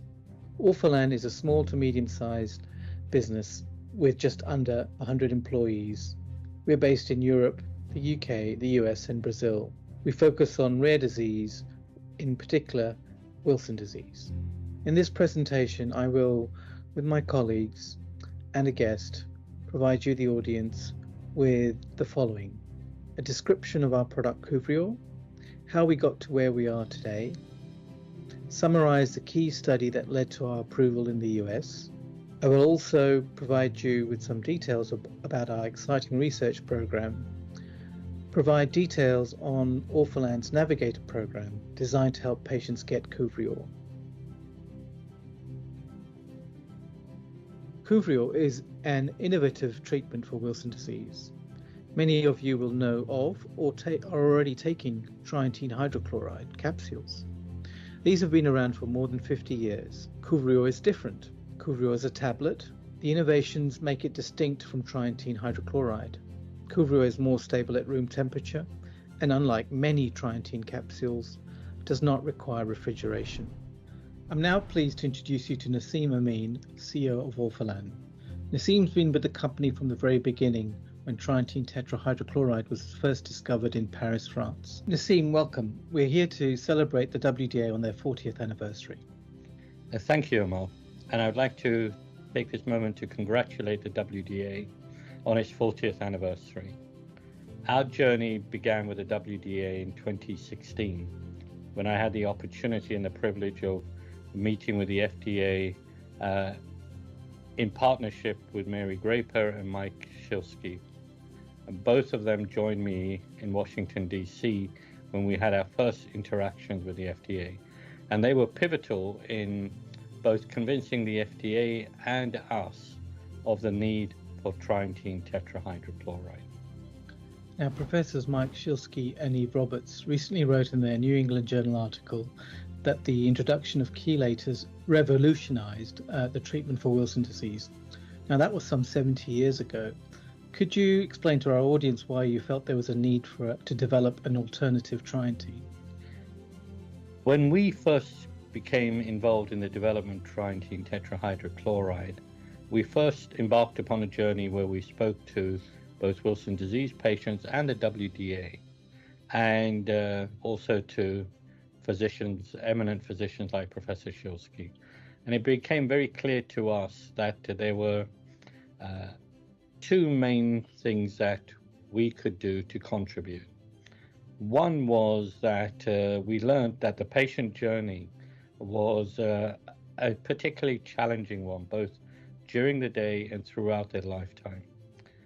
The burden of taking multiple pills multiple times a day, added to that a cold storage trientine burden, was very substantial for patients. The second thing we understood is that DPA was used first line because the conventional wisdom was that it was a more potent, efficacious product, but you sacrificed a safety profile, and that's when patients would switch to trientine when they ran into problems with DPA. So historically, these drugs were approved without much evidence. They were only based upon a few case studies.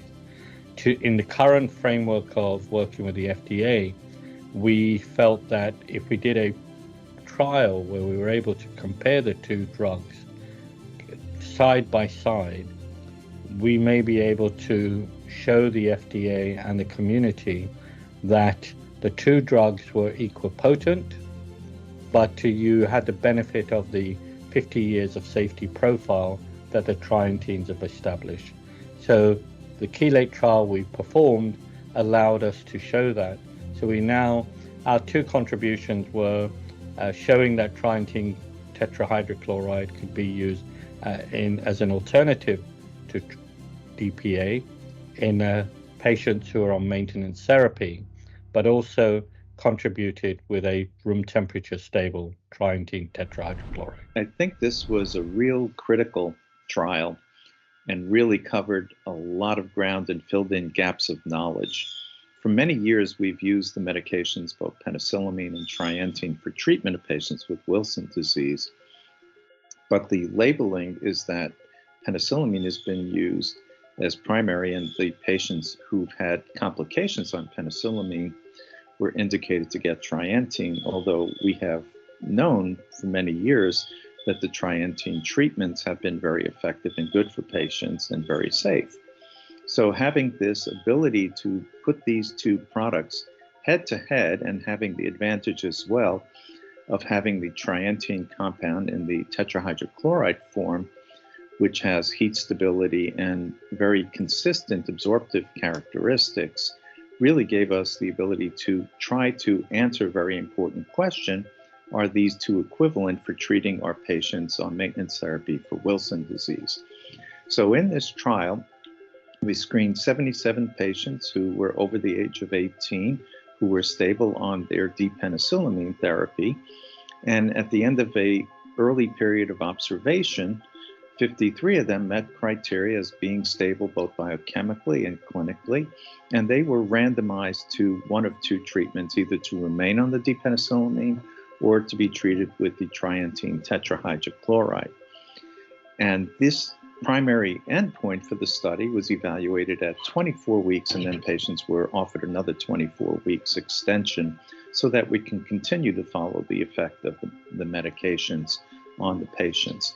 Now, the important point of the trial is that we also used for the first time a biochemical endpoint that gave us an estimate of free copper, and that is called the non-ceruloplasmin copper assay that was done by combination of chromatographic speciation and use of ICP mass spectroscopy to be able to accurately measure the copper that is bioavailable, that is not in the ceruloplasmin protein.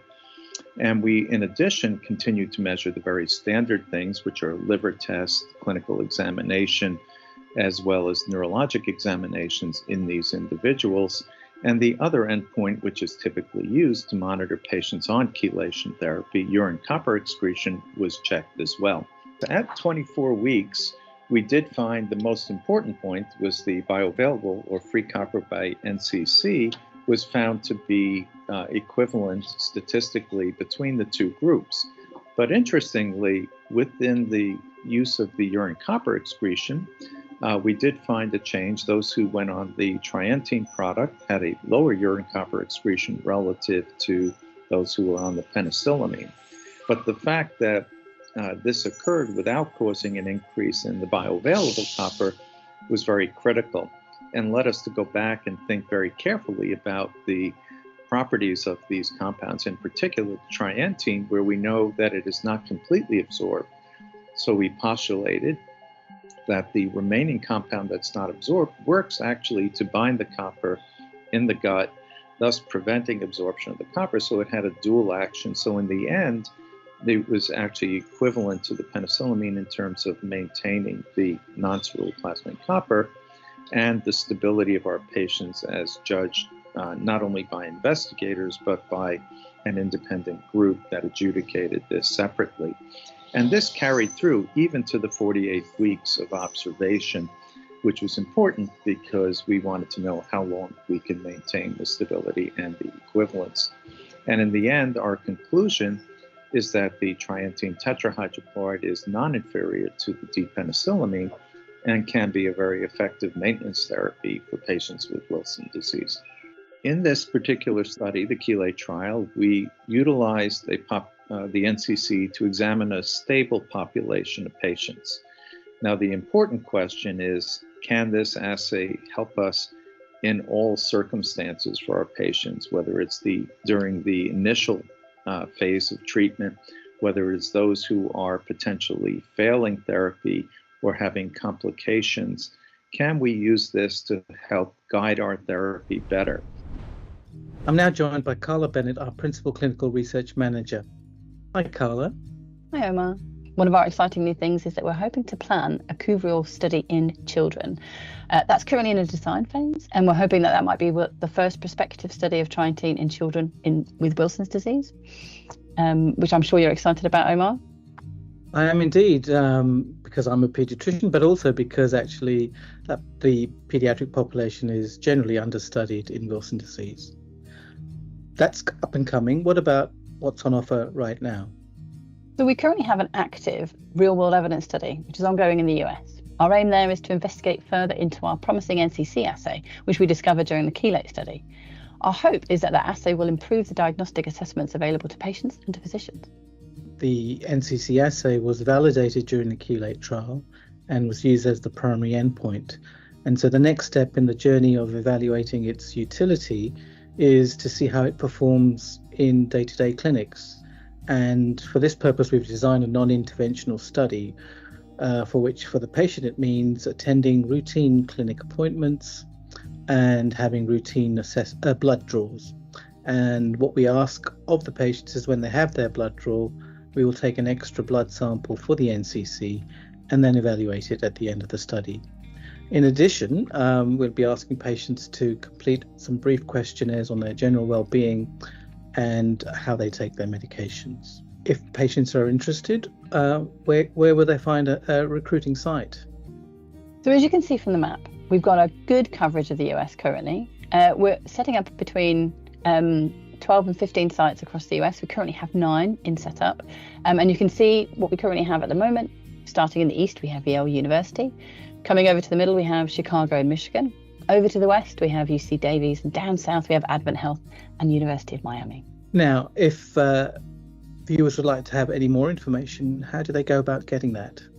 Well, if you go to clinicaltrials.gov, there's a central website there. And if you put in real world and Wilson's disease, our Reason study should pop up and you should be able to see a nice summary of the study, where we're running that, which sites are involved, and a little bit more about the study itself. Well, I'm sure that was very informative for our viewers. Thank you so much, Carla. Thank you, Emma. I'm now joined by Christina, Orphan's Associate Director for Patient Services. Hi, Christina. Hi, Omar. How are you? I'm very well, thanks. Could you tell our audience where you're based, please? Yeah, absolutely. Just right outside of Philadelphia, Pennsylvania is where I call home. Now, you oversee the Navigator program for Couvreur. Could you please explain how this helps patients get Couvreur? Yeah, absolutely. So patients are really at the heart of every decision that we make here at Orphan, and our main priority is to help patients whenever we can and however we can. And it's really that commitment that led to the creation of our Navigator program. And once you as a patient and your doctor have decided that Couvreur is the right treatment option for you, your doctor can submit, a prescription directly to the program. And that's when you would be connected with a care coordinator. And this person can really help support you throughout all of the next steps in your journey. And a lot of you may be asking yourselves what that really means. And really, it's a fair question. The main goals of the program are to ensure that you as a patient feel well informed about the status of your prescription and are provided with details of offerings that you might be eligible for. And your care coordinator will work with you every step of the way, help you understand your insurance coverage as it relates to Couvrior, and have discussions with you about financial assistance options that might be right for you. Okay, now you mentioned the financial assistance options. Is that something available to patients through the program? Yes, it is. So one of the offerings that Orphan has made available under that Navigator program is copay assistance for Couvrior. And this offer is extended to patients who hold commercial or private insurance. And sometimes that means you have an employer-based plan or through perhaps the Affordable Care Act. But your care coordinator can definitely guide you through those options to make sure you pick the one that's right for you. Okay, and what about those patients who don't have insurance? So Orphan is proud to offer the patient assistance program for situations where a patient finds themselves either without any insurance, or maybe they do have insurance, but Couvrior is not covered through their plan. So at that point, your care coordinator will discuss with you this option for the patient assistance program. And if you're interested, they'll help get you connected with the appropriate form so that we can evaluate you against the program's eligibility criteria. You've gone through a lot of options and offerings, and they all sound truly wonderful, but I can imagine that decisions take a long time before the Couvrior arrives on your doorstep. Could you shed some light on how long that might be? Yeah, and actually that can be a little bit of a tricky question because every insurance plan is a little bit different. They have different processes or a different number of required steps that need to be taken to obtain approval for Couvrior or a medication. So that said, we definitely wanted to create something to help patients get started more quickly because we know that they might be anxious to get started on their treatment as soon as possible. So we have established what we call the Quick Start program, and this may allow you to get started on therapy while you wait for that, determination for coverage through your insurance plan. You can visit Couvrior.com. This houses a wealth of information about both of those topics. And if you're interested in speaking with someone directly, in the right-hand corner of that screen, there'll be a Contact Us button, and you can get connected with the care coordinator that way as well to have all of your questions answered. Thank you for watching the video on Orphan and Couvrior. I hope that it was informative for you. And again, congratulations to the WDA on its 40th anniversary.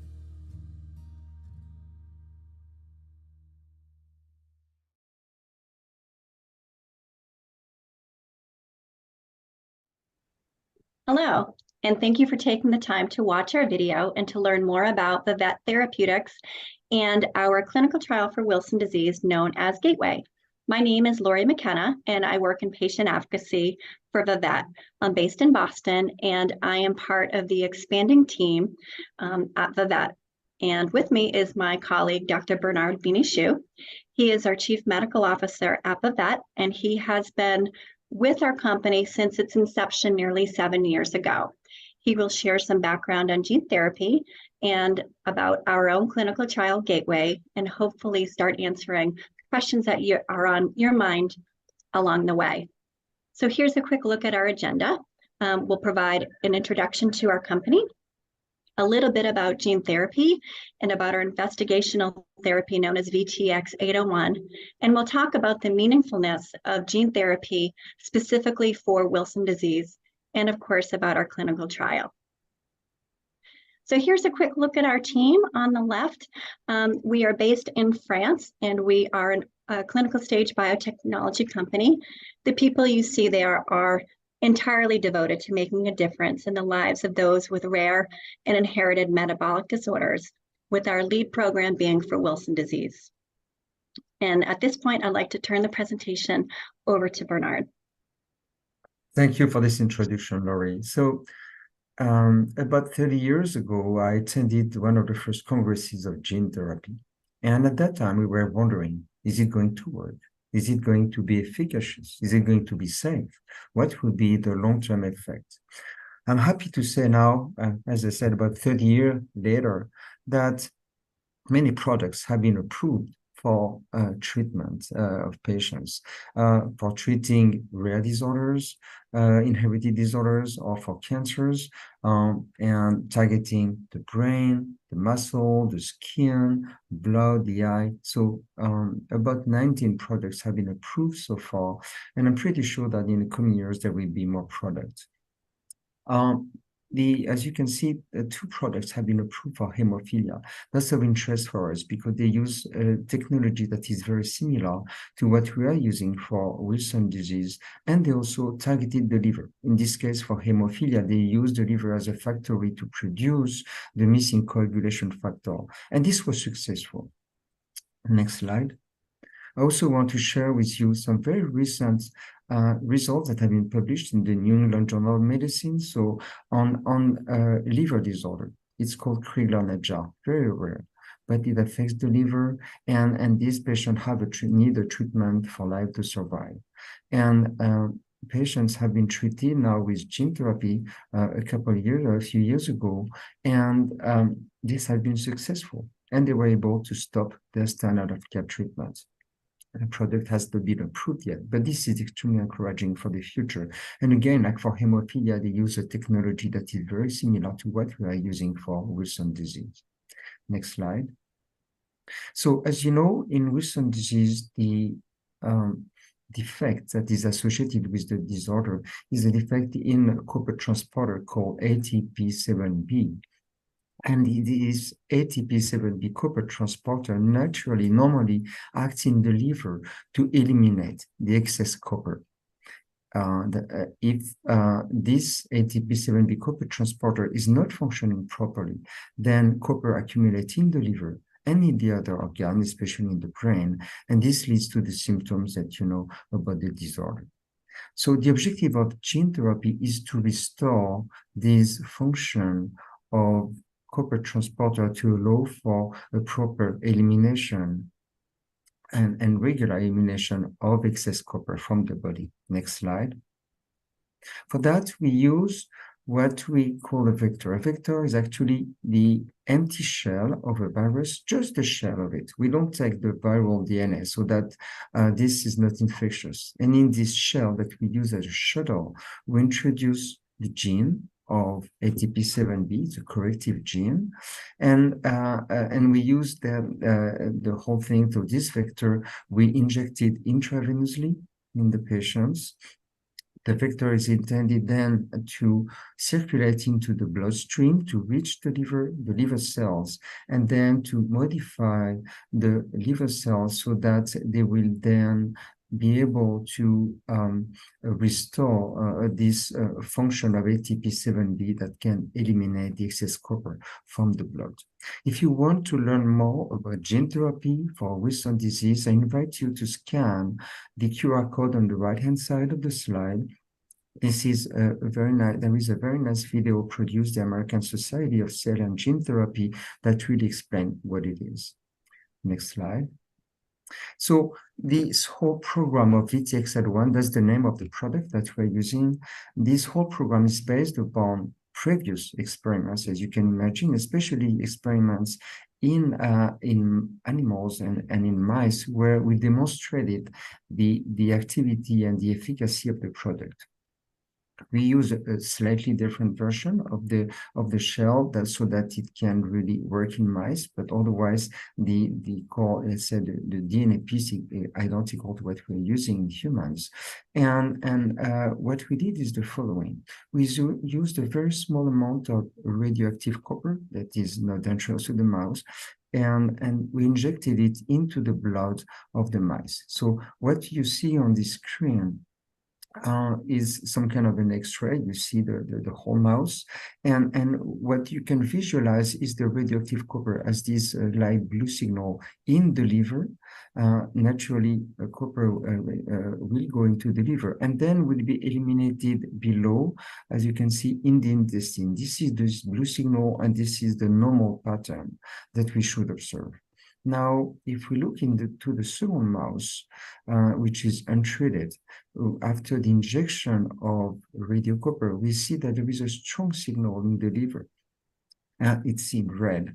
And there is no signal in this testing showing that copper has been trapped into the liver. This is absolutely abnormal, and what we want to restore is the picture on the left. So what we did next is that we treated, and on this picture we show 4 different mice with Wilson disease, and we treated them with increasing amounts of VDXL01. And what you see is that progressively, with increasing doses of VDXL01, then the signal in the liver is less and less intense, meaning there is less and less copper that stays in the liver and more copper that goes into the intestine. And with the highest dose, actually, we observed a complete restoration of the normal pattern that we were wanting to observe.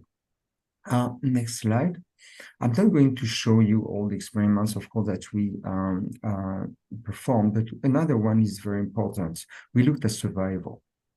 And so what we did, simply, we treated some mice with VDXL01 and others were not treated, and we observed them. And after 44 weeks of age, we started to see the untreated mice dying, and the other ones were not in a good shape. By 1 year, 60% of them were dead. And on the other hand, those mice that had been treated with VDXL01 were surviving and were perfectly healthy. Next slide.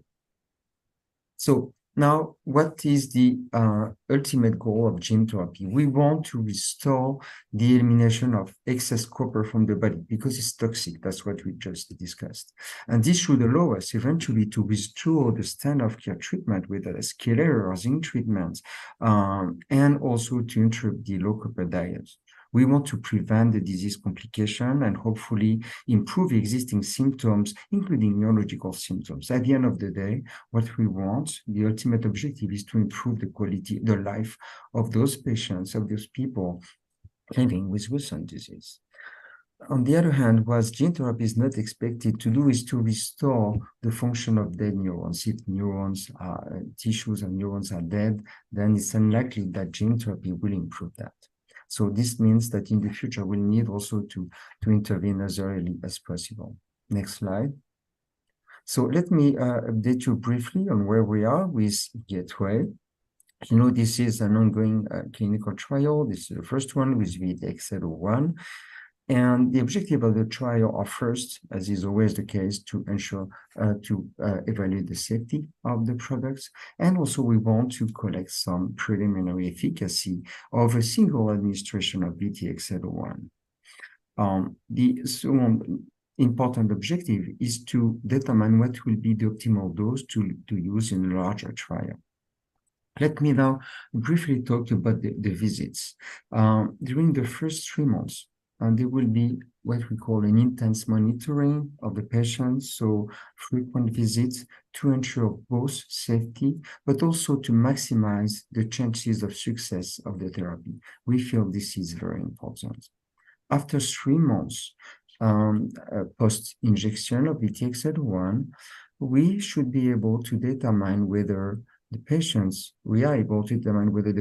are responsive to the treatment, responders, yes or no.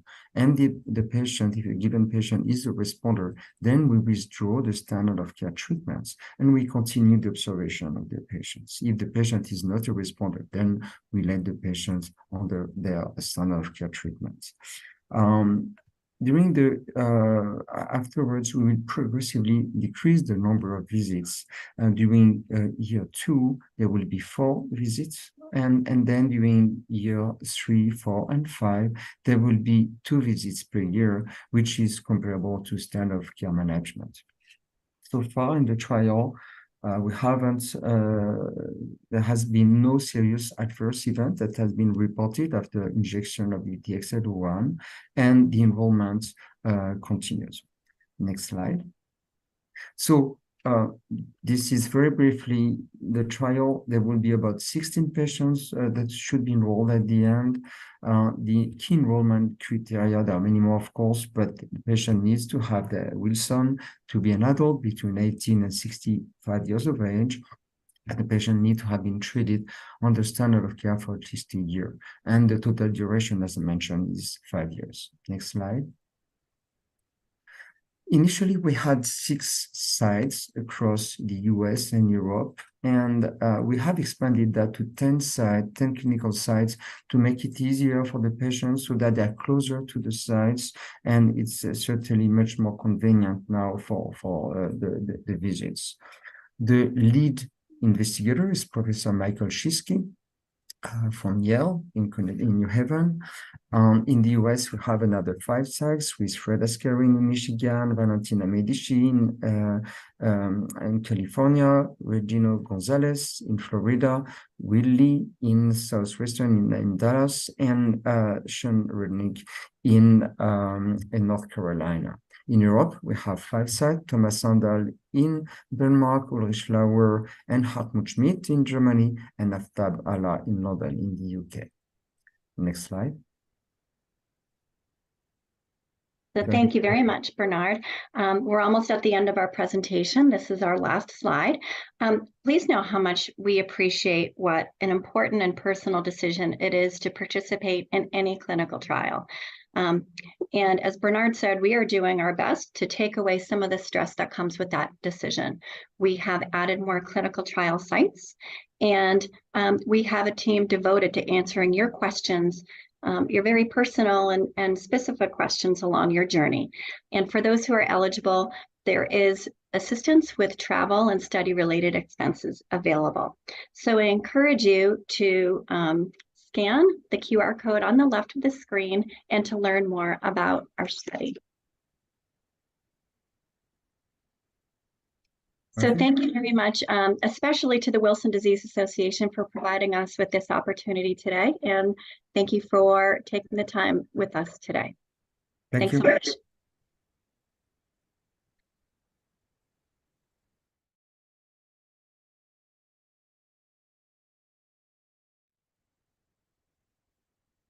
I hope you've all found this day very valuable, and I look forward to seeing many of you at our actual live conference, which will also be hybrid in October of 2024.